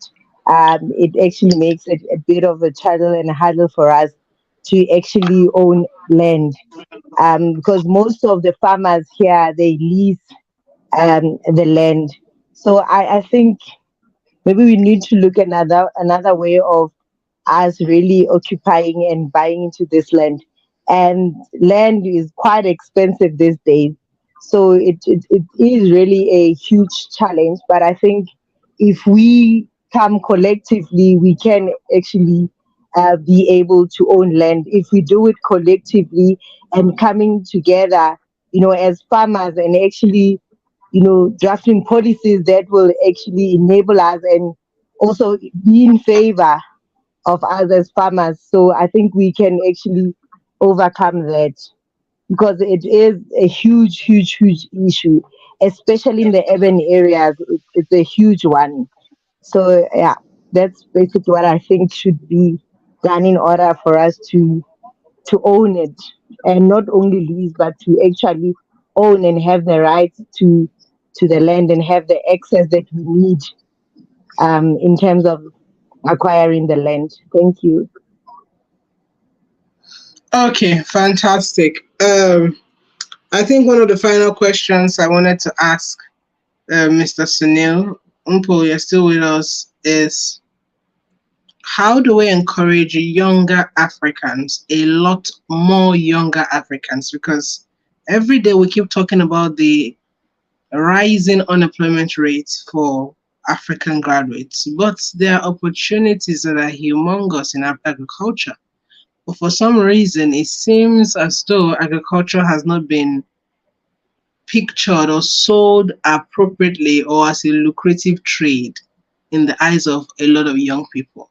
How can we change that narrative? How can we change that dynamics to begin to enroll a lot more younger people into agriculture? How do we do this? What do we sell to them as the benefits? What do we sell to them as the areas of agriculture that they can get on into almost immediately?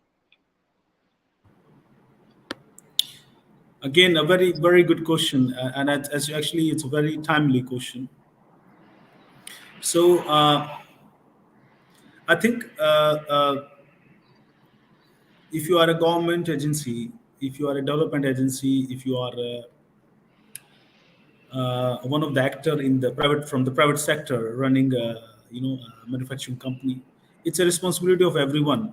It's not one uh, you know uh, sector or one agency can fix it.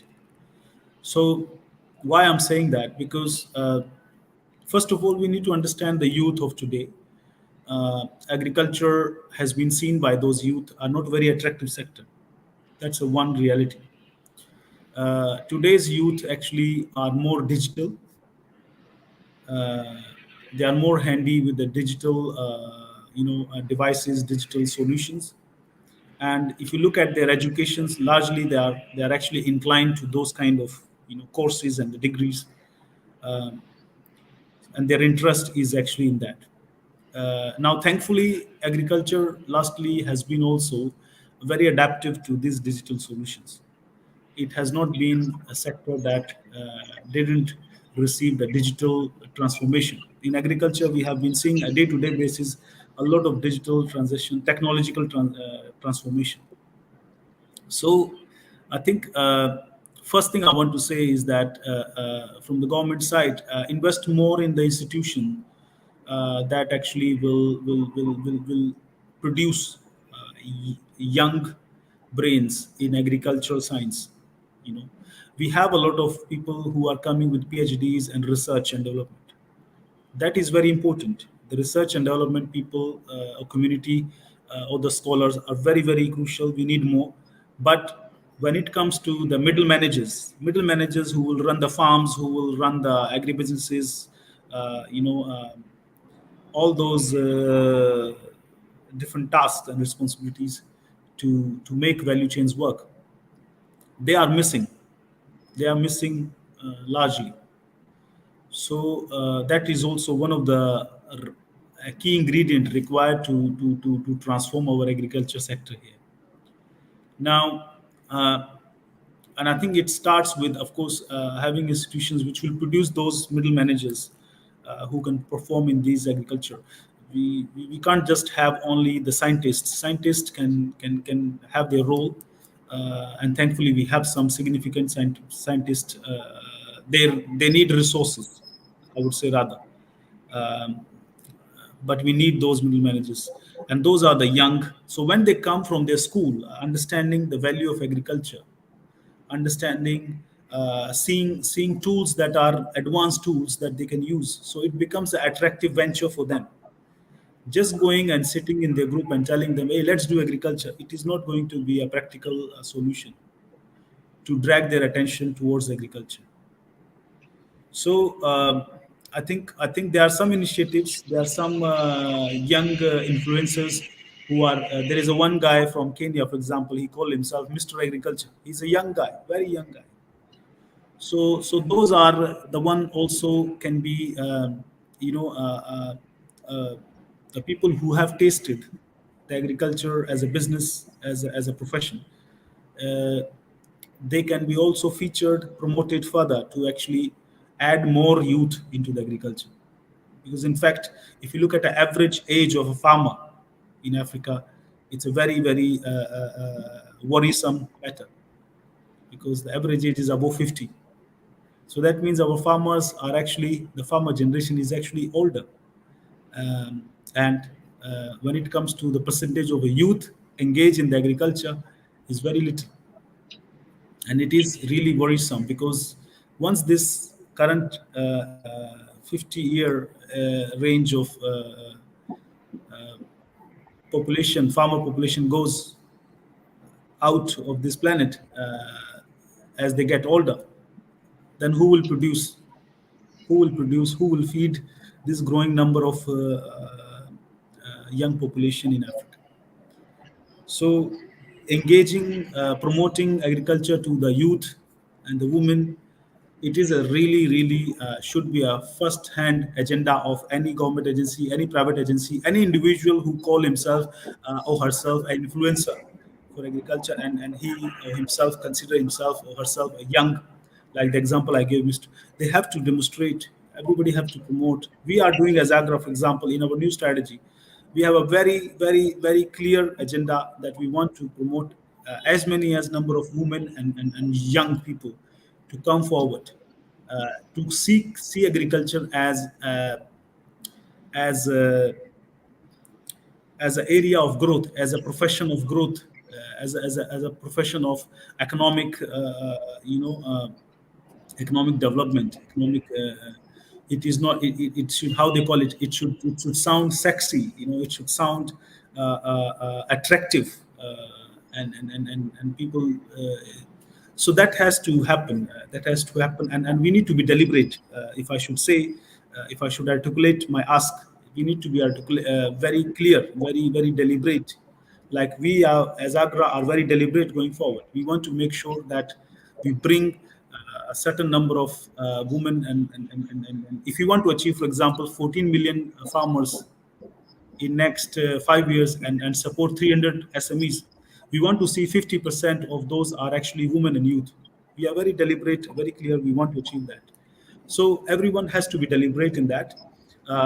and then the solutions will also fall, because once we start speaking into their language as they understand tools, digital solutions, and they are available, those products are available, so that the management of agriculture is easier, is less of traditional, but is more advanced management. And there are many agriculture models. Interestingly, there is a one, I think, American company which promotes a farm in the box. So they basically provide a farming solution in a 120 feet container.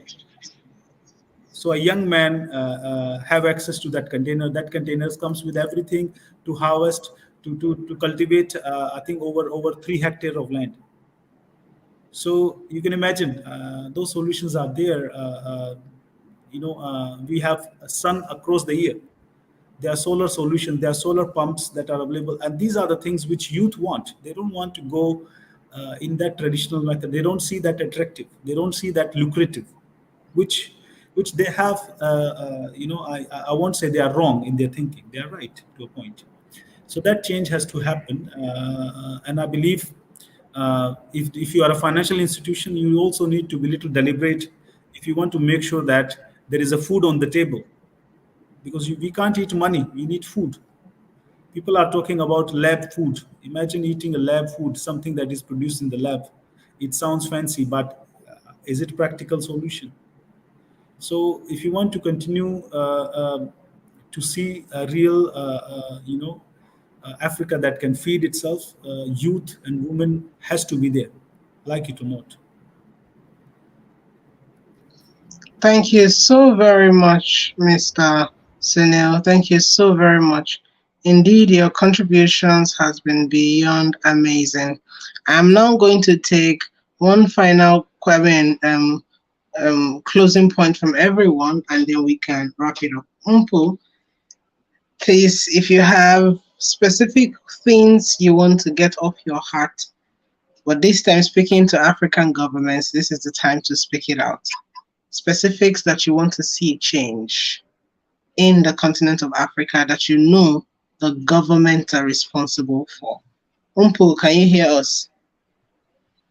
Yes, I can. Yeah. I only got the last part about the change that I want to see. Is that I the said question? there are things that you desire for African governments to change as far as their response or their efforts in agriculture.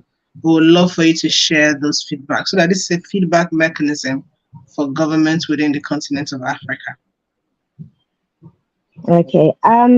Firstly, I I believe that we with the free trade, it is the first start to greater things as Africans being able to trade amongst each other.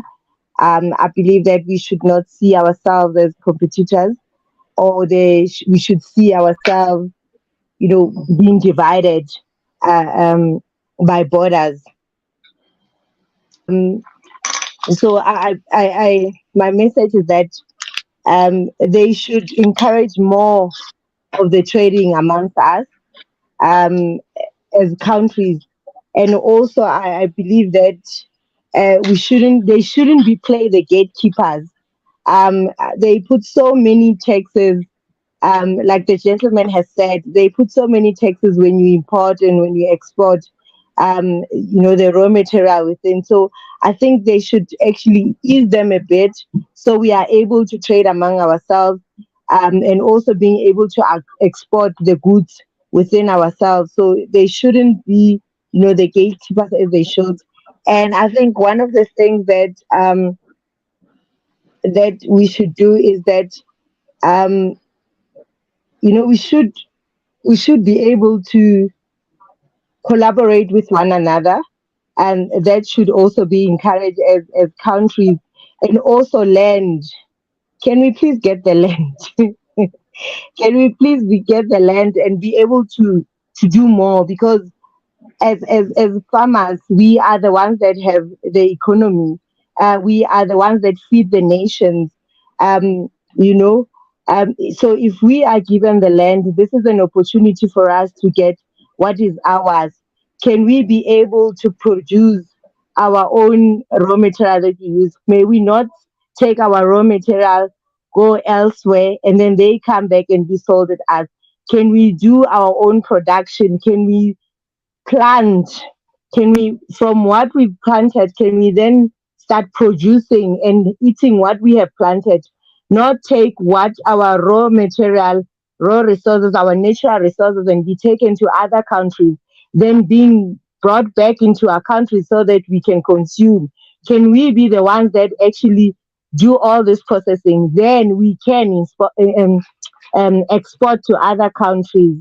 So I think that's what's in my heart, that can we be able to use our own raw material? Can we produce and not be the ones that are forever exporting to other European countries?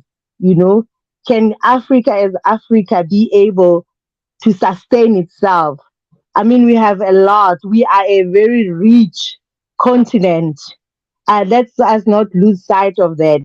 So I believe that if we, put more focus and emphasis on actually producing and feeding ourselves and being reliable, sustainably, so we can achieve this, because everything, it starts as believing, as the sir said. So I believe that we should take it from there. Thanks. Thank you very much. Thank you very much, Mpo. Thank you. Meekness, what about you? Is there something you think the governments need to know based on your work so far within the continent of Africa?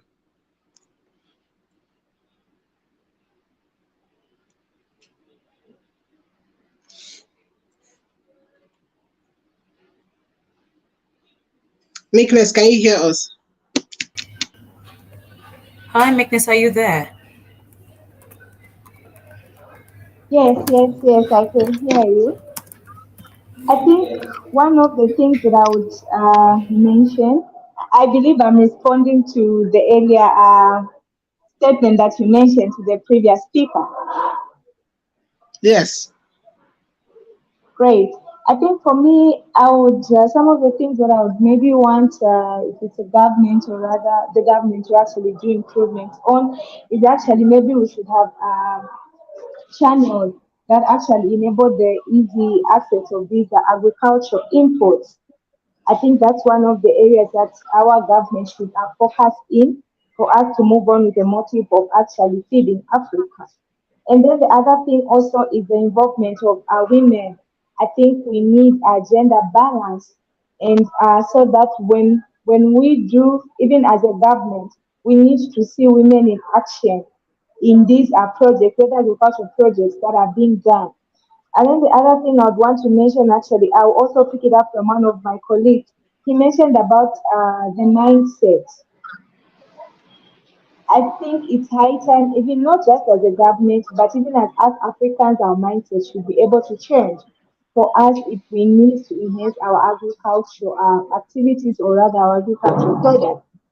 And the other thing I'd want to actually mention about is on the issues of finances. Of course, we do have some governments that actually give maybe they give out finances. But I think also that's one area, because I think in this our government we see issues where we see the rich are getting richer and the poor are getting poorer. And you find that even when donor funds come in, they're not able to reach actually the people that actually need these, maybe it's inputs or these are agricultural products that they need. They end up in offices where they're not supposed to be. And then also another issue that the government should look at is the issue of reducing trade barriers. I think we have a lot of barriers, like I was mentioning earlier, on the issues of policies that have to be enhanced and changed. And I also finally feel like the government should also endeavor on the digital technologies in the agriculture sector. Otherwise, with that, we are going to have an improved supply chain system in the agriculture sector. Thank you so much. I think that is what I had to mention.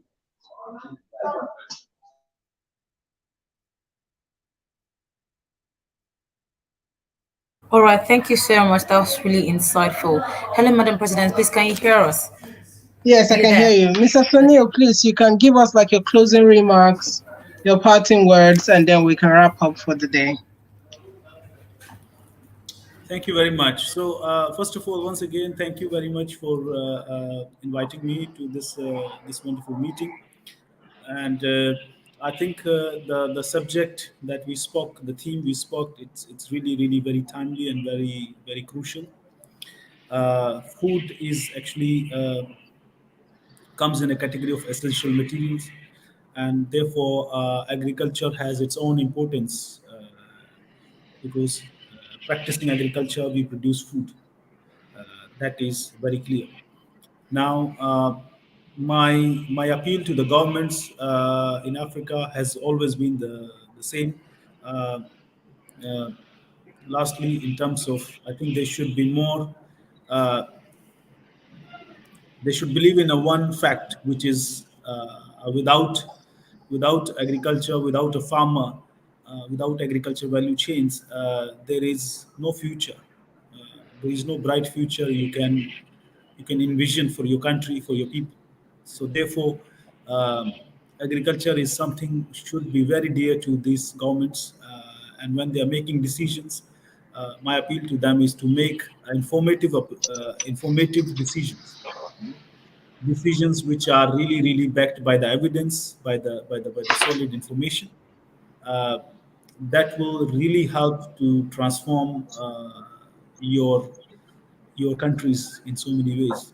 And I think the last subject we talked about, bringing youth and women into the agriculture, supporting them, the one which are already practicing agriculture, being young and women. I think the first thing I would like to appeal the governments to provide as much as possible to them in terms of support, advisory, solutions that they really need to see this sector as attractive sector, the sector that can generate income, uh, and it is something uh, a very a practical, a reality which is being lived at least in couple of countries in Africa. If you go to Kenya, if you go to South Africa, there are countries which are really doing very well in agriculture. Though we are living in a climate change environment where climate change is coming as a destructive uh, you know uh, element in our lives, but for that we need governments to also provide solutions that can make uh, this sector to be more resilient against these turbulences, these shocks, external shocks that are coming in the name of climate change, pandemics, or civil war. So, so that is what I can say. But in general, I think Hold uh, on. it is not a responsibility of government alone. It is a responsibility of everyone who are engaged in the private sector, who are performing agriculture, who are bankers. I think everybody's has participation. Everybody, little or more contribution can really bring a big difference. And assuming that governments will do everything or should do everything or must do everything, I think it is not a practical approach. So that is what I can say in my closing remarks, and I wish you good luck from our end, and we look forward for a very fruitful partnership going forward with the organization. Thank you. Thank you so much, Thank sir. you very much. Thank you. We have come to the end of today's conversation. It's been an enlightening 3-4 hours plus just sitting here and having these deliberations. From all of us at the African Government Stakeholders Engagement Forum, we are grateful. And we know that these partnerships will not end here. We will continue to partner with all of us at different capacities. Jadisola, over to you. Okay, ma'am. Thank you so much. Thank you so much to all of our speakers. Thank you for joining us for day one. And of course, we're looking forward to having some of you at day two tomorrow. I mean, some of us will be live in Lagos, Nigeria for the physical event of the African Government stakeholders engagement forum. I mean, it's been an insightful conversation. I mean, left for me, I mean, I've had to see a different perspective, touching from different countries in Africa, understanding the power that each of us have to be able to make Africa the food basket of the world. Thank you so much once again. And of course, it's been a delight. My name is Lady Jade. And again, it's been a delight to serve as the moderator for this virtual event. Thank you so much. And of course, have a beautiful rest of the day. Bye for now. Thank you. Bye. Mr. Sunil, I hope it's Thank you okay for to your reach help. out to you personally. I'm sorry? I said, I hope it's okay to reach out to you personally. Yeah, it depends. Often I have troubles, but otherwise, yes, you can write back to me as you require. Fantastic. That's good. I will. Thank you so very much. Because I feel like there are several mutual partnerships we can enter into as organizations that we need to discuss further outside here. Yeah, we have a dedicated department when it comes to external partnerships. So Okay. I'll connect you to those colleagues. Fantastic. Thank you so much. All right. Have a fantastic rest of the day. Thank you. God bless you. Thank you.